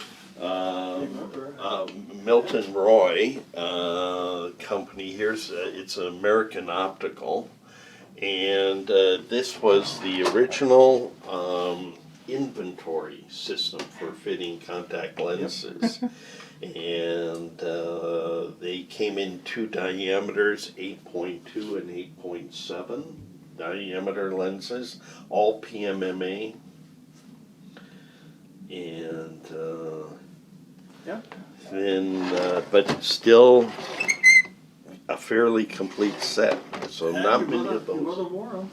Really? She worked in there for a lot of years. And then, of course, this is a bathroom, but of course we had to deck it out with all of this antique stuff. And so this is really quite fun. And so really anything historical related to eye care, we jump on, Craig and I. This is something you might remember too, the old Leslie Jessen photo keratoscope. PEK is what it was called. And again, that was another WJ product. And these are the projectors I used for many, many years. I know, I know. Sure. See, the thing is that back in those days, that equipment never wore out. No, it's like these Those old, chairs? these old Greens refractors. You know, they still are 100% functional today. The workmanship that went into all of these instruments was just unbelievable. And then the other thing that was always amazing to me is how heavy all of this stuff, because it was all made with cast iron, especially this chair. This is pure cast iron, and from the 1950s, and an old B&L keratometer. Who do you think, Dad? Do you think you could still work it? What's that? I bet you he could. It would come back to you. This is a slit lamp, it's not. Yeah, it's just the. And there's the Burton lamp. Yeah, the Burton lamp. Black light. Yep. People used to use this one I thought was very unique. It was on a mobile stand, and you would wheel it around and fluorescent in and lit up the lens. A whole lot. So this is the phoropter? Look at how tiny it is. Yeah, that was one of the real early phoropters. Now here's one of the original phoropters, these Ang phoropters, and what you did here is you use your loose lenses and you would put them in here, and then your auxiliary lenses, the prism, would move into position, Maddox rods, all of these things. So this was the earliest of them. And then they evolved into that one there. Wow. So this had a joystick already. Yeah. So this is a newer model. That's a newer 1950 Zeiss Newer. So you That's what I had. As a matter of fact, most optometrists didn't use one. I remember when I was in the 60s, I joined they put me on the committee, the contact lens committee. There were very few people that limited their practice, so even though I was very young, they put me on there. And basically there was a problem because opticians in those days were the leaders in contact lens fitting, and delivery. But the optometrist said, no, they didn't like that idea. I said, well, one thing you could do is make it the state of the art that everyone has to have a slit lamp examination when they wear contact lenses. And then the AOA in their wisdom says, we can't do that because many of our members don't have a slit lamp and you'll estrange them. Yeah. So not only didn't they have sinks in their exam rooms to wash their hands, they didn't have a slit lamp to examine eyes. But people survived. Yeah, they made it somehow. Goes back. Hey, hi. Hi, how are you? Hi. See you tomorrow. You betcha. This sounds good. I love it. So is this yours or is this the school's? No, this is mine. Mine and Craig's. Completely. And now the story here begins actually in all places, China. China was the first country to produce spectacle lenses. And these are some of those early spectacles. Many of them are made of tortoiseshell, and some made of brass. They found their way to Europe, and they think through the adventures of Marco Polo, that he actually then kind of brought back the concept. So they were introduced in the late 1200s. So Marco Polo brought the concept of eyeglasses, spectacles, in addition to spaghetti. To spaghetti, there you go. And both have had a big impact. And then here are some of the earliest glasses made in this country in the early 1700s. These were made by blacksmiths at the time. And so they're made of iron, but they were shaped, and these are all from the mid 1700s. So what are wig eyeglasses? Wig eyeglasses had these little extenders on them. You'll notice the little bars, the second bar. To stick in the wig, to stay on. To stick in the wig. Interesting. So they were just referred to as wig glasses. And then in the late 1700s were these models that were available. So we're moving away from the entire round shape. We've got some rectangular shape. Yep, we oval. sure do. Interesting. So even then we're getting into different lens shapes. Yep. But still, the jewelers didn't get involved. And you can tell as soon as the jewelers got involved, because the frames got incredibly elaborate. They're rimless. Yeah, they rimless? were rimless, but Wow. they were glass. They're all glass. Plastic hadn't come about until the 1920s. So very, very slow on the uptake. Oh, and there's Franklin's bifocal. That's an original 1700 Franklin bifocal. Where did you find that? Again, been collecting my entire life, and That's incredible. Yep.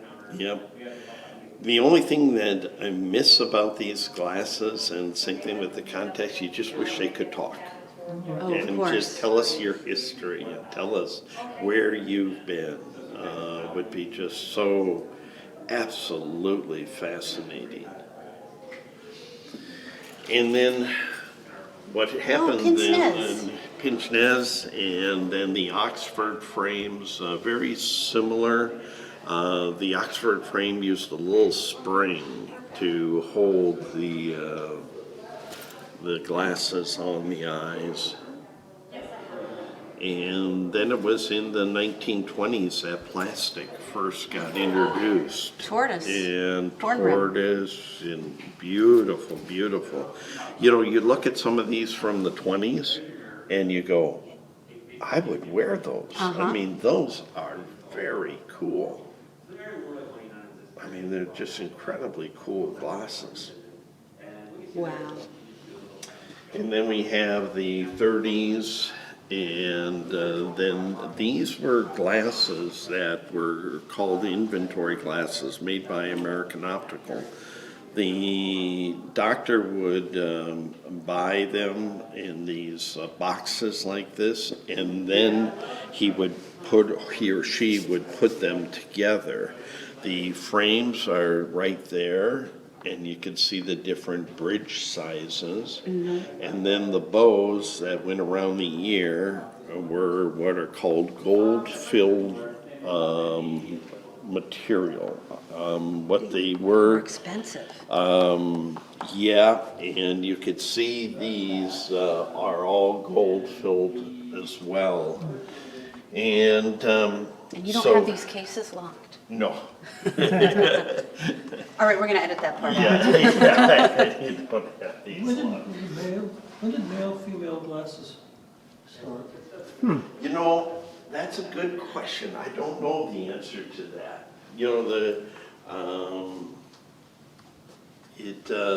that's a good question, because they were the same for many, many years.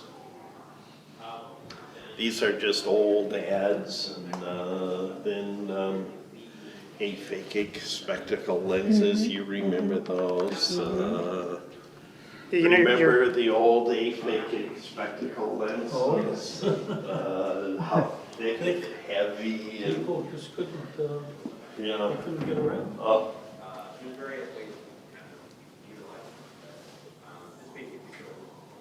So here are some of the old optics books. We have the Irv Bosch refraction book that you and I were raised on. Yep. And that one's actually signed by Irv, Oh, wow. so kind of special. Pat, So- would you tell us how you came about this idea? What prompted you and Craig to start a collection? Well, you know, like most collections, you start collecting things one at a time, and then one day you wake up and you find you've got a museum sitting in your home, in closets, garages, and we found ourselves in that situation, and then decided that we were just going to open up a contact lens museum. How long did it take you to curate the collection in here? A long time, and that's an ongoing endeavor. You know, trying to do something of this magnitude while you're working full-time and everything else, got full curriculum, and back there it's been very busy, but as you can see, it's just such a joy. It just brings so many smiles to so many faces when you bring older practitioners through here, because another relic in. yeah, right, really, it's so true. Why don't you embalm me? Because, I have to give you a few more years. You can take yeah, me and that's stand me right. up. We'll put you in the chair. There you go. That won't be creepy at all. No, it won't be creepy at all. But no, you're so right. It's just so many memories then come back to all of us that were touched by contact lenses. You know, it's when you think about how contact lenses have changed so many people's lives and changed their lives. All those keratoconus patients, and irregular cornea patients. It's humbling, you know, to be a part of having this history. So we felt that, Adam was one of the younger patients. Where did you get your lenses? You were 9 years old? 9 years old, yeah. So Yeah. you're probably one of the younger contact lens wearers. Yeah, they're in so many millions of people's lives have been changed so much with these. Now, if practitioners have anything lying around their basements or garages or the back room of their practices, would you be interested in hearing from them? Yes, we'd be very interested. That's where we pick up a lot of these relics.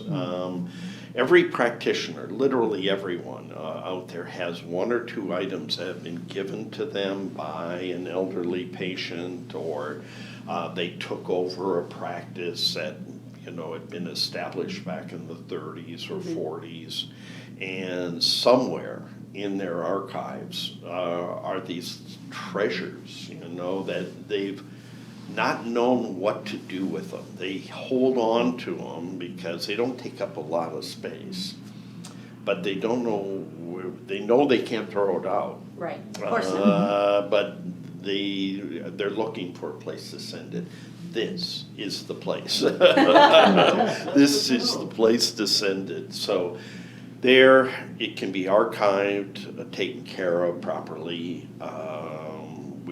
Craig and I have spent, hours and hours learning about curating an optical museum like this. There's a lot that goes into it. We had to then apply for a nonprofit organization, a 501c3 with the government. We got that, so we're official. So not only are you accepting items to be displayed here, you're accepting financial contributions to support the museum. Yeah, very much so. This has been totally funded through gifts and so on, and by Craig and myself.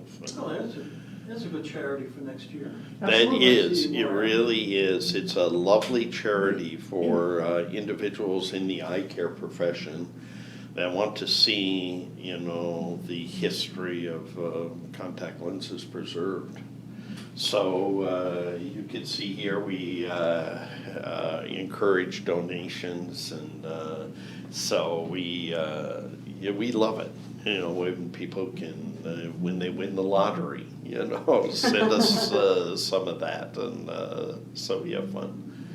But it's we get, believe it or not, our biggest support from patients.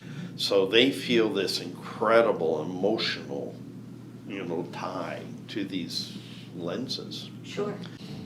Now this is actually just part of the collection. A lot of it still is in storage right now.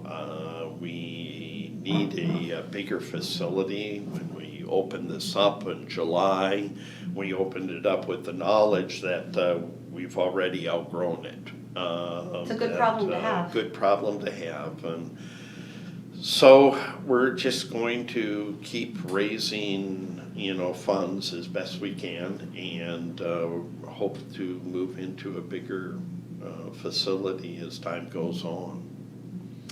And then this is, like I said, part of the collection. The other collection I'm going to show you is the collection of antique glasses, spectacle lenses, probably one of the finest in North America right now, and that's across the street at the school. This has been just a passion for Craig and I, this collecting. And fortunately, we have wives that understand the insanity, because that's what it is. It's insane to be doing this. But Craig and I have been blessed so much, like you have, like we all have, by the eye care industry. That very much so. Yeah, that it's just been a humbling experience to be a part of it. So this is our payback, or this is our legacy that we'll leave. So. And it's a beautiful one. It's a start. It's a beautiful, beautiful, beautiful start, and so we're real happy, very, very happy with it all. Excellent. So many, many years ago, as you can imagine, it's really myself and Craig Norman who kind of put this all together. The story begins over here. I'll sort of walk you through. this is kind of the evolution of contact lenses. All of these lenses here are made of glass. And so these were the earliest contact lenses in Germany and Zeiss. So they were the three making glass scleral lenses at the time. When did Oberg come in? Oberg came in the 1940s. How do you know that name? I used to live with him. No. Oh my. I was just reading a book this morning, his textbook from 1945 on contact lenses. It's really one of the earliest. Yeah. And that is, what a coincidence. Okay, and we're back. And Gretchen, you around? Steve? I'm here. I just logged in. Yeah, I was watching the video went off. The video's still on.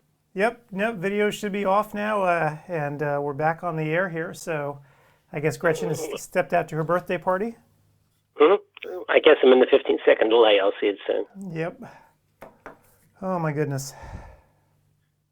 Yeah. Yeah, it was amazing seeing, like, there was nothing, Craig Thomas, by the way, his lecture was so well received. It's great.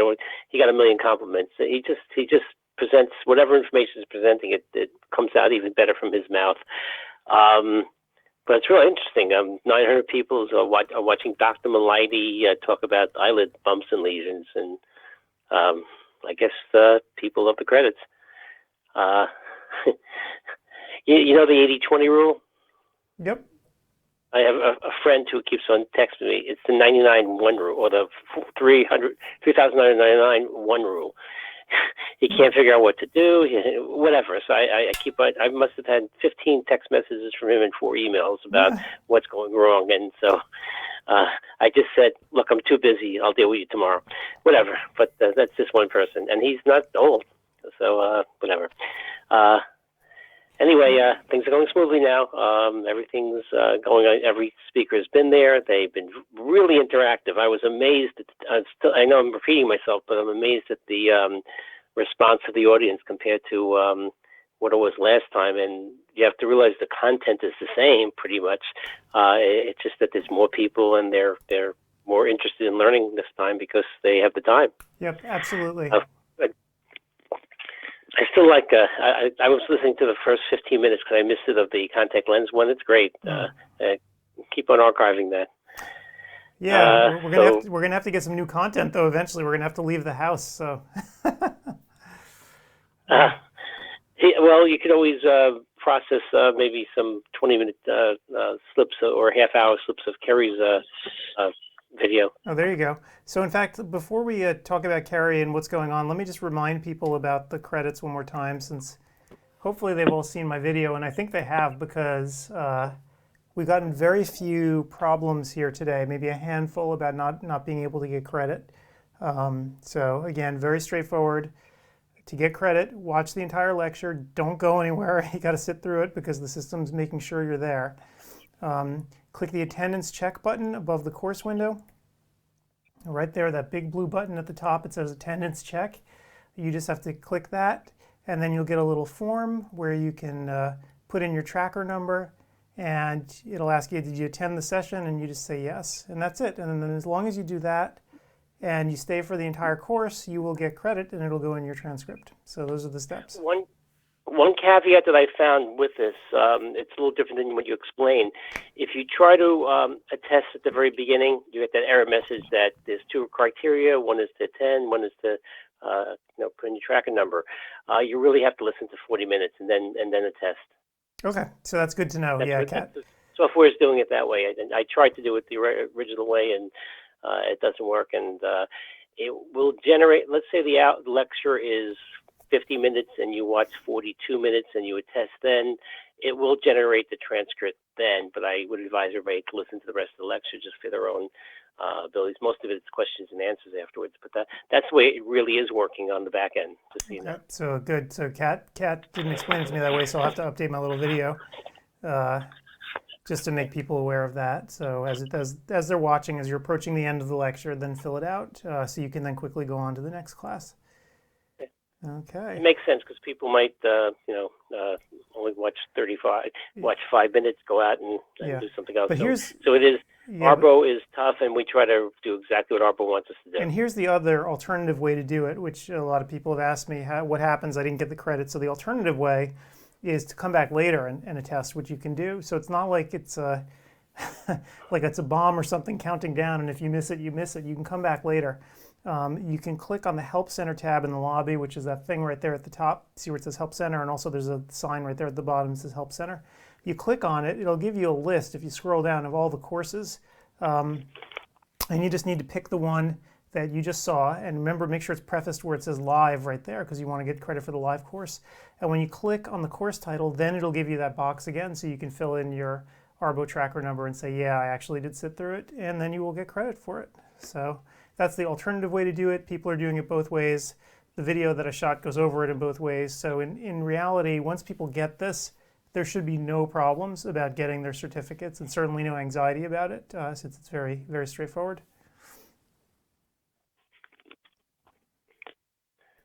Okay, Kat just posted wrongly what, for example, I'm going to do it right now. I'm in the lecture of Thomas, and it's been going on for 14 minutes. I'm doing it right now in front of you.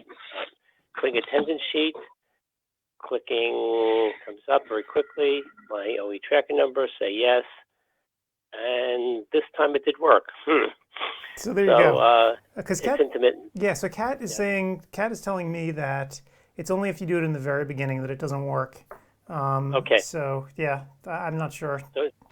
So still listen to the whole lecture, please, because we can't generate the transcript. Let's put it that way, legally, morally, or ethically. So we want to always be exactly what Arbo wants for COPE credits, and please listen to the whole lecture, or the transcript won't be generated. Yep. And so, but yeah, so I can tell just by the reduced number of support requests that it's working much better today. Yeah. So this is a good system. And again, the reason that this whole thing is a problem is because COPE changed the rules on us after the conference had already started, in February. So we've had to sort of bolt this on for the live courses. So it's doing it on the fly was a little more challenging than having time in the off season to really tinker with it and make sure it works before we started. Yep, but they did it in less than 24 hours. So amazing. Okay. And people are still signing up for the live part even right now, so they must be encouraged. Even if they could slip in and get 5 or 6 at the end, it's well worth it. And as you know, 2 things. One, they can take it on demand anytime up until October 1st, and we'll be making an announcement shortly that we're going to have another live conference at the end of May for people to be able to get more live credits. So everybody who's listening, you've asked for it, so we're delivering. Yep. Okay. Yeah, and I think I heard Paul, since I heard a bunch of noise, so I'm assuming that's him. I'm back. How did I know? I'm back. Yep. You use roller skates this time to get in? Oh yeah. And so while we have a couple minutes here, I guess before we're going to talk to Carrie, let me put this up on the screen so we can talk all about our sponsors maybe here a little bit.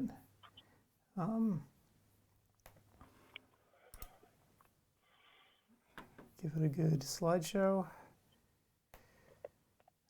Okay, so just a quick reminder that for everyone that's here, please visit the exhibit hall. We couldn't do this show without the sponsors, so please head on in and give them a quick shout out. We've hit so many sponsors at this point, it's actually hard to run through all of them. In a time. Thomas came on for a second there, sorry. Yeah, sure. So it's actually hard to hit all the sponsors at this point because there are so many of them. But I'll just quickly slide through all of them so you can see.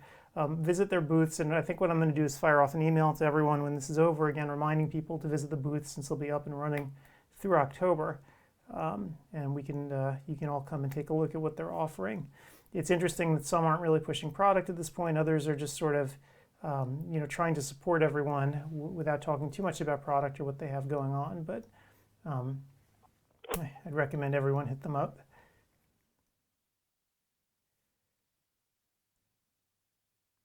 Yeah, it's sort of amazing just the sheer number that we have at this point.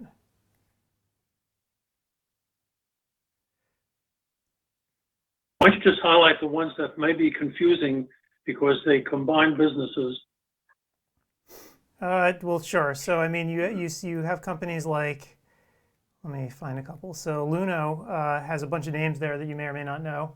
And so they, Luno is the umbrella company, sort of like with Marco. Marco is not just Marco anymore, right? It's Advancing Eye Care, which it's a combination of Lombard, Marco, EMS, and a couple of other companies. So, yes, but it's interesting that for many of these companies, they're trying to maintain their brands. So, Marco is still Marco, Lombard is still Lombard, and EMS is still EMS. So they're not just, separating the brands out totally or getting rid of the brands. So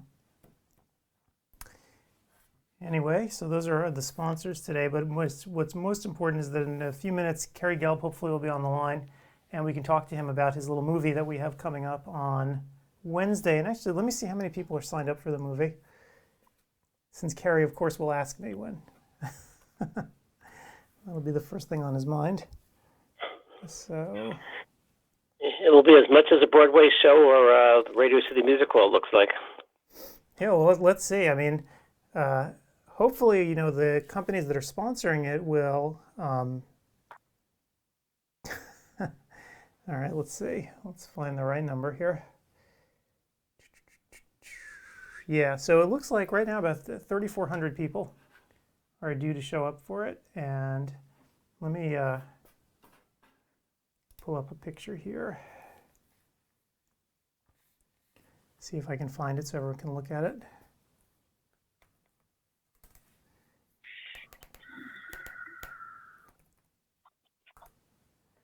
Okay. Yeah, so we'll get to Kerry soon enough. Actually, I don't even have a title card for him here. I should probably create one.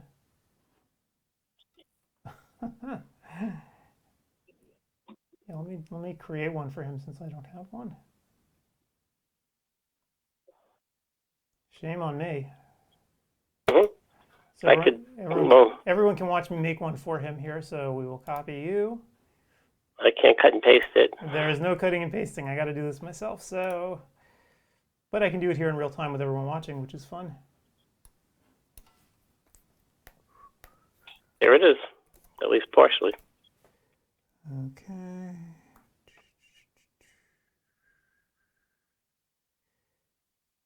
Okay.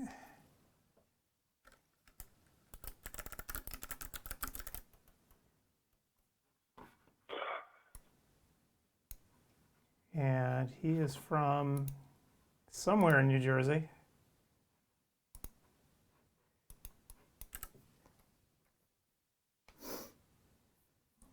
Woodbridge, New Jersey. That's where he's from. That's where his office is, at least one of them. Wow, Woodbridge, is that a familiar name, Adam? And so there you go. Woodbridge? Not really. And that's where we have 20 burial plots there. Fantastic. Information that everyone needs to know. Yeah, 20 burial plots in Woodbridge, New Jersey. So there you go.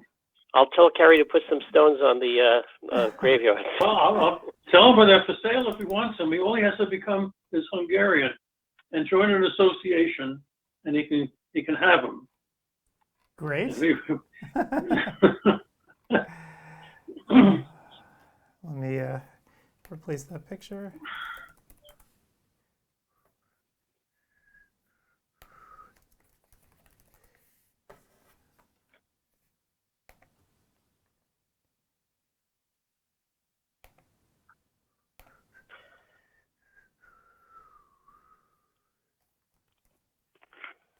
Okay, and can you hear me? I'm not sure if I'm muted or not. You are not muted. Good. That answer was easy. Jeff Cooper's on now. And who's here? Okay.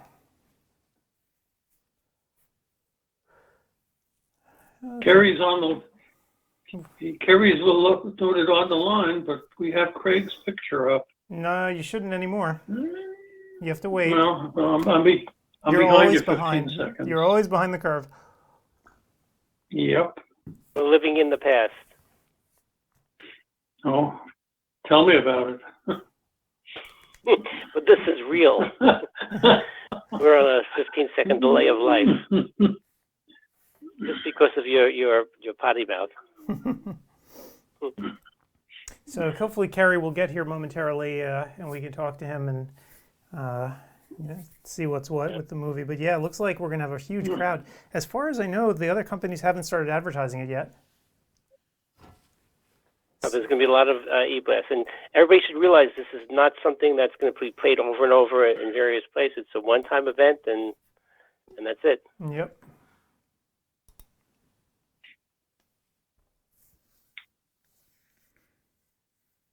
Because as I go, it really is stressed to the nines. The website. There's a lot of delays in loading things in, but I think there's a lot of now. It's 3:30 in the afternoon. So you got the West Coast, you got the East Coast. You have as many people as you can have in here. Yeah, I suppose. I wonder how many you think there are many overseas people that have taking the courses? I just look at the names. I can't see where they're from, so I'm not sure. Yeah, in general, most of the people are from America and Canada. There are not that many people taking the class from outside. Yeah, the time difference would be a problem. You know, when I saw this, I started asking him. I said, "Hey, man." Oh, okay, that was Craig again. He keeps on popping back up.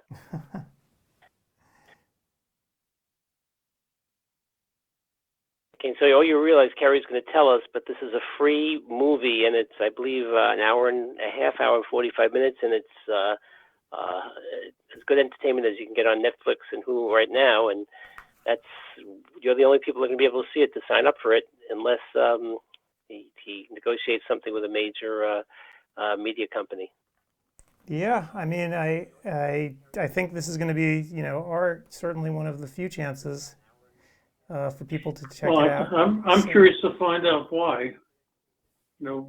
What was the goal when he did this ambitious project? Well, no, he will be distributing it, but it's a matter, it's not as easy as just saying, I want my movie to be shown everywhere. You have to, set up distribution deals and stuff. But before he does that, he wants, the community to actually be able to see everything. Yeah, but my question is, well, why? Why what? Who's he trying to convince? Well, what's the purpose of the movie? Well, is it pure entertainment? Is it education, or is it propaganda? It was more to have you seen it, Adam? I'm sure you have. Yeah. It's more on describing optometry and what we really do in a way that other organizations, without getting too political, have never done that for us in the past, whether it be national, regional, or statewide organizations. So that was the main thrust of it. He's the president of Alldocs, which is the kind of arm of LensCrafters Pro, and he has a meeting every year. It was to be presented there and then at Vision Expo. So it really was out of the goodness of his heart to advance the profession. But now what's happening with the profession with the pandemic, it's now being repurposed to heal the profession and to go forward and have a better feeling for what you're doing. And he includes a lot of the stuff that he's an expert in, which is nutrition and things like that. But it's from all over the world. So really, at the very beginning, I don't think there was any monetary reward he was looking for. He was just looking to advance the profession and to. So he's not looking, but he's not trying to advance other eye care professionals. So opticians and ophthalmologists are not included in the movie? Not technicians might be on a peripheral basis, and opticians also, but it's to advance the profession of optometry and what we do. Yeah, and it's done really well, much better than AOA has ever done. So it's an educational film. Yep. But not to promote vision per se. Yep, and right, not to support any company, anything like that. It's pure vanilla, but This is done. It's almost like it's not almost. It's a movie, as if it was produced by a Broadway firm, which it really was.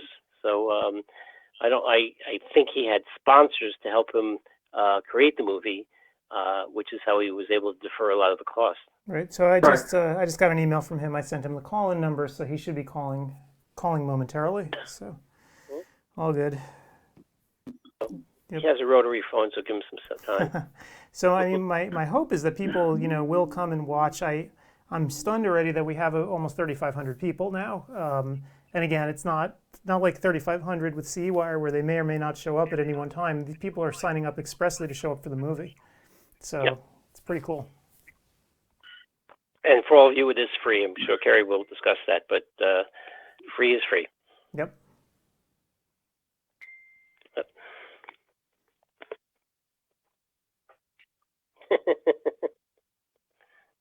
My little granddaughter, who's 6 years old, figured out how she uses her mother's phone to send me text messages. Whatever, poop, silly things come through, but that's what I just got. A lot of poop. Yeah, a lot of poop jokes, yeah. That's great. Carrie? Yes, it'll be. No, he's not here yet. That beep. Woodbridge, New Jersey is far away, so. I was astounded at the quality of that Jerusalem call, though. Wow. Well, I mean, if you actually used a headset, you'd be hearing us as if you were sitting in the room with us right now. Gretchen's using a headset, so, or actually she's using a Mac. I'm hearing you like you're in the room. I'm using a headset. It's going through my hearing aids. You're quite clear, but some of the calls are not as clear as Hang on. I think Carrie might have made it. Carrie, are you there?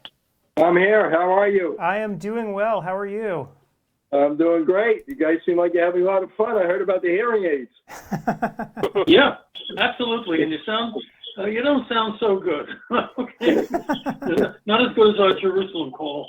Oh maybe I better talk a little louder. There you go. No. So Carrie, loud doesn't count. So Carrie, we have been speaking about you and speaking the praises of your movie. I actually have up on the screen right now. I'm showing the little sign up form for the film coming up. So I wanted to thank you for actually thinking about us and ODwire and hosting this thing for you. It should be a really fun event. I think so. I think it's going to be fabulous. It's going to be a fabulous event for the vision community, especially for the optometrists. For the first time, we have a documentary that explains what an optometrist does. The thing is, the population at large, the general population, doesn't know what we do. They think we're just glasses and contacts. They don't understand all the functional stuff that a lot of us do, or the medical part that we do. I mean, there are close to 300 systemic diseases that can manifest in the eye, and the eye is a tremendous biomarker to systemic health. Not only to eye health, but systemic health, but the public doesn't know it. So that's why we made the film. We want the public to be aware of what we're able to do as optometrists. Right. And, this film, and again, this is going to be like a one-night only thing, so I'm hoping if everyone's listening right now, they show up. They're not going to be able to see it, once it goes away for a while, at least until you get the distribution rights out there. But one thing that I was astounded by with the film after watching it is the number of interviews that you did of all these different people and all the travel that you did. And I'm sure we're only seeing a fraction of what you actually did to make the movie. Yeah, we have hundreds of hours of interviews. I traveled throughout the United States. I was in Canada, Budapest, and of course my heart is in Costa Rica, in Nicoya, with the centenarians, just to see how they live and to see how what their eyes are like, because they don't get the diseases of the West. These centenarians, they're in one of the blue zones in Nicoya, so that's why we went there, to see what their eyes were like. Right. Yeah, it's kind of an amazing process watching you going and meeting all these people and seeing a world that's a little bit different from ours, right? We get so fixated in kind of the culture that we live in here in the U.S. It's kind of easy to forget that there's actually a broader world outside.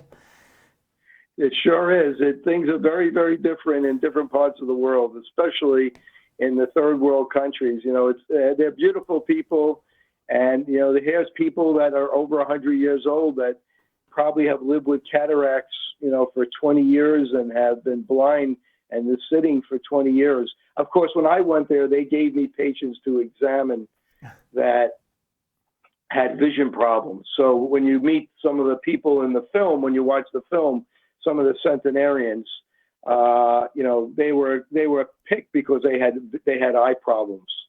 Mm-hmm. Yep. Harry, when you first started this project, did you storyboard it all out where you wanted to go and you went there, or did it just lead from one thing to another? How did you develop it?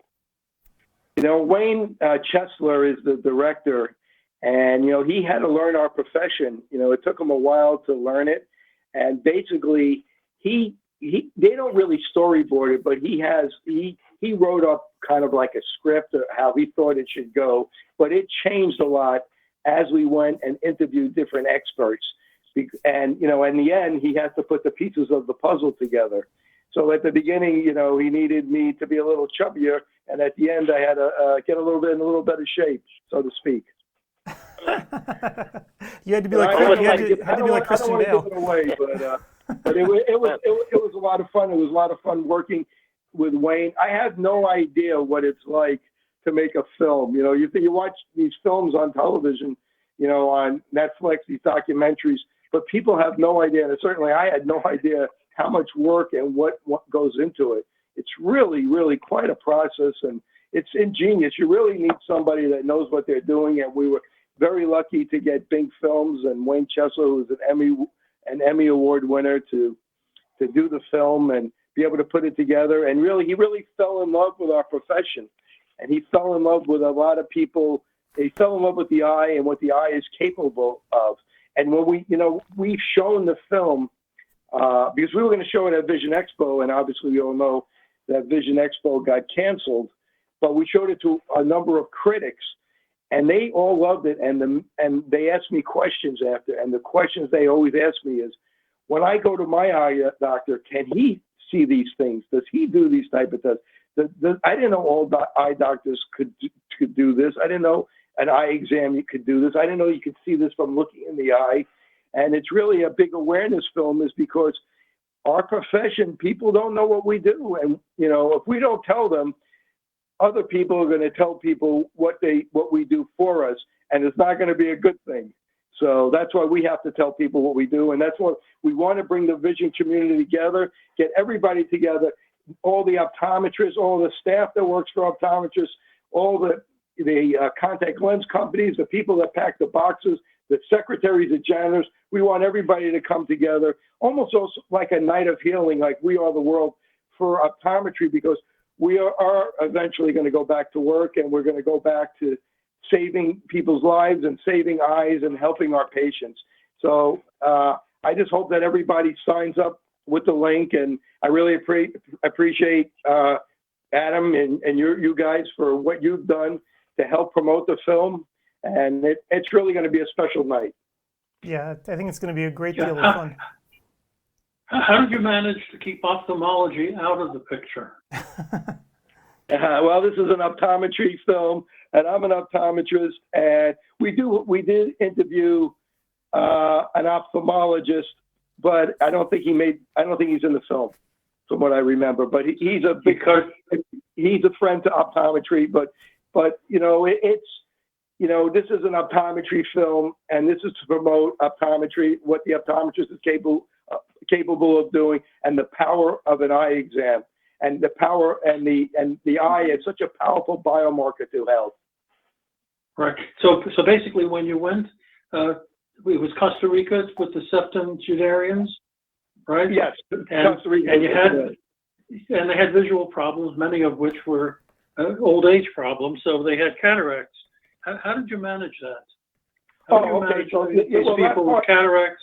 That part of the film, we have a surgeon from Costa Rica who's involved in the film, but I don't want to give any more away. But you know, we do have a surgeon from Costa Rica. Yes, you know, ophthalmology is in the film as far as the centenarians go. Okay. Kerry, very recently I've been talking to other optometric organizations and in other countries, mainly the UK, Europe, India. And are you aware of the disparity between optometry in the United States and what you're trying to profess here and the problem we have because of how Neanderthal is in these other areas? Yeah, we're kind of a new profession in a way. I look at, even though we've been around for a long time, we're a profession that people don't understand outside the United States. In Costa Rica, the optometrist is just a refractionist. That's all they do, and they're really a second-class citizen to the ophthalmologist, which is very unfortunate. Obviously, it's not like that here. We're primary care, and we're kind of like in the United States, we're like the cardiologist, and the ophthalmologist is like the cardiothoracic surgeon. So we've pretty much taken over primary care here, but that is not the case, unfortunately, in other countries. Yeah, even in the UK, they can't call themselves doctor, as an example. It's kind of silly, and that would go a long stride to helping the United States if the whole world were in the same track that we were. But that'll take a long time.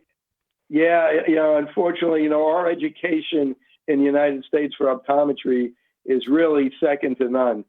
I mean, our education between, pharmacology and optics, I mean, we're just a very well-rounded physician. We have to be good in everything because almost every disease could affect the eye. It's just incredible. The eye is so complicated. It's made of so many different embryologic tissues. That's why, now unfortunately with COVID and, you want to do an online exam, telemedicine exam. I mean, there's just so much you could do because, we need a lot of technology to be able to look at different parts of the eye. It's too complicated. Yep. One thing, I know Kerry personally, unlike you, Adam and Paul, and he's a health nut. So you really did gain 20 pounds. I mean, his diet is so Spartan and so healthy, but you did do that for the film? Like Well, I started off, I had a little belly to begin with. I kind of was off my, maybe a little bit off my diet, and Wayne would say, you got to get into the best shape of your life. So, from learning from all these different experts, and, also I was interested in it all along anyway.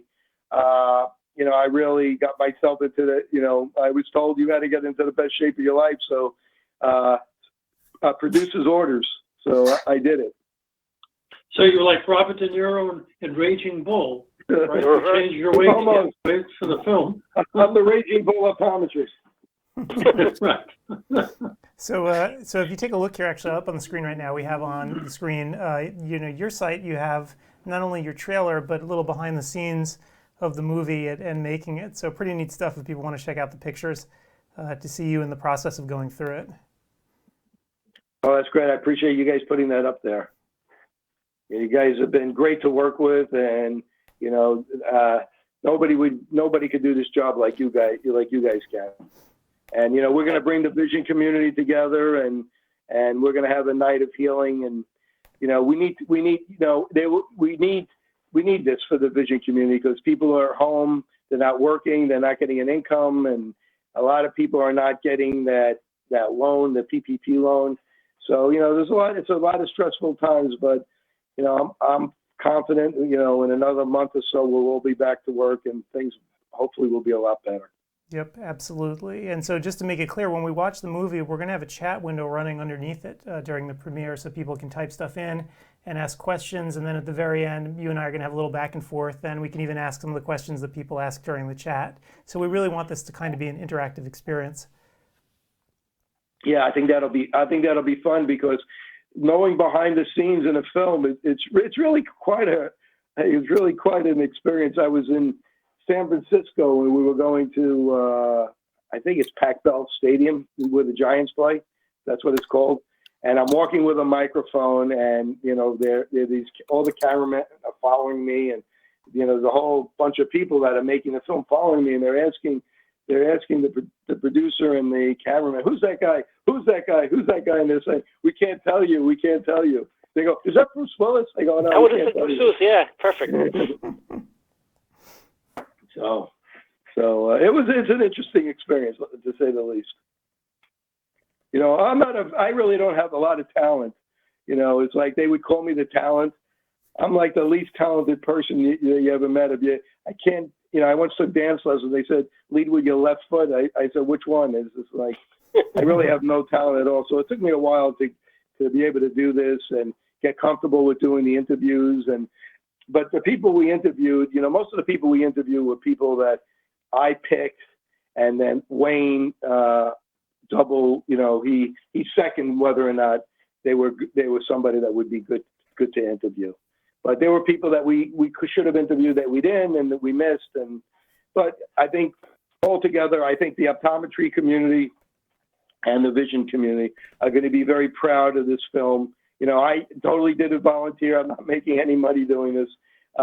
You know, this is just something that, you know, optometry has been very good to me. I wanted to give back. I was in a position to be able to do this, to be able to raise the money because I'm a head of this organization that does a lot of money in contact lenses, and we got a lot of support from the contact lens vendors to be able to help us to be able to do this. So you know, and I think that it's important that the industry gives back to the optometrists because they take a lot from us. They, you know, without the optometrists, there wouldn't be any industry with us prescribing medications and contacts and all the things that optometrists do. So you know, this is a giving back to the optometric industry and showing the public. This film isn't for the optometrists. This film is for the public, to show the public what we do, but we want to share it with the vision community first before we show it to the public. Right. And you can see the sponsors up there. So thank you to them for getting behind it and helping promote, which is really something important. You know, they've helped us get the word out. So I'm expecting a pretty big crowd on Wednesday night. I'm hoping that we could get between 5,000 and 10,000 people. That's my goal. I mean, that would be incredible if you think about how many people that really is. You know, I know you wanted to debut the film at Expo East, but think about, you know, what an arena of 5,000 or 10,000 people actually looks like. Pretty amazing. Exactly. I mean, at Expo East, we were going to have 100. You know, this is now we're looking to have between 5,000 and 10,000, which would be a total grand slam. You're already about 80% towards the lower number, and there's always a lot more signups towards the end, Monday, Tuesday, for example. So I think you'll fall right in between those two numbers easily. That's great to hear. You know, that really is. I'm so excited, and I'm excited for the optometric community. And at the end, we're going to chop this film up into 1 minute, 30 seconds, 2 minutes, 5 minutes, whatever. They're going to work on chopping it up to give it to the for them to be able to play in their waiting room, to use for social media, so they can help promote our profession. It's all about our profession and helping our patients. Excellent. All right. Well, Kerry, thank you for doing this today, and I'm really looking forward to Wednesday. I'm looking forward to it also, and I just want to thank Steve, Adam. I really want to thank you for all your support, and Paul as well. Thank you so much. Thanks. Keep on helping. Bye. Bye now. Bye. All righty. Just a little interjection. What I found, you know, we do this and we do it off our bootstraps, and we're not professional. You're far more than myself, Adam and Paul, as far as producing webinars and stuff. But working with his team, especially with Wayne, who's a Hollywood guy, they're really anal. Everything has to be perfect. Every comma, every capitalization. There's an extreme, let's say, attention to detail that I never realized. That's why movies on TV and the movies come out so good, and documentaries for that matter. So I'm not a detailed person, but I have to be with them. Yeah, absolutely. I mean, anything that you look at has undergone numerous revisions before you ever even see it, including like that little movie poster that we had up there a minute ago. So, you know, even this little thing, they review it and revise it over and over and over again. So it's no accident that this film looks as good as it does. The more the story, the more optometrists should learn is lean on expertise. Too many optometrists like to be jack of all trades and do everything on their own. But boy, there's so much expertise out there to help optometry that most ODs don't think about. You know, I think Sue Resnick, when she spoke about her bookkeeper, for example, you know, the practice keeps a bookkeeper. And these are things that most optometrists try to do on their own, but they really shouldn't. If they're at all possible, to get someone else that can do it for them and do what you do best, which is optometry, and leave some of the other expertise to others. My policy was always delegate what you can, because I'm lazy. But no, seriously, delegate what you can and do what they can't. But just like you, Paul. Yeah. Yeah, absolutely. Yep. For sure. All right, so Gretchen, So, I think Gretchen has come back. I don't know if her mic's on. I know that she was dealing with guinea pigs. No, I'm here. And that the guinea pigs are here, and it may have just been me typing. So I just kept my mouth shut. So, yep, I am back. We had very rich chocolate cupcakes, sang happy birthday to my dad, and came back. We were social distancing on the patio, so all had masks on, and so that was my little break. Nice. So I am back. okay. Oh, great. I just had one question before we start. What's the difference between a guinea pig, a gerbil, and a hamster? They are all very different small rodents. Guinea pigs are larger. They are very social. And in fact, in Europe, it is illegal to have only one guinea pig because they are social. They need to be in at least pairs or even more. And obviously you want to have the same sex so that you don't have a bunch of little guinea pigs running around. Hamsters, on the other hand, are solitary animals, and they are also nocturnal. So you will have only one hamster per cage because they will fight. And you also don't want to get one for a child and have the cage in the room, because the hamster will be running on the wheel all night long, keeping you up. And gerbils, honestly, Steve, my daughter could probably speak to that, but we've had hamsters twice, and this is our second set of guinea pigs, but we've never had gerbils, so I can't give you any more information. I'm sorry. Oh. Okay, great. And by the way, even though I know why you put that up there, Adam, please, anyone, do not buy little pocket pets at PetSmart, at Pets Plus, at anything. You can go to Pet Finder and find them, because lots of people get pets for their children, and then the kid loses interest. So yeah, don't buy them, please. Adopt. I didn't even realize I'm you going could to log adopt off them. for a second because my phone's beeping and I have to use a phone that has some battery. So I'll be back in 30 seconds. Bye-bye. Okay. There, Yes, Adam, if you look on Pet Finder, there are all sorts of animals. Dogs, cats, obviously, but small animals that all of our, we've had 2 hamsters. And this is our second set of guinea pigs. The first one, there were 3 sisters that we adopted them all. And the 2 we have now are not related, but they all were adopted and never, ever purchased. Ugh, you can adopt really terrible things too. Let's see. Okay. Well, I'm looking here. That's good. There's species. What can I adopt? Reptiles. Yes, you can get snakes. You can get spiders. There are all sorts of pets. So I am a very big proponent of giving another animal a home. And we just adopted kittens right before Vision Expo West last year. So yeah, we have never purchased a pet in our lives. Oh, do not show Meredith this site. That's for sure. I have a funny She story. wants a pet? Oh my God, yeah, she wants a dog. But I know what wanting a dog means. That means that I end up taking care of it. You're going to be walking. Yeah. Oh man, I see these people here. You know, the folks here has a lot of they're allowed pets. And these people are out 3-4 times a day walking them. It's great exercise for them, but on rainy days, wow, what a nuisance. So beware. If you're going to get a dog, it's going to be up to you.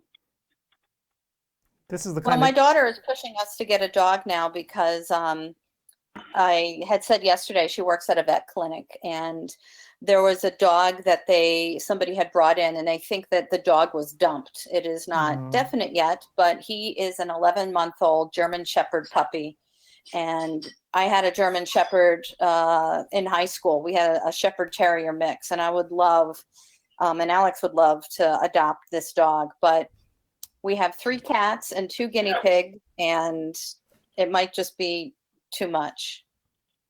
And I vote you get a dog, Adam. Adam, pets bring a lot to your lives. If Meredith wants a dog, then I say get a dog.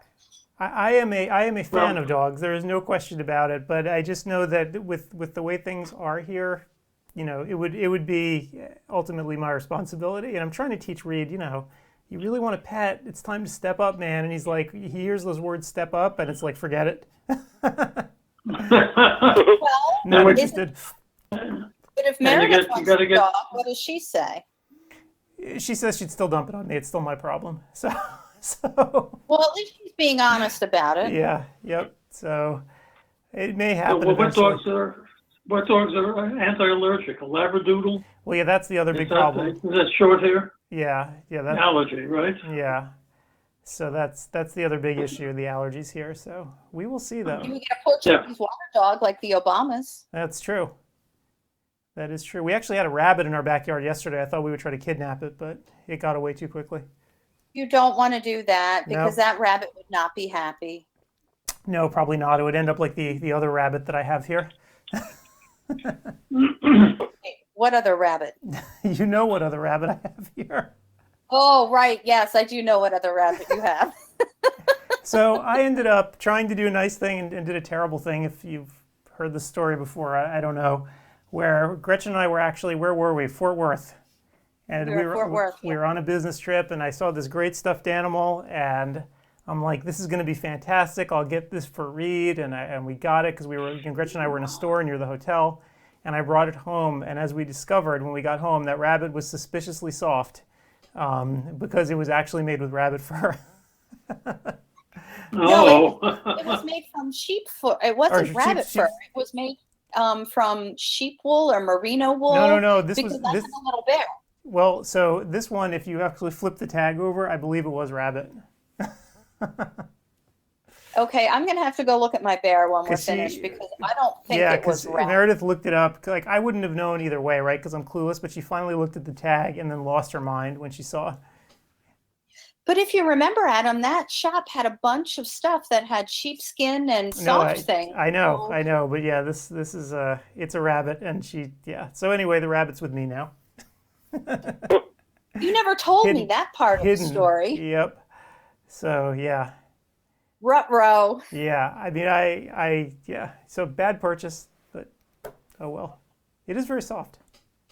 It is very soft. My cats really like the bear that I have. In fact, they try to beat it up, and I have to hide it because they think it's something else.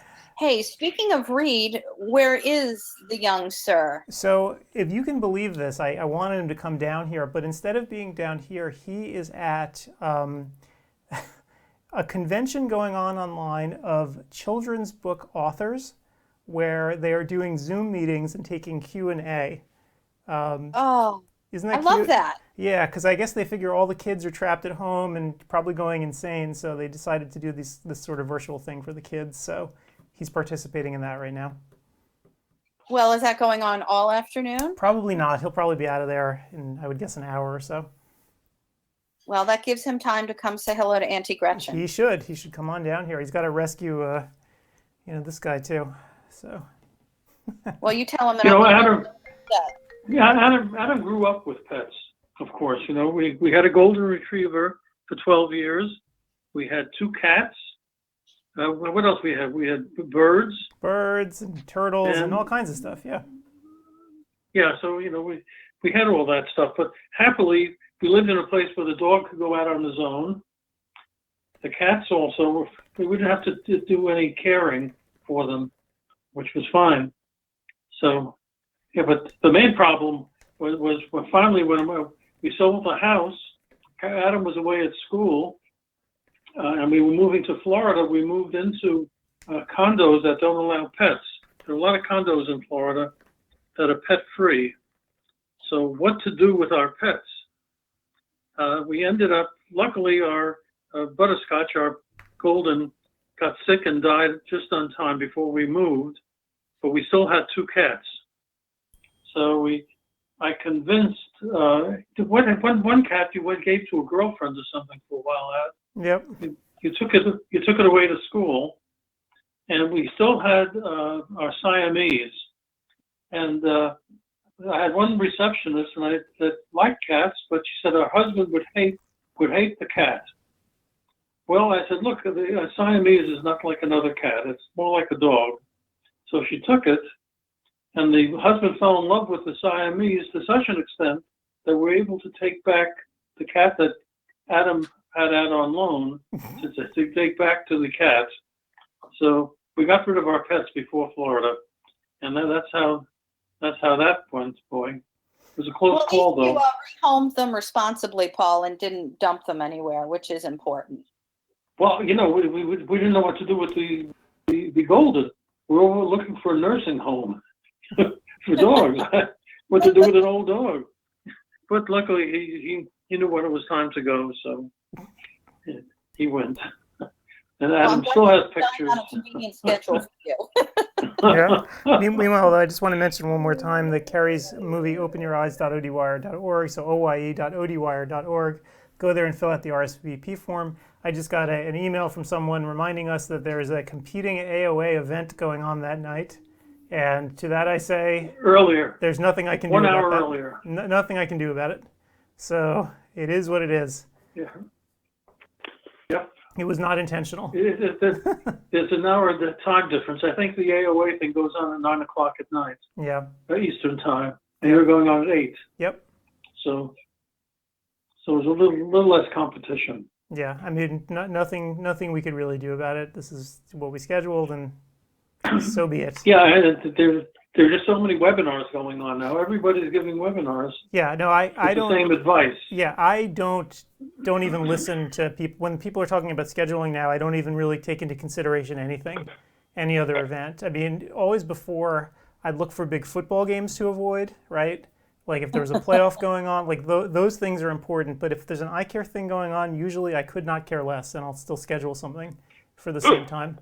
And especially with CEwire, Adam, Paul, and Gretchen, I view that with the Super Bowl, and if somebody goes on, it's like Australian rules football at the same time. So they're not competition. Yes, but I mean, you're right. With CEwire at this point, you know, we could pretty much call our own shots, but I try not to get people angry, right? So we avoid the big in-person meetings, or we always have. We had that one collision one year with GSLS, and, you know, ever since then, I made sure never to have anything like that again, where we've had stuff going on at the other time when big meetings were happening. So it was amazing then, if you recall, because what do you call it? We had speakers on ours, then they were presenting at GPLI, and they would run up to their hotel room, go on the computer, and do our lecture, and go back down to their live conference. But they did yeoman work, a few of them that year. Yep. You know, I was just thinking, what a great market for the crazy sports fans. I'm not a sport fan, so I'm not missing anything. But I imagine people spend a lot of their Sundays watching football, and I don't know. But I would think, you know, I'm an old radio fan, and I used to love baseball and still do, listening to play-by-play on the radio. I don't know if any of you listen to baseball, just being play-by-play on the radio. It's a totally different feeling if you have really great announcers like Red Barber. Oh, boy. Remember Red Barber? He used to... Sure, Mel Allen. Yeah. And stuff. Yeah. I do, but that's basically in the car when I'm going from place to place. Not live. Yeah, but if they could take old-time radio, if they had recordings of the old-time radio games and just play a play-by-play for 9 innings, where a lot of the young people wouldn't know what the ending is, it could be very exciting baseball to listen to on, you know, an afternoon. Well, they have to paint the picture of what's happening. They have to. You don't see it, so they really are much more.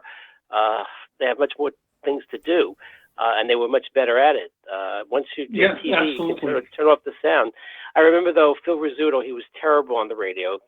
Remember Phil, right? It'd be the radio, and he'd say something like, and there's a base hit. No, it's caught. 5 seconds later. But No. It had was Mel funny. Allen. He had Red Barber for the Dodgers and Mel Allen for the Yankees, and they were just wonderful. So let's move back into modern times for a second. We'll move away from the onion on the belt. What they have been doing, and I've seen a couple of times so far, I know the Mets have done it a couple times already, where they got their current announcing crew to actually broadcast a virtual game played with MLB The Show, which is the latest version of MLB's baseball software, which looks almost photoreal if you're standing back from it.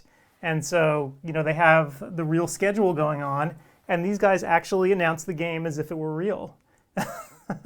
And so you watch them. So they are trying it. Yeah, so you watch. Is that innovative or pathetic? I can't decide. It's strangely hypnotic actually watching it, because if you stand far away from the TV, it really does look like a real game.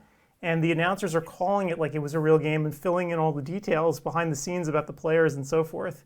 So it's really kind of a freaky thing to watch. Yeah, and so people could get used to anything. I mean, so it's almost like radio with a little TV added. So they add the color, right? Do they keep it was fans in the background to cheer? So MLB The Show, the game has fans. It looks like a real baseball game. If you casually were watching it from a distance, you would think you were watching a real baseball game, even though it's all computers playing against each other.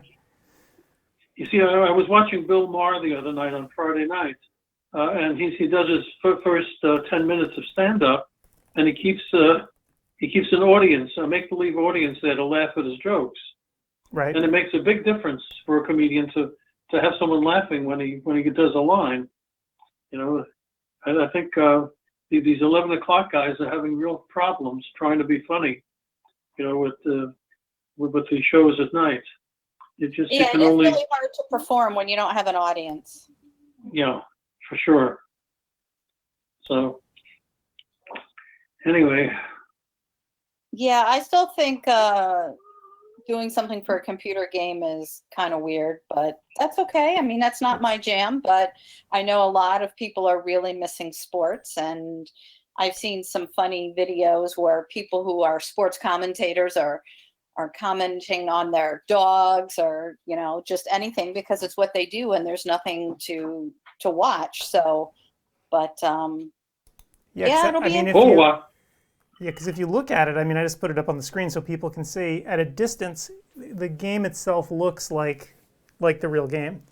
And the way the computer plays the game, I mean, the guys, scratch themselves like MLB players tend to do and are constantly adjusting themselves in between pitches and, reacting. It's kind of crazy, the amount of detail that went into the game. I got a flash here on ODwire. One of our frequent posters, a gal said, under the topic of how are we doing, and her response was sound quality and checking in for credit were both better today than Saturday. So your tweaks must have worked. Did you change the sound quality? No, I'm not sure why that would be better. In terms of the tweaks, it was just around the receiving the credits. So.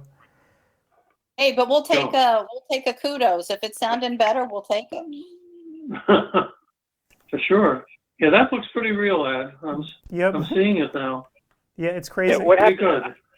I hacked into our software platform's website and I changed the audio settings last night. Well done, Steve. If you believe that, I have a bridge. And you can follow what everyone's doing at home, doing puzzles. So there you go. Yes, we're doing puzzles. By the way, there's an excellent movie. Here shortly, Crystal Breimer will be calling in to talk to us, and in fact, it might be that time again to mention what's going on schedule-wise. So hang on a second. So we are just starting the 4 o'clock hour. We've got Debbie Feinberg and Mark Rosner talking about vertical heterophoria. We've got Laura Perriman talking about the Dow to Healthy, Beautiful Eyes, dermatologic, aesthetic, and ophthalmologic aspects of OSD. And then we have Jeff Cooper talking about treating myopia. So, and we also do have room 3 is currently on break. So that's a good time to check out the exhibit hall as well if you're not interested in any of the other 3 courses. So, and then if we've got classes from 5, 6, and 7.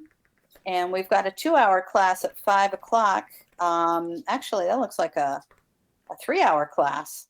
Carrie Gelb talking about ocular nutrition and wellness. So there's still a lot of education left to come.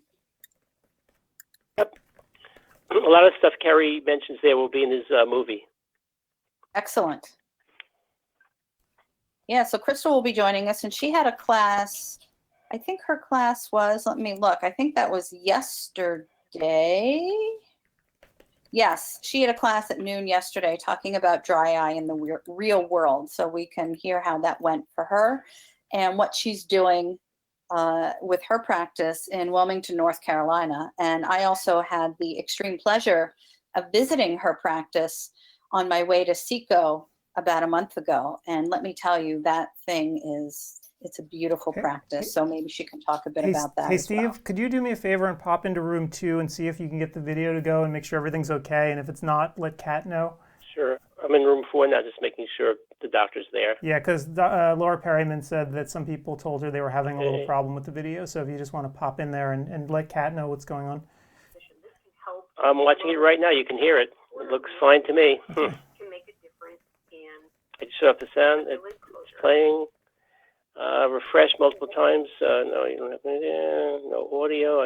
Yeah, this was about a minute ago. So maybe it's somebody's hard when you having don't. trouble. Yeah. No, there's several. It's 4 or 5 people.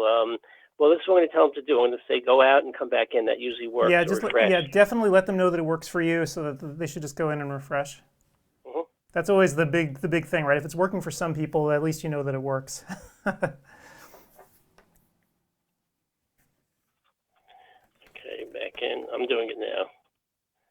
That should help. On the spot troubleshooting. Boy, talk about customer service. We are good at that. We're not cable TV. It takes a village. Indeed. And I emailed Kat as well, so she should be on top of it. But I think this is actually a really instructive moment. People need to tell us if there are problems going on, because without that, we just won't know. So it is an important thing that people do let us know if they're running into problems. For the most part, things have been running fine, but occasionally if people hit snags, we need to know about it as fast as possible. So that's why there's the team, both us and the software platform we use are here live to help out in real time, and hopefully in seconds, not hours. Yeah. Okay, everything's fine. Finally made it. Everything's fine here. Good. Now they're back in. Perfect. Well done. Yeah, so it's just, I think this is going to be the way things are. You know, you're always going to have people having minor glitches, and we just have to, if you have the support to help out, that's the most important thing. I keep stressing it over and over again, but it's true. It's not really about the software. It's about the people that you have to fix problems when they come up. Okay, most of it, it's a bandwidth problem where they have to just go back in, come back out, or reboot the whole conference. But usually, almost always, it remembers you, so you don't have to find your password or anything like that. Right. Okay, solved. All right. Well done. Laura's there. And I was just checking her attendance. Laura's there. My job, by the way, guys, is to make sure our doctors do show up, and they always do, because if not, they have to go into optometry purgatory. Well, it's a hard job, Steve. I have to wrangle people every day, and I know that your job is difficult, and sometimes things just come up or people mistake the time, and it's tough. And it looks like we've got Crystal here. Crystal. Oh, Crystal made it. I'm here. Hi, Hello, Crystal. how are you guys?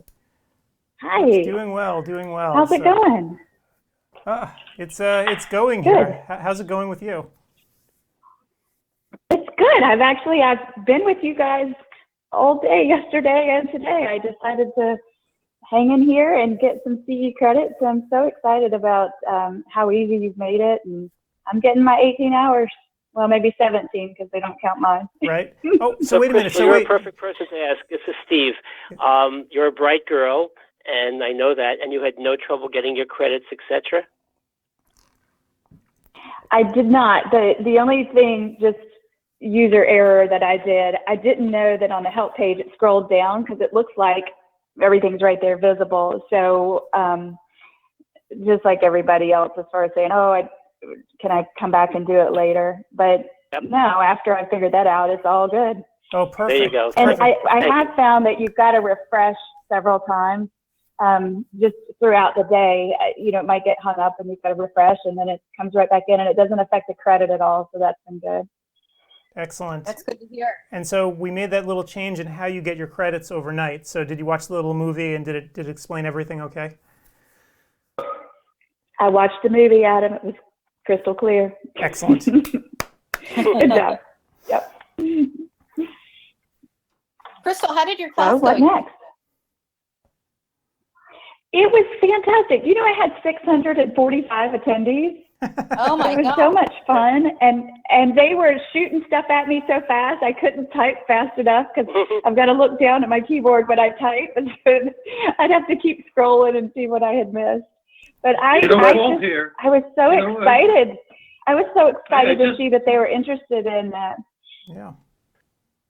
So we found a big difference. I just had a thought. Hey, Steve and Adam, it's lucky we didn't pay our speakers on commission. Per attendee. Yeah, Crystal, I found that I attend all the lectures, and I found every single one was much more interactive than any previous one by far. And I guess because we have just more people. So that was great for the speakers. Yep. That's great. So what is the turnout this time versus last time? You won't believe it. Sometimes we have over 3,000 people attending at a time. And we're probably going to wind up double what we ever had before because of the rules that have been changed. So amazing. That's the fact that there's been so few glitches and you've got that kind of load on it is just phenomenal. You guys have done a wonderful job. And I put it on my newsletter that went out last week, and I texted a lot of people the link. Guys, you got to do this stuff. Well, thank you. Yeah, I mean, the response has been sort of shocking to us. As you know, we've been doing this for years now, and we've sort of hit like a base level of people that do online CE. We kind of know what to expect. This has just been overwhelming. So I'm just glad the platform hasn't exploded, to be honest. I know, that's what I'm saying. You really push the limits. It's going to be good. You've only got 4 more hours. It's bound to make it now. Well, Crystal, I don't know if you heard, we want to do this again at the end of May if you're game, and to do the same thing that we just did today with the same lectures. And the same arrangements. Absolutely. Right? Yeah, same as over. We're just going to keep stamping these things out over and over again because obviously the interest is high, and I'm shocked, getting 500 plus people into a room is just crazy. I don't think I've ever seen anything like this before.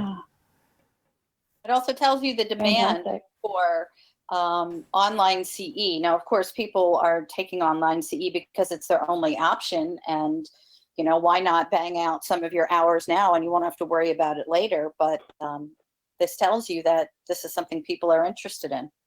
Yep. I think the future of CE is going to look different because of this. Without a doubt. I mean, the nice thing for you guys is you've now got folks turned on to it that didn't know it existed before, and they're going to probably be very loyal to you. I think the other thing that made it so amazing was just not having to do the quiz, so there was no intimidation factor for anybody. Right. I mean, and what's interesting too, Crystal, we've worked together in person as well, and I'm even though we do online CE, I'm still a big proponent of actually being face-to-face. Surprisingly, right? I think it's important for a lot of courses to be face-to-face. Like we did that thing where it was almost like a wet lab, right? Where, you had all the equipment in front of you and people were right there with you. And I can see how important that is. But I sort of feel like there's this like bulk of CE, whether it's like 70% or whatever, that can be done online very well. And I'm wondering if this is going to be a turning point where people realize that yeah, there's some stuff that you really do want to do in person, but the bulk of the hours that you need could probably be done online. Yeah. Well, let me ask your opinion on something. I'm going to interview you.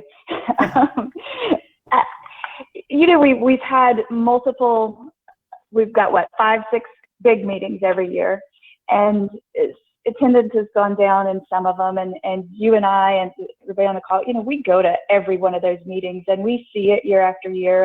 And there's this question in the back of your mind going, at some point, will some of those drop off or will they consolidate? What's your thought on that and how this year may impact that. Do you think it will at all?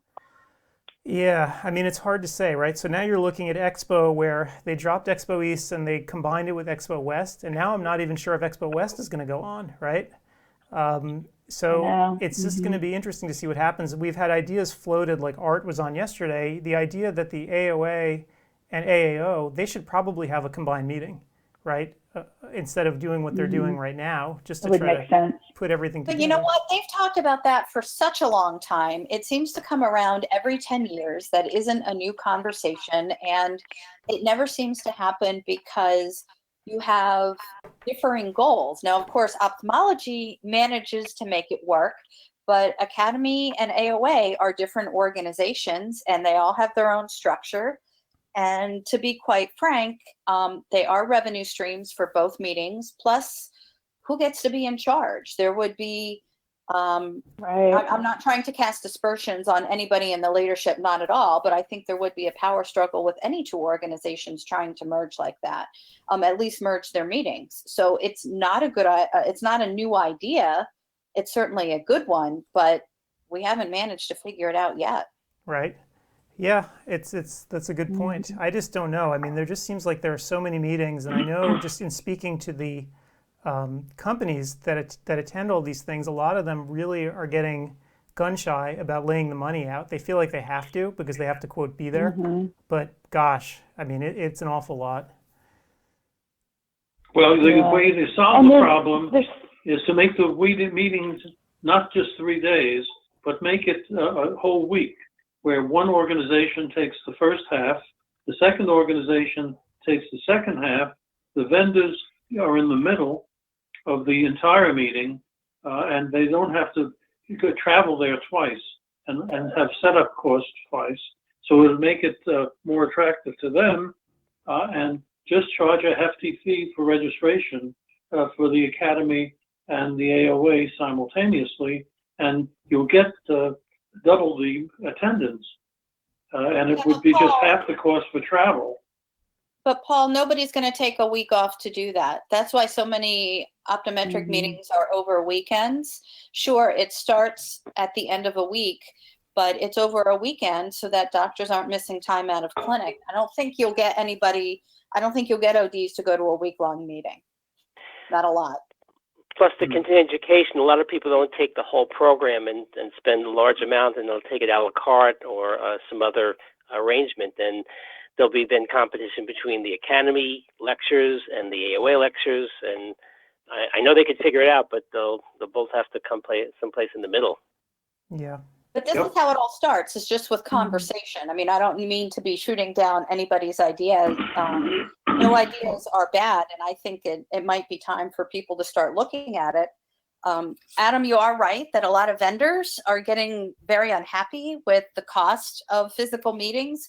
But also, let's be real, if these meetings wouldn't continue if people weren't attending. They do make money for the organizations putting them on, and it seems that some of the doctors do want to attend them for a variety of reasons, from networking to equipment purchase to the benefits of in-person CE.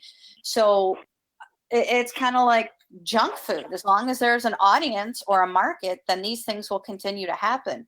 Rest assured, nobody will put on a meeting if it doesn't make money. Well, you know what, Gretchen? The funniest thing is, though, when you think about it, the biggest strength that Vision Expo had, the location, is now their most glaring weakness, which is something that I would never in a million years have dreamt, right?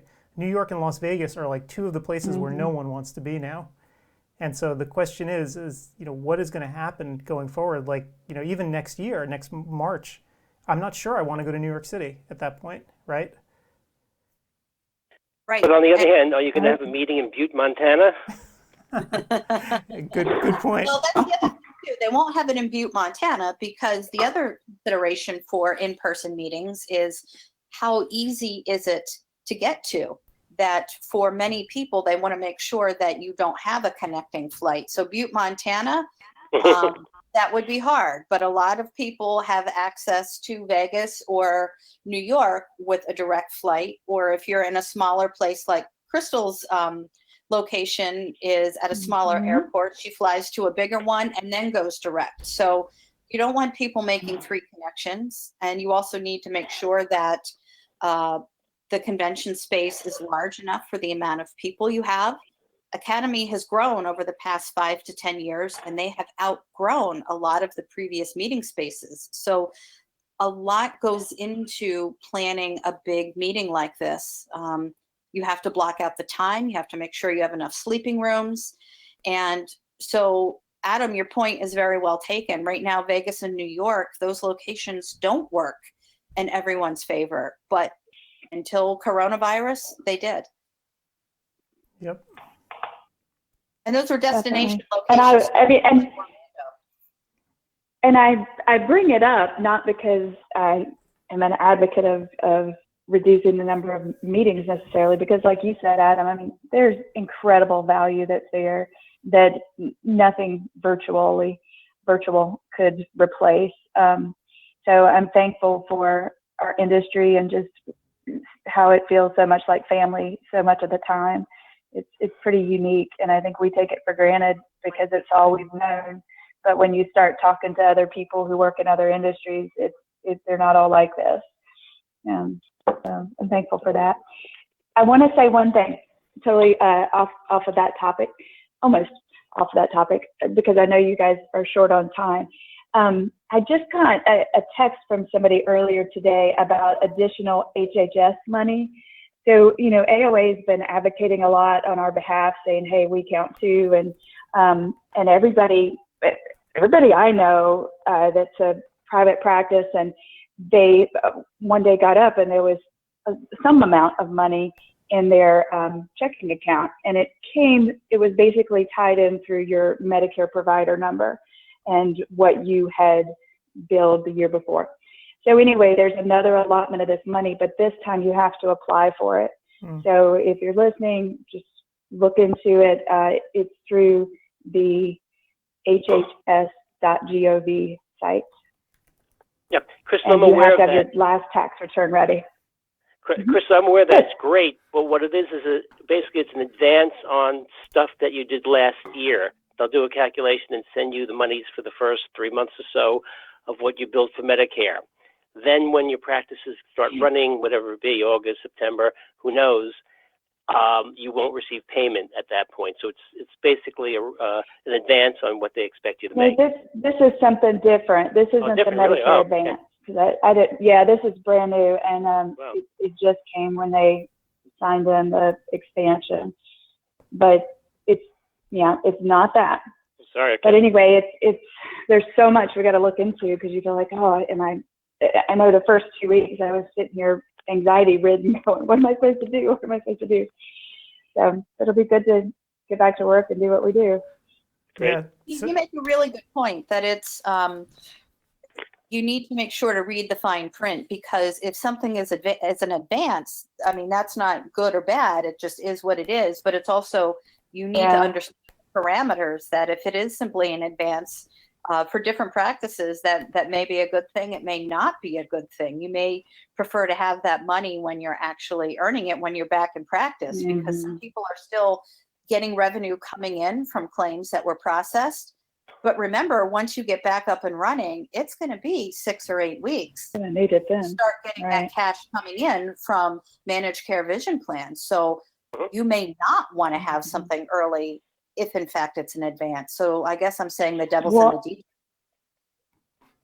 And Gretchen, my thought process was, it's complicated enough to get claims paid and to see, all right, what's my check amount versus this allowed amount and all this stuff. I thought, I didn't do the advancement because I thought I just want to know that the money actually is tied to that claim, and just didn't want it to be complicated later. Yeah, it would be too without it. I'll do without it. Yeah, it would be a nightmare to Or figure just out. to keep a log of it and prove that, okay, now we've used up our advancement, you need to start paying us again. And, you know, we've got so many things we have to track already. So, but before you guys go, back to the lecture from yesterday, you know, it was about lifestyle and lack of sleep and exercise and diet and all this stuff, and educating the patients on that, and helping them understand how it affects their outcomes. And like I said, I was so excited that people were were genuinely interested in that and bringing it into their practice. So, and I noticed on your schedule, you've got several that are about ocular nutrition and wellness. And so, any thoughts on that? What have you guys heard and seen about people's interest in general and pushing you in that direction? Yeah, I mean, I think the interest is definitely high. If you look at the numbers of people taking those classes, it's through the roof. And I mean, I'm assuming they're going because they're interested, not just because they want to, fill out their hours. So yeah. I monitor all the lectures, and people like Dr. Brimmer get fantastic amount of attendance, and some others that are. Yeah, Steve, how about the ones like Dr. Nolan and stuff? Did you see anything about the numbers there? I'm kind of curious about the nutrition lectures. Well, he was one of the first on the first day. He had over 1,000. So amazing. Oh my gosh! But, well, it was on nutrition, but he also talks about the various pigments for macular degeneration, and he's totally independent. He doesn't talk about a particular company, etc. And he's a real PhD scientist. So we've had him a few times, and he reprocesses it, gets new information. So he was well received. And Dr. Gelb, who's going to be lecturing, it should be also well received. We'll see what happens. Yeah. But he was at the very beginning. We have all these people coming in at 11 o'clock, and they had to go someplace, and probably half to 35% went to his. Yep.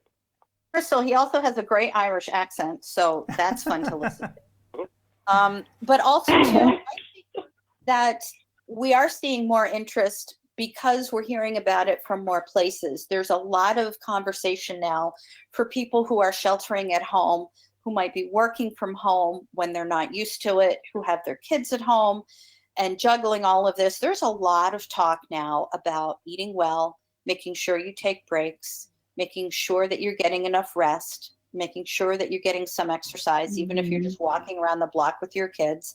So I think it's becoming part of the daily conversation where it wasn't as much. It's so people aren't going stir crazy. And this might be the time for optometry to jump into this, and not that we haven't already, but make it more top of mind conversation than it was before, because people are hearing about it in their daily lives as opposed to just from a doctor. Yeah, I think you're right. I think next year also. Go, you talk. Go ahead. No, go ahead. I was going to say next year, myopia control might be even bigger because all our children and ourselves will be more myopic because being on the PC for 8 hours a day, or Netflix or whatever. Yeah. The other thing, I don't know, Crystal, if you heard, Craig Thomas came on here and sort of told us ad nauseum. He went on all about the ocular surface and allergy, and actually doing allergy testing as well in office, which I'd never heard before. Actually doing the prick test and everything else, and challenging people. Yeah, you have heard. Wait. No. I've heard you talk. I've heard you talk about it, but he actually wants to start doing it in office, the full blown thing with the histamine I do it controls. in my office. Oh, so there you go. So you're ahead of You're even ahead of We've Thomas. written about it. Yep. Yeah, I wasn't gonna say that when Craig was talking, but we had some conversation about it. I know Crystal has written about it. Other people have, and I know that other people are doing it. And it's I'm glad that it's getting more play. It's so much fun, and I'm able to test 80 different elements, and I just do it up the arm, so both arms, and it includes 8 foods, which I like that. I mean, I've had some people who were negative on everything, and then all 8 foods were positive, and those are your people who had been diagnosed with IBS and probably just this being masquerading. So, but yeah, it's fun. It keeps things fulfilling and exciting. It's every day different. Excellent. But I use AllerFocus, which is, she markets specifically to eye care, and it's been a good ally. Excellent. And you haven't had anyone drop dead in the office, right? This is always the concern. I've not, but I've not, but I did. We've got quite a, and I did buy 2 EpiPens just in case. Yep. Knock on wood, have not needed them. And also, I'm not going to do it on somebody who is incredibly hypersensitive. Those people already know they have allergies and they've got a long list. There's no reason for me to do it on them. To me, the risk is higher than the reward. most of the people I'm doing it on, we're seeing allergy in the eye, but they're not sure that they actually have allergies or what it's to. Right. All right, Crystal, I got to let you go. We have our next person's Okay. coming up here, but thank you so much for stopping by today, and I hope you really are enjoying the classes. Thanks so much, Chris. I am. Thank you, guys. Bye. Have a good one. Bye-bye. Bye. Bye. Bye. Hey, Mark. All righty. Always good to talk to Crystal. So, Mark, are you there? Yeah, I'm on the line. How is everybody? Doing well. Hi, Mark. Hey. Hi, Mark. To hear. How's the weather in Colorado? It's a little cloudy now. We got back about half an hour ago from a 6-mile hike up in one of the glacier valleys up just west of us. So we're very fortunate we can get out there, and half of it was in microspikes, half of it was in snowshoes, and all of it was pretty aerobic. So it was good. Hey, Mark, can I tell you it was sunny most of the time. Mark, let me tell you my pet peeve, okay? Because I live in Portland, so right, it's very much like Colorado in terms of the ability to go to trails and stuff. People are not social distancing, and you'd think if you're out sort of on the trails, you'd be far away from people and you can get the hell away. But the restrictions in the trails are such that you can't actually go to these places anymore because people, when you get to these narrow points, they're getting too close. So we found, or at least around the Portland area, a lot of the trails that people want to use are completely closed because people weren't behaving themselves. Yeah, well, this is out in wilderness territory, so where we were today, it's fairly easy to distance, and we wear bandanas and we pull them up over our faces if we see people coming, and we get off the trail at least 6 foot and try and be responsible. So it's fairly easy to do where we are, but we're already 6 miles out of town, and where we were today is another 12, 14 miles from civilization. So people are generally pretty good, but my experience of sort of being on a sort of urban or suburban trail is, it's a lot more difficult to distance, and it's annoying when people aren't responsible, and it's also it's a shame when things do get closed down. But anyway, we're fortunate where we are, and we make the most of it, and we can just walk out of the house and be out and away from everywhere. So anyway, how's things been going? I haven't really kept track of attendees and the chatter. I've been too busy being out and about, but it's been crazy here, actually completely off the wall. Now, Mark, you've been here since the beginning, so you've seen everything, right? You've seen how the conference has developed over the years. We have about 4,000 attendees at this one. And I honestly thought the servers were going to fall over and croak. Like last night, I was up worrying about it still. Like, what's going to happen today? Is this all going to fall apart? So far, so good. Things are going okay, but it's just a shocking number of people that are attending each class. In fact, your class is coming up, right? So you're probably going to end up seeing several hundred people in your class.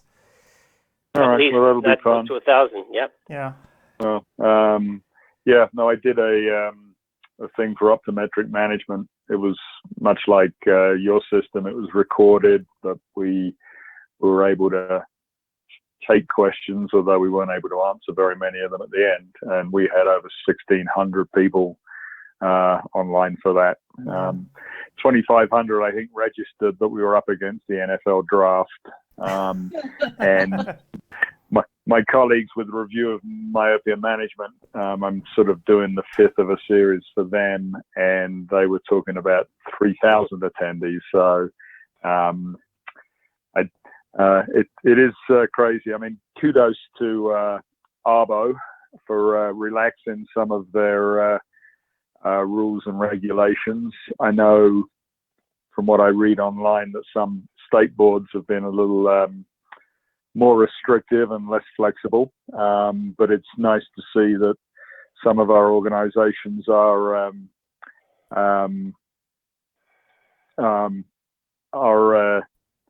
stepping up Yeah, and so I see on the webcast here, Adam is waving his arms here, so I'm not sure what that means, whether he's on a delay or whether I'm... 15 seconds at least, so yeah. Yeah, so that was when you were talking about the servers. Yeah. Again? I said that gives us enough time to dump you if you say something that is not appropriate. All right. Well, I'll try that in a minute. That would be interesting. So, some of the seven words you can't say on television. So, is it 7 words? I forget. I'm too young to remember George Carlin. George Carlin, yes. 7 words you can't say. Yes. Mark, I have a question about myopia control that you probably don't have Sure. in your Who's lecture. this, by the way? Steve Silberberg. We've lectured Steve. together. You know me. Yeah. I'm sure in your lecture, because you recorded it way before, you don't have anything about how to manage cases. We had a lot of cases where in the middle of orthokeratology or atropine therapy or multifocal contact lenses. In your clinic, how are you handling these people when you can't see them? Well, I'm blessed with not having to see patients, so I'm not. Now I have been. I have an affiliation at Houston, and like every other optometry program, they sort of cancelled externships and internships, and have been doing a number of sort of case presentations. So for 3 or 4 weeks in a row, we had 4 of the interns and a resident, and went through a few cases there. My impression is that generally people have been able to keep things going. I mean, obviously, what passes for urgent care can obviously be in the eye of the beholder, I guess. But no, I mean, it's a challenge keeping things going. One of my clients had started recruiting for an atropine clinical trial. And of course, they had a number of people who were already randomized, but other people who'd been screened. But of course, everything has ground to a halt for the last 6 weeks or so because of this epidemic. So while the clinics can sort of carry on recruiting remotely, there's no new enrollments and no new randomizations. And I'm sure there are a number of companies doing clinical trials in various aspects of eye care that are in a similar situation. So it's affecting many people in different ways. The scariest thing, which it didn't really surprise me, was that I had an interaction with somebody from a rather large lens company based in Dallas, and they, as last week, furloughed 60% of their workforce. So, and if you look at the numbers and that have been coming around in terms of the eye care business, obviously, drug companies and contact lens companies, there's been a fair amount of repeat business in terms of refill prescriptions and planned replacements of contact lenses. But the spectacle lens business must have taken it completely in the shorts, because with no new exams and no routine care, things have been ground to a halt. And this particular lens company also has another half of it that has a whole bunch of practices and various kinds of outlets, and that part of the business must also have ground to a halt. So hopefully they'll bounce back. Yeah, I mean, what do you think? What do you think the situation is going to be in terms of pent-up demand once we all get back online again? Nobody has a crystal ball, but I'm sort of wondering. No, personally, it's only opinions. I think there will be some pent-up demand where people do have a need to go in because, lost, broken, change in status, yada, yada, yada. But things that are perhaps optional, are we going to be at the front of the line, or are people going to go get their hair done and their nails done before they go get their eyes checked or their teeth fixed? So we'll see.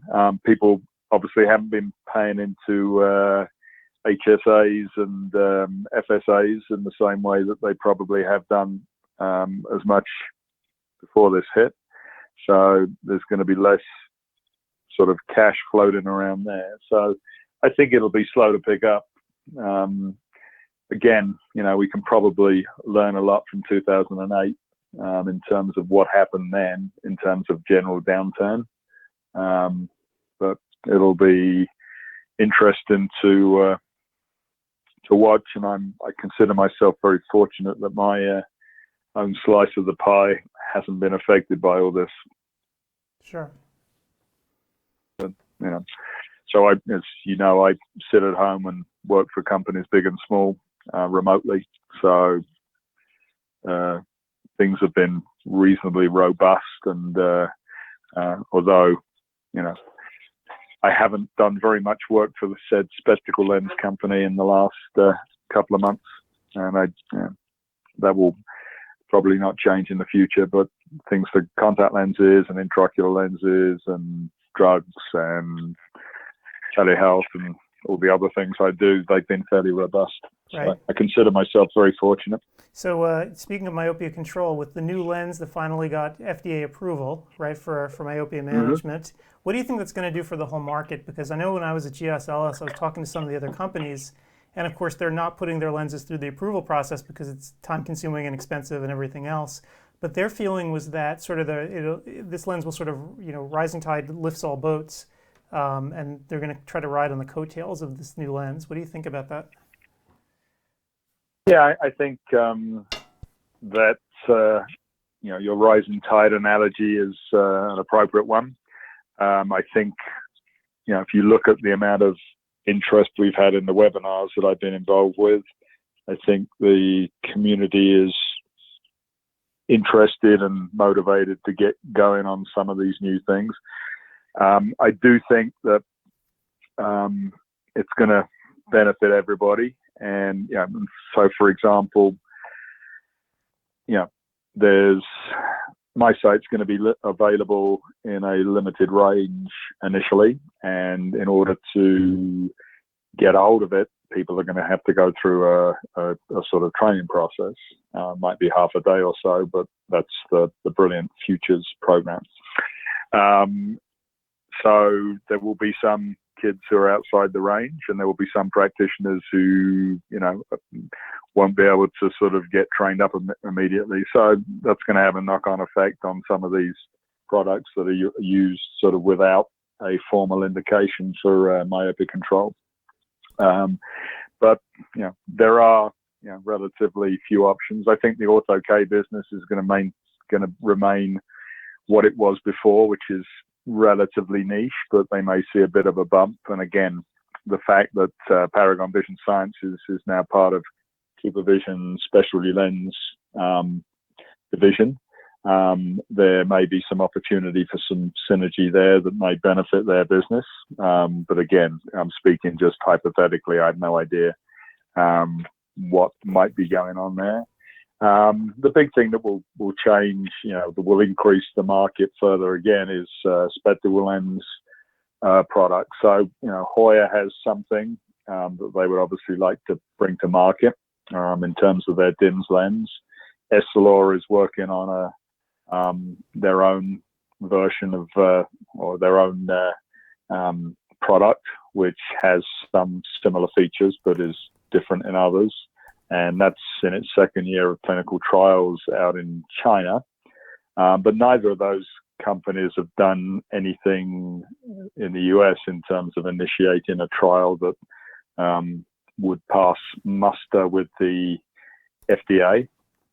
However, it's worthwhile noting that the MySight clinical trial, none of those clinical sites were in the US. So there's certainly precedent for outside the US data being acceptable in this area. But trying to predict what the FDA will do is something that you can't make a living on. Right. In fact, I have up on the screen right now Hoya's trials. It looks like those took place in Hong Kong. Yeah, that's so. I think before it was a Hoya lens, it was licensed to Hoya by the Hong Kong investigators. So it was an investigator-initiated trial on their own IP, which they subsequently licensed to Hoya. So that lens is being sold in various parts of the Far East. And of course, the other interest in spectacle lens is the sight glass product or design. And there was a nice sort of article on review of myopia management this week, talking about the theory and the how the lens is meant to work, but also talking a little bit about their 1-year data. So they've got in the can their first year of a 3-year clinical trial. That's being done, in under the auspices of the FDA, and on the way to approval.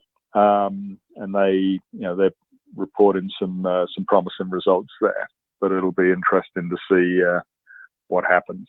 So there's a lot happening, and this is all gonna, it's gonna be it'll be a springtide. It'll be once all these things sort of come together, that'll be good.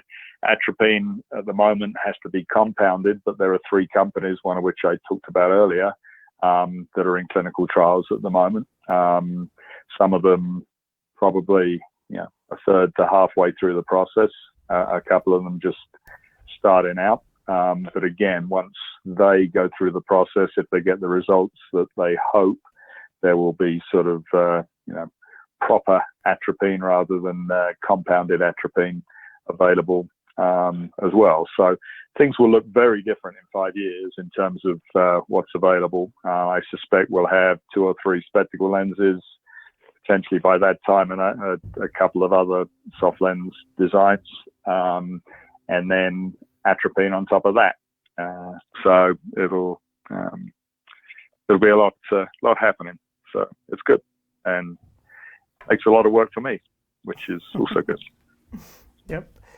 So, I mean, what's curious about this whole thing, of course, is if you look at soft lenses, first of all, the MiSight lens is the same sort of overall geometry and same material as the ProClear lens, which is approved for daily wear without any age restrictions.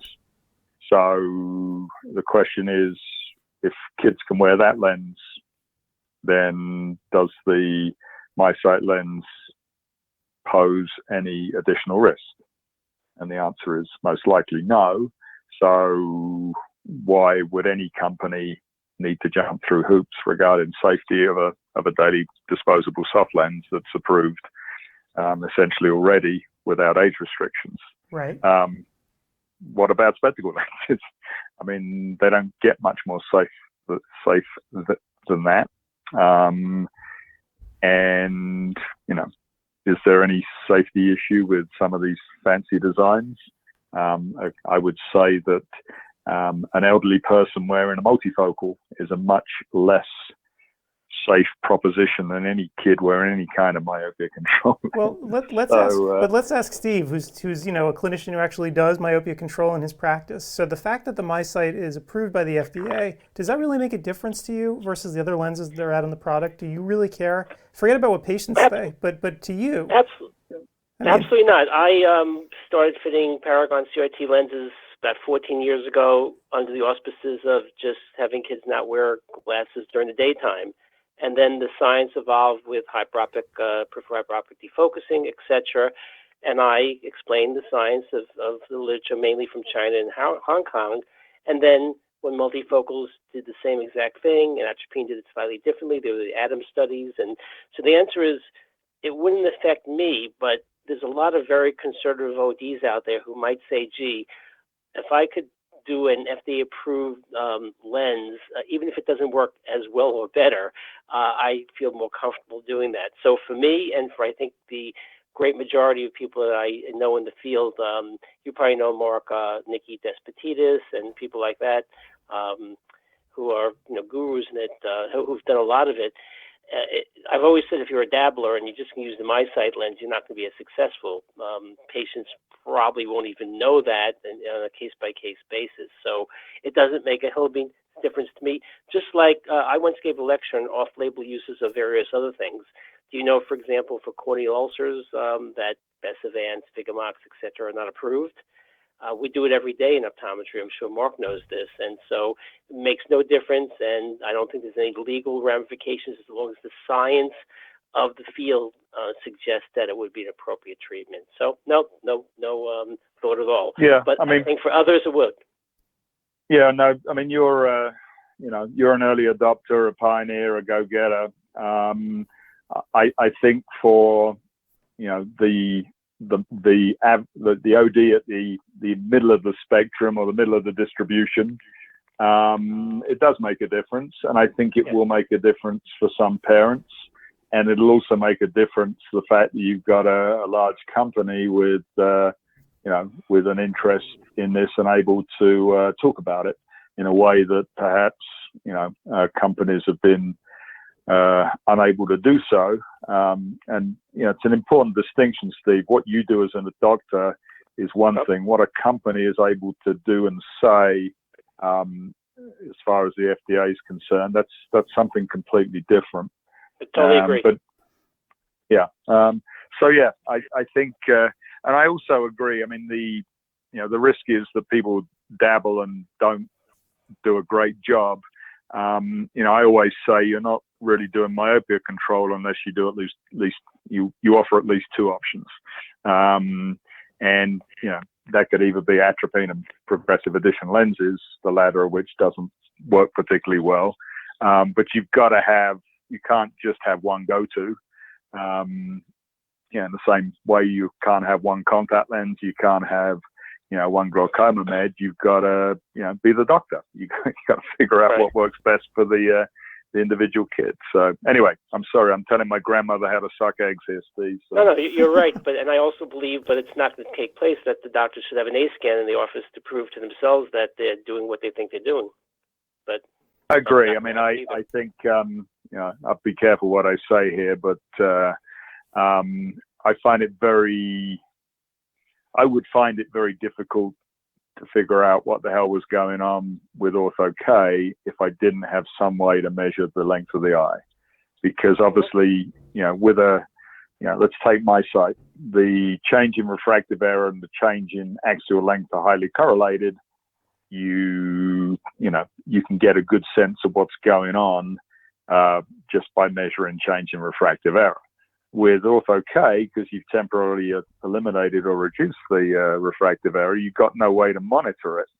And, clear vision without changing the lens is not, good enough, particularly if you've already built in a, what's the fancy name for the fudge factor?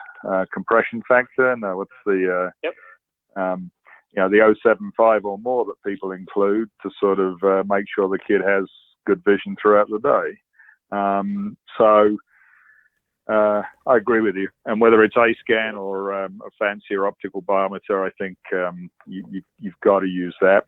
I'm always squirrely about atropine as well, because pretty much every study of low-dose atropine has found a disconnect between the refractive and the axial effect. You get more treatment effect if you measure the myopia progression than you do if you measure the axial elongation. So again, how much good are you really doing, or are you just sort of inducing some sort of cycloplegia? We learned at school, didn't we, Steve? I mean, with atropine, you get a more profound cycloplegia, and you have to add a tonal adjustment of half a diopter if you're going to prescribe based on that. You don't necessarily need to do that with cyclo. So there's, what we're getting at here is there's a whole bunch of stuff we don't know. Yep. What might happen is the schools, when they intervene and they present it as, here's the MySight lens, here's the optics, here's what it does, and this is FDA approved, and here are some other methods. So like you say, the mid-level or the slightly aggressive OD will perhaps use it first, but present as patients there's other options. And the one in, for lack of a better word, that's a real dabbler that will just put it on and whatever happens, happens, that'll be the case. It'll be like everything in our field, there'll be a wide disparity in the practitioners, whether FDA approval happens or not. Yep. Yeah, I mean, I do think it's going to widen the pool of people interested in myopic control because, you know, regardless of what you and I might say or feel about it, there's a large number of people who are never going to be 100% comfortable about kids sleeping in a contact lens, even if it's, you know, an ortho-K lens they take out the following morning. So just by basis of this being another option, I think the market's going to grow considerably. But the big game changer will be when there's a spectacle lens option that is, that is viable. And at the moment, as you'll hear in my lecture, PALs really don't work. Executives work better, but they're butt ugly. So there's room for something that works well, that is good cosmetically, and again, we'll fill a role there. Yep, and your lecture is coming up at 6 p.m. tonight, or I guess 3 Eastern time. I mean 3 Pacific time, 6 Eastern time. Yep. Yeah, and 1 hour from now. 1 hour from now. So all right. Yeah. So I need to. I don't need to. I guess I need to figure out how I log on and listen in and can answer questions on the fly or whatever else. Yep. I'm able to do. Yeah. So use the same login as last time. Nothing has changed. If you can't figure it out, you can email us and we'll get you in. So don't worry about that. Okay. And if you just use your same computer, it'll probably go in. It'll remember your logins. Yep. Yeah. No. Fortunately, I've got a shiny new computer here. So, but I'll try and figure that out well in advance of the lecture time, and I'll yell help. So I assume we got another more exciting guest coming on at the top of the hour. We actually do. We have 30 seconds, and this next guest is coming. But Mark, thanks so much for doing this today, and I'm looking forward to hearing how your lecture turns out today, because you should have a pretty big crowd. So get ready to answer questions. Well, and one other thing, thanks for your leadership on this, guys, and thanks for your support of SVOSH and the the American Academy of Optometry Foundation. Certainly the foundation's very close to my heart. I'm still a supporter and I've been involved a lot more closely in the past, but it's fabulous what you're doing, giving back to the profession in these ways. So thanks for that. Oh, our pleasure. Our pleasure. All right. Nice to talk with you, Mark. Okay. I think he's gone. And he's gone. Okay, and it looks like we have Ernie Bowling coming in. I believe you invited Ernie, right, Gretchen? I did, and he's here, but he needs to unmute himself.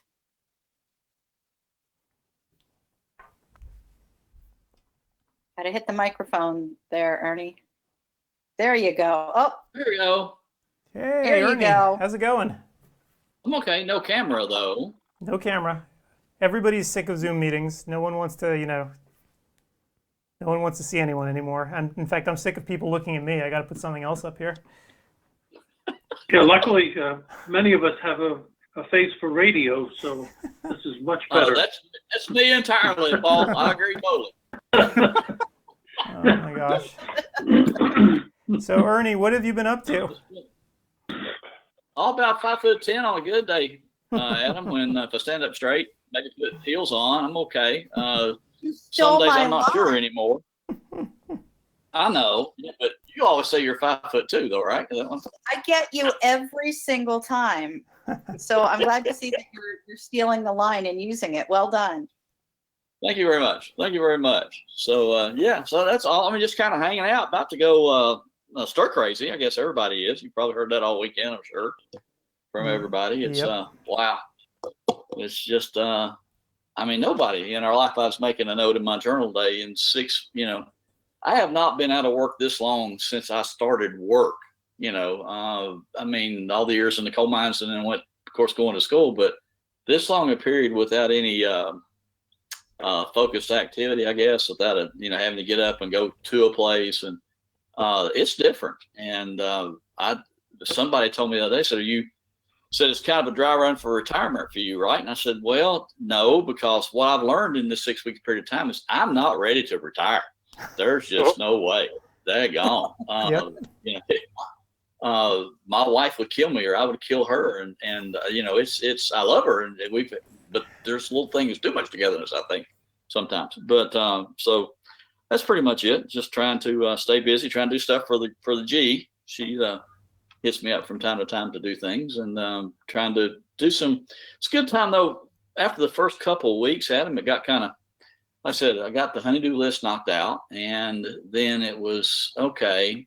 Still not getting up, not going back anytime soon. Let's see if I can do some other things. So I started working on my writing, other stuff, working on my novel a little bit, and trying to do a little introspection, realizing it's close. I am getting close to that age. I'm not there yet. I still got a number of years, but kind of trying to vision out what's going to happen to me, in the next, good Lord willing, and creek don't rise, as we used to say in Kentucky. As long as things stay on the path, where am I going to be in,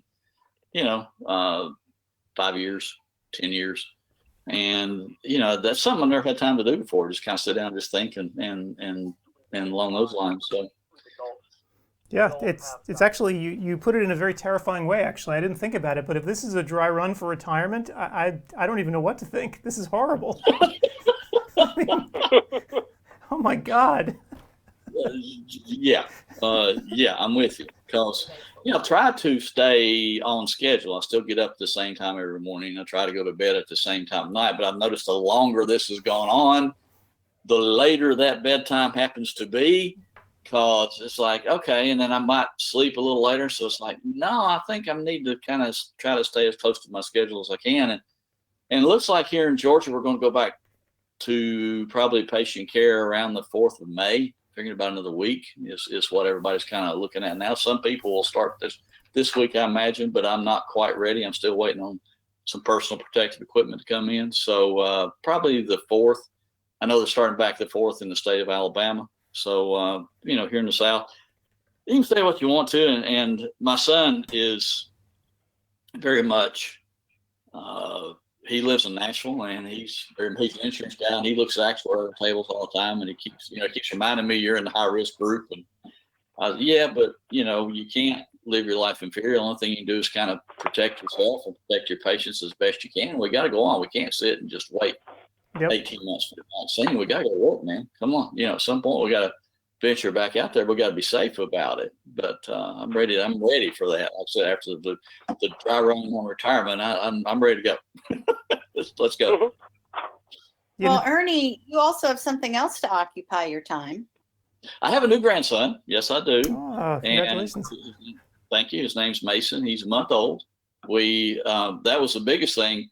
When we shut down on the 19th of March, it's like, oh, goody. Now I can, because he had literally just been born the 12th. He was only a week old, and nobody could go see, Karen and my wife couldn't see him because they were in the hospital, and the hospital was on lockdown except for Lauren's husband. And so it drove my wife nuts. I mean, she's like, she won't get her hands on that grandbaby. So, she had been home. So after she got to come home in a few days, it was okay for her to go down. But I had just finished seeing patients, and I was not going to go down and see him until my time was up, and I was going to make sure I was kind of, alone for 14 days before I actually went down and messed with him. So that was the good thing. When we shut down, it's like, oh, goody, I can do that now. I feel good about this. Let's down this for a little while. And so he's healthy and happy. And again, everybody's doing great. Thanks for asking about that, G. Thanks for reminding me. Appreciate that. That's important, and it's a good way for you to spend your time now. But yeah, it's interesting that in the state of Georgia, I can go get a manicure, a pedicure, and get a tattoo, but I can't do other things. And so it's I think it's going to be interesting seeing how things are opening up across the country, that certain cities or counties or even states are going to be in different stages. Sure. Just because of hitting peak and what people are comfortable doing. So just watching everything come back to life. And I really hope that as we start to do that, we don't see too big of a rebound in cases. I mean, I know there will be some.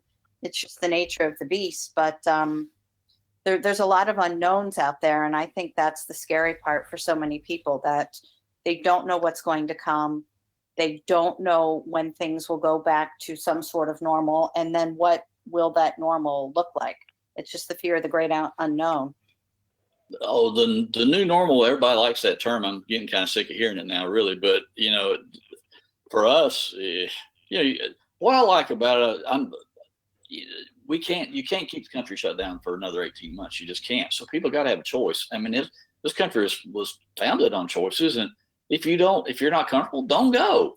I'm okay with that. I would not be willing to walk into a football stadium. I'm not sure when football rolls around in the fall if I'm willing to walk into Bryant-Denny with 101,000 people, 101,000 my closest friends. So I think but I feel like for what we do, I feel like I can do what I do and keep myself and my patients, which is more important, keep my patients safe. And as long as we do, and they've made out, I got to give the AO credit to CDC. They work very closely together to come out with these new guidelines, and they sound very reasonable. I don't think that's anything any of us can't comply with.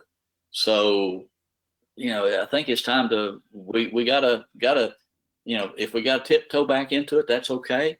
Until such time as, in 2 or 3 years, there'll be a vaccine, and maybe we'll go back to the way things were pre-2020, and that'd be neat. What's kind of ironic about it, this was supposed to be 2020, the year of the optometrist. Oh my. Yeah, and it's not. Really. Said though about if people aren't comfortable going out, then don't go. I see your point and I agree with it. However, there's a wrinkle with this disease, is that people can be asymptomatic carriers. Absolutely. So carriers. That's exactly right. So even if I'm not comfortable and I don't go out the only place I'm going now is the grocery store, really. But you know what? If there are people who are in the grocery store at the same time I am, and they're out and about more, they can transmit that to me without their knowing. So it really isn't, if you're not comfortable, don't go out. It's more of a public health thing than just a personal responsibility. It doesn't work unless everybody does it. That's my opinion. I don't disagree with every point that you're making, G. I don't know if you and I have had this conversation. A lot of times come down on opposite sides of things. And that's okay. It is. That's why I thought we work well together. But it's public health, yes, but the cure can't be worse than the disease. And at some point, the economy is struggling, and the government is throwing more money at it than they ever have before. What's that going to do to our national debt? Right now, I think with this last round of stimulus package, our national debt is greater than our gross domestic product. That's not a good sign. In any economy, that's not a good sign when your debt service goes, when your amount of debt goes greater than your gross domestic product. So, like I said, who knows what the long-term economic effects this is going to be, but you got to stop at some point and say, okay, and I'm not saying you need to make a choice between human life and the economy. That's not what I'm saying at all. Gosh, you can't. But, we've been through this never. A pandemic in 1918. I don't think any of us were around when that happened. So it's going to be, these are tough choices. I'm glad I'm not in the position to have to, I wouldn't want to be in those type of situations where you have to make these kind of calls right now. I think the problem is a lot of people are treating it as black and white, where it's really not. Like, for instance, football, that's probably not coming back, and people just need to learn to cope with it. But something like a controlled environment, like an optometrist's office, right? You can take universal precautions, right, to get back and examine people. So I think, I hate when I hear people say, oh yeah, we're just going to open it up. Like, no. If you're going to do anything, it needs to be an intelligent approach, right? Where you're taking universal precautions and everyone needs to be on the same page that this is how it's going to be, and just accept that there's some activities that just won't happen as much as we want them to. Like going into a stadium, that is just not going to be a thing, at least for 6 months, a year, maybe longer. Well, even at that, like, so without a vaccine, you're going to have people. I would not want to do that. No. And we've all been in those arenas where you're shoulder to shoulder in the concession lines or in the bathroom queue. And it's like, man, I don't want to go into that without a vaccine. I don't care if there's, really great treatments. I don't want it. Right. So, so I would, like I said, but I think that is different than, like, as you said, our controlled environment. I feel pretty comfortable with what we're going to do with what the guidelines have been put forth for us. I feel okay about that. What bothers me, Gretchen, you're right about going to the grocery store. I went in yesterday, and again, Georgia opened up Friday. He took all the restrictions off, everything Friday, and so the traffic was actually heavier than I've ever seen because people have been bottled up for so long. And I went to the grocery store with my surgical mask on and my little gloves on, my throwaway gloves in. But there are people walking down the grocery store without a mask on, without, any type of,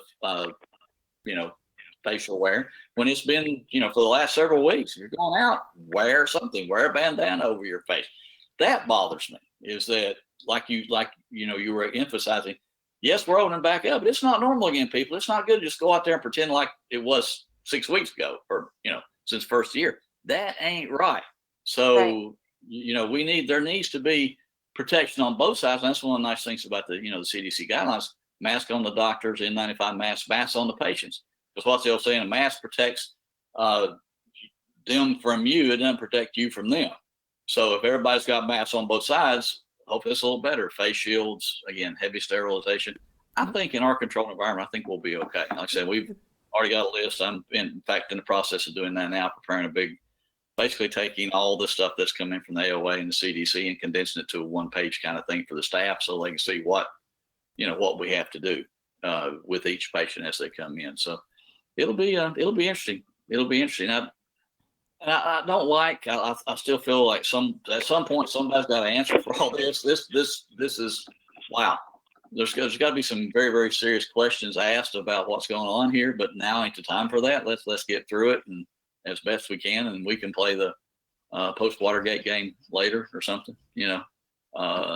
Post Waco and the post 9/11 stuff later. But for now, let's devote our efforts to trying to get through it and get everybody through it, and there'll be plenty of time to place blame at some point. Well, I think down the road. The biggest thing that drives me crazy, though, you mentioned the masks. Like, when I go around our neighborhood here and I see people without masks, I get annoyed. When I see people running and not wearing a mask, it just drives me completely over the edge, because it makes me realize, like, there are some people who either do not know or do not care, and they are exhaling this cloud. Everybody should know. You're right. I think they just don't care. Yeah. It's not going to happen to me. That's always been the approach to everything in human nature. Yep. It's going to happen to somebody else. It's not going to happen to me. So yeah, you're exactly correct. Yeah. You're exactly. Wow. Ernie, do you have enough equipment so that when you are opening back up, that you have masks for patients if they don't have them, and enough for you and your staff? Or are you looking at I've got enough for me and my staff. I've got some more ordered. I want the staff is going to tell everybody, if you have face protection, you need to bring it. You need to wear it into the office. And if somebody doesn't, I'll have some. But I can't. It's not just going to be a blanket policy, to give everybody a mask, because two reasons. I can afford it. That's not the problem. The problem is getting them. They're in such short supply right now that hopefully that'll change as more manufacturers crank them out. And that's one of those things we can talk about. What happened here? This should have been done long before this ever happened. But but for now, it's just, we will start by telling the staff people when they call, look, here's what's going to happen. We will see you, but you're going to be screened. You're going to have your temperature taken. You got to answer. You're going to answer these questions on phone triage when you come in. You're going to come in. You're going to be when you come back to the exam room. It's just going to be you, unless you're a minor or somebody's caregiver. You have to be in unless you're a caregiver. Unless you need care, an elderly person. It's just going to be me and you in the exam room. That's just the way it's got to be. If you're not feel comfortable with this, if you have a face mask, please wear one. But it's not my intention to tell everybody that we're going to provide one for you, because, like I said, I don't have that many right now. I think I'm sitting on 100 right now. I'll burn through that in a week if I gave everybody one. So we had more on order, and a lot of this stuff, I ordered this stuff we shut down on May 19th. On Friday, May 20th, I ordered, I don't remember how much, face shields, gloves, masks. And where were they all coming from? China. Yep.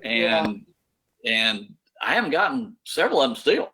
It's like, wow. So up on the screen right now, Ernie, so if anyone's listening, Dr. Mackler on the site, his daughter has a supply of masks, and you can see her email address right there.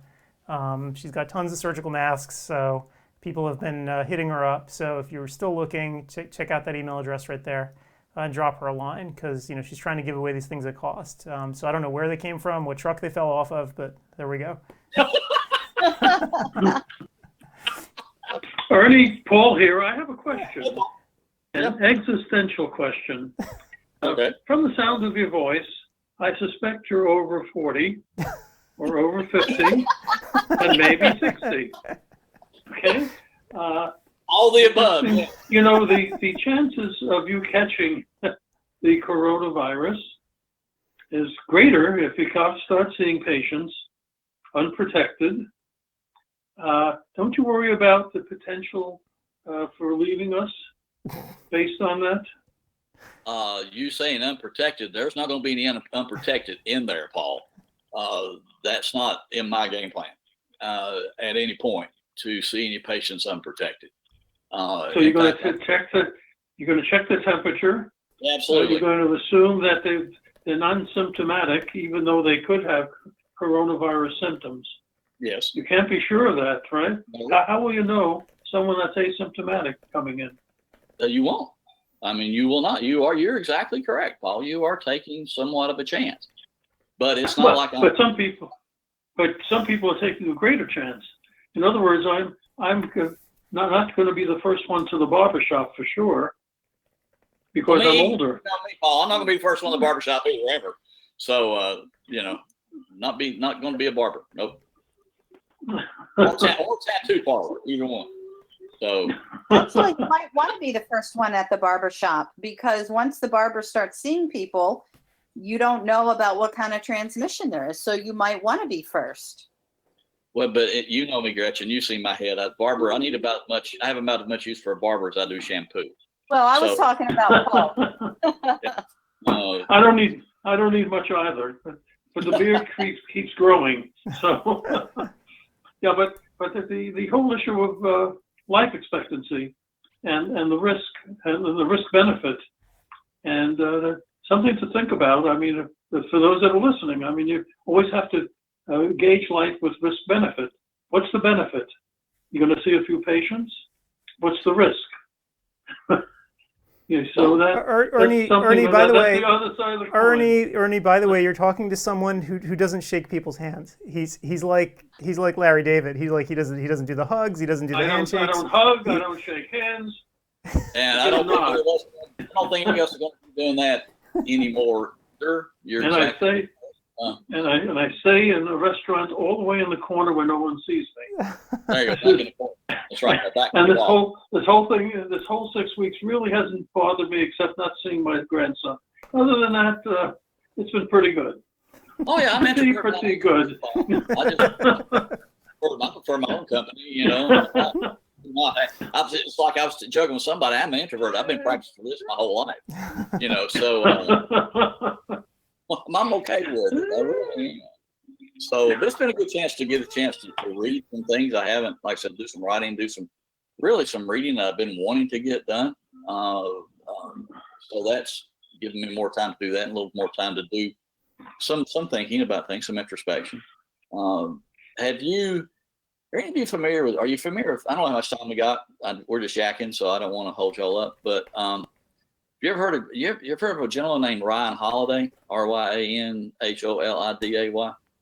He is he's written several books on Stoicism, and I've always kind of thought of myself as a Stoic, but especially when I used to watch Star Trek when I was a kid, I think Spock was the ultimate Stoic, and so getting a chance to go back and read some of his works is really kind of, I don't know, it gives some time to think about things. And it helps with this in particular. It's like, this is, after 3 weeks, I was starting to get a little worried. I'm starting to get a little panicky. And it's like, when will this be over? And then I realized I have absolutely no control over that.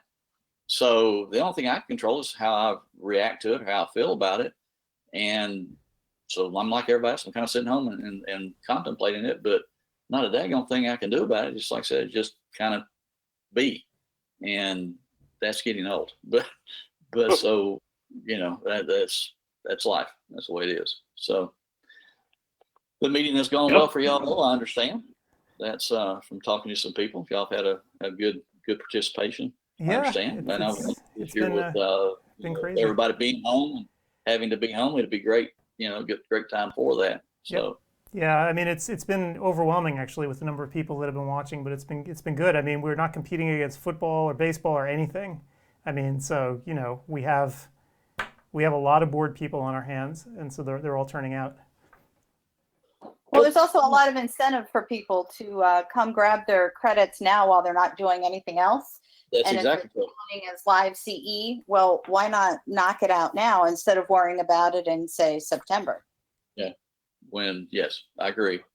But that's one of the things I've noticed too, talking about the new normal, the things that we used to take, we used to do and we can't do now. It's like, has that really sports, for instance? I'm a rabid football fan and I like baseball, but have I really missed seeing it on ESPN or going to the games this spring? No. I'm okay with that. Have I missed not going to the restaurant? I can say no, I haven't missed going to the restaurant, because before this all happened, Karen and I redid our kitchen earlier this winter, and we were eating out every night for 2 stinking months.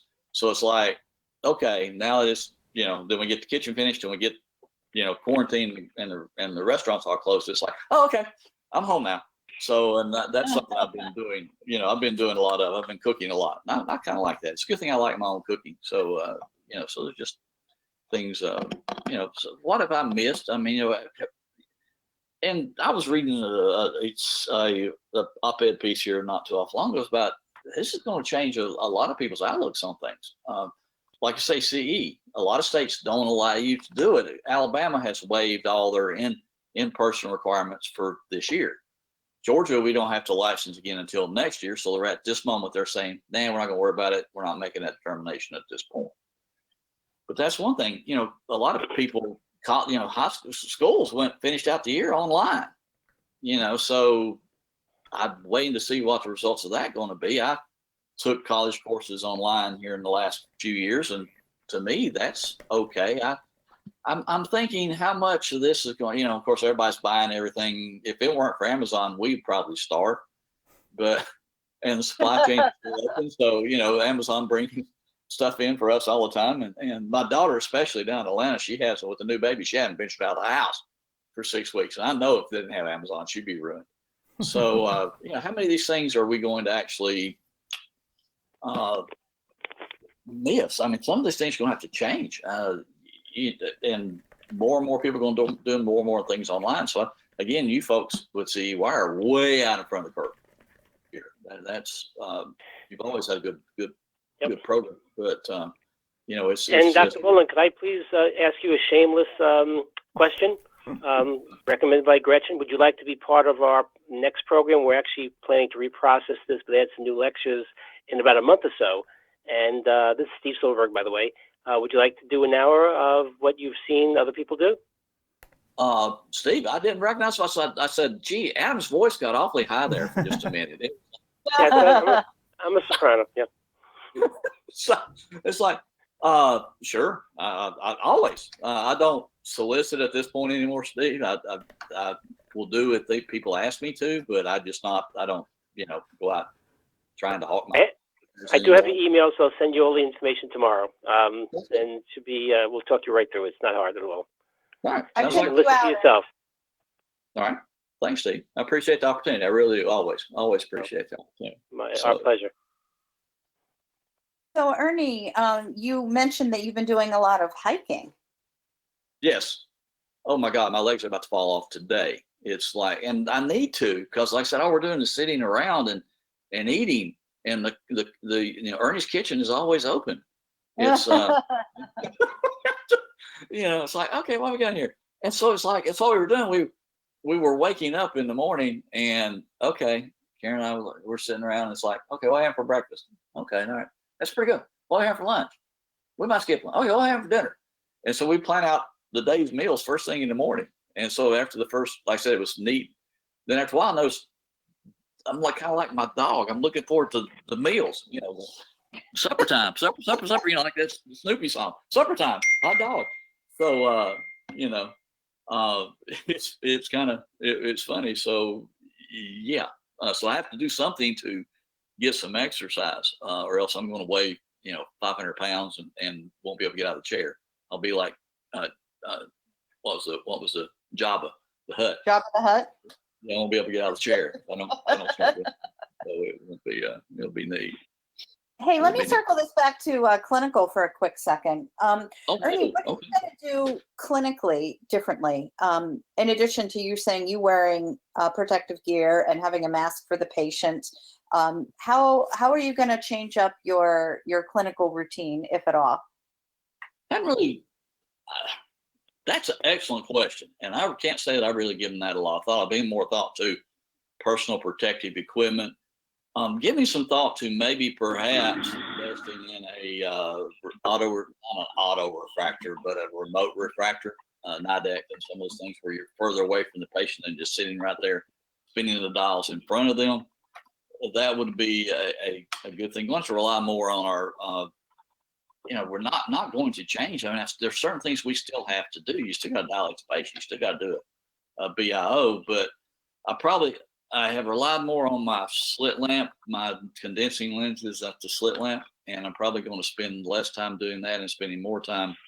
I mean, I do BIO and slit lamp 90 diopter lens on everybody, but that may get short shrift a little bit and try to work on my BIO skills a little more, use more of my condensing lenses for that. So I'm not in the patient's face quite as much. I've got fields for the slit lamp, of course. But, trying to do, again, something we can do to separate the distance as best we can. Because like Paul said, I am at high risk. I am in that high risk age group, Paul. So, so there you go. There you go. I'm saying old. Old, yeah. Very well past that point. So, it's, that's probably about it as far as I can think right now. We won't be doing, not doing a lot of foreign body removals at this time, but of course, not doing anything right now, but when we did it, I always gloved up and things like that. Probably just a little more cautious around when I'm actually handling around the eye and the mucous membranes itself. So, but I'll give that some more thought. That's a good question, though. Good question. What about contact lens wear? Everything I've read, everything I've seen said contact lens wear is quite okay. Again, as long as you take the proper precautions, hand washing and things like that. I'm probably going to, I recommend a lot of, I have recommended hydrogen peroxide care systems for a long time for a lot of people, and probably going to recommend a lot more of those. I just think you get better disinfection. But what about trial lenses? Are you going to do anything differently there? Are you going to recommend more daily disposables? That's the way everybody's going to have to go. I personally think the daily disposables in another decade, you're probably not going to. It's going to be like the bod lenses used to be. Remember how we used to get? Well, you probably don't. You're too young. But no, I do know. Yes, I remember them. Yeah, we would get the vial lenses. You break the little metal crimp off of them. You try them on the patient. Then when the patient got done, you take them off. You clean them. You put them in a thing. You boil them, and then they're ready to go again. And I used to put my finger on those resealable crimper things. Those things were a bit. Yeah, they are. They were. And you cut yourself, you take them off, you slice your fingers open. It was always. Yep. So, but you can't find those nowadays. So now it's all some type of extended or replacement modality. And in another decade, daily disposables will be just like monthlies are now. I thought that's the only thing you'll find is it's just so much healthier and safer. The technology comes where the cost of those lenses come down. That's really the only barrier to wearing them now. I think for most patients, just the cost. It's just, and it's not prohibitive, but for some people it is. You can talk for hours on, what patients should wear and what they do wear. Basically, it comes down, if you take any type of vision insurance, they're going to get what their vision insurance pays for, period. So, and you upsell them as best you can or try to get them, not upsell, I don't like that word. I should never, I apologize. That's not a good word. But get them to show them what is a better modality, what is healthy for their eyes, And when you circle right back around to it, for a lot of patients, it still comes down to cost. So once that cost barrier is broken, gone away, I think that to me is, if I wore them, I don't anymore, but if I wore them today, that would be the only thing I'd wear, would be a daily disposable lens. Well, it looks like we are joined by my good buddy Reed. Hi, Reed. Say hi, pal. Hi. Yeah, he can't hear you guys because he doesn't. You know who I am. He can't hear you, unfortunately, because he doesn't have the things in. But he can, I let him know who's there, so he says hi. This is Adam's son Reed, who has been my baking buddy whenever I go out to do CEwire with Adam and Paul. So I miss seeing him this time. So I'm hoping that one of the next times we'll be able to get together and bake again. We made some yummy stuff. Yeah. I have him on the schedule lecturing next time, Gretchen. I don't know if that'll work. I love it. He'll do a lecture on math. Yeah, so of course, Dad, you haven't seen Reed in a while either, right? You just did a little FaceTime a couple weeks ago, but yeah, you can see our hair is getting long, so. Yeah, it looks good. Yeah. I like him with longer hair. So. I had it be down to my rear end, Paul, so that's okay. Hey, Reed, thank you for allowing your dad to have the dog as a stand-in there for me. Oh, I appreciate it. Gretchen says thank you for the dog. He did a good job standing in. Dog has a good name too. Yeah, were you just being sarcastic when you named it Bailey? No. Sarcasm. Oh my God. Well, I think that this is a great way to cap off CEwire 2020 redo. It's been a long day. And Reed, thank you so much for making a slight little cameo. It's good to see you. You need to keep your dad company now as he crashes for the rest of the night. Yep, and I want to remind everyone that we're going to be doing this again in about a month probably, so yay. I look forward to it. Right. I sure do. Yeah, for those that need more credits, so don't give up hope. We're still going to be doing it. Yep. To be able to get all the credits that you need for the year. Yep. And that's a great service that y'all are providing for everybody. Don't think it's not. It's a great service that you're providing. Well, right now it's 5:30 Eastern, and so we're halfway through Whitney Hauser on oral medications and the ocular surface.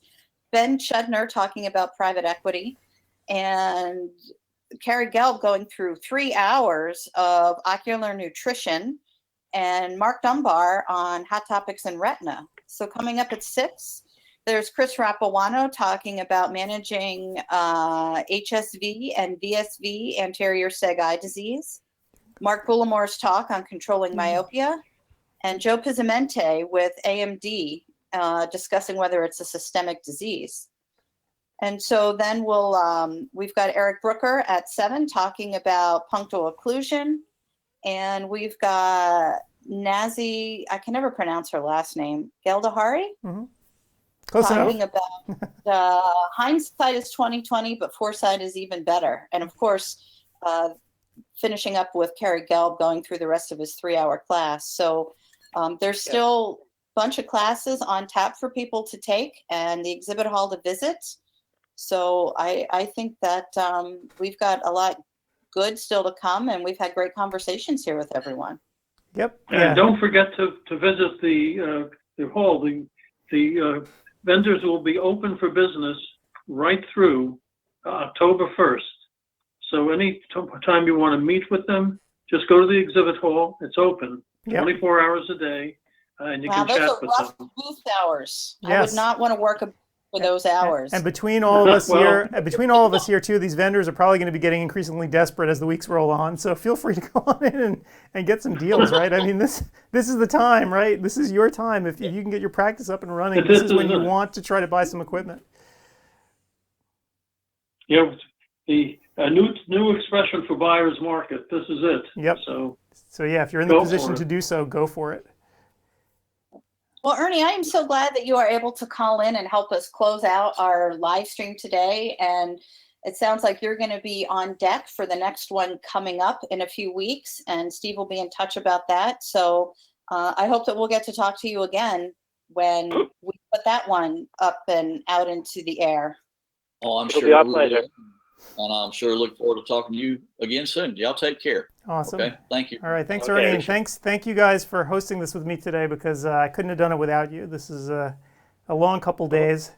And I guess, what we'll do is we'll go back onto ODwire. We'll catch up with everyone online, and we're going to try to get the speakers in line and roll this all out again at the end of May, I guess. And then, knock on wood, we could probably do it one more time in June. Just because we want to give people, if we can pull that off, we will at that point give enough credits live that literally, I think, just about every person in a state that will allow it can get their full complement of CE. That is quite a feat. And kudos to you, Adam, Paul, and Steve, for all of your hard work, because I know it's hard work to put this together, to host it, especially with last minute development and programming changes on the fly to make sure that everybody can get their credits. It's a lot of work, and I tip my hat to you. Thank you so much for allowing me to join you. Oh, well, thanks for being here, Gretchen. And I guess thank you everyone for watching, and I guess we'll see everyone online. Thanks, everybody. Bye, Reed. Say bye, Reed. Bye, good night. Bye. I'll still be in the courses. I have to monitor it there. Good luck.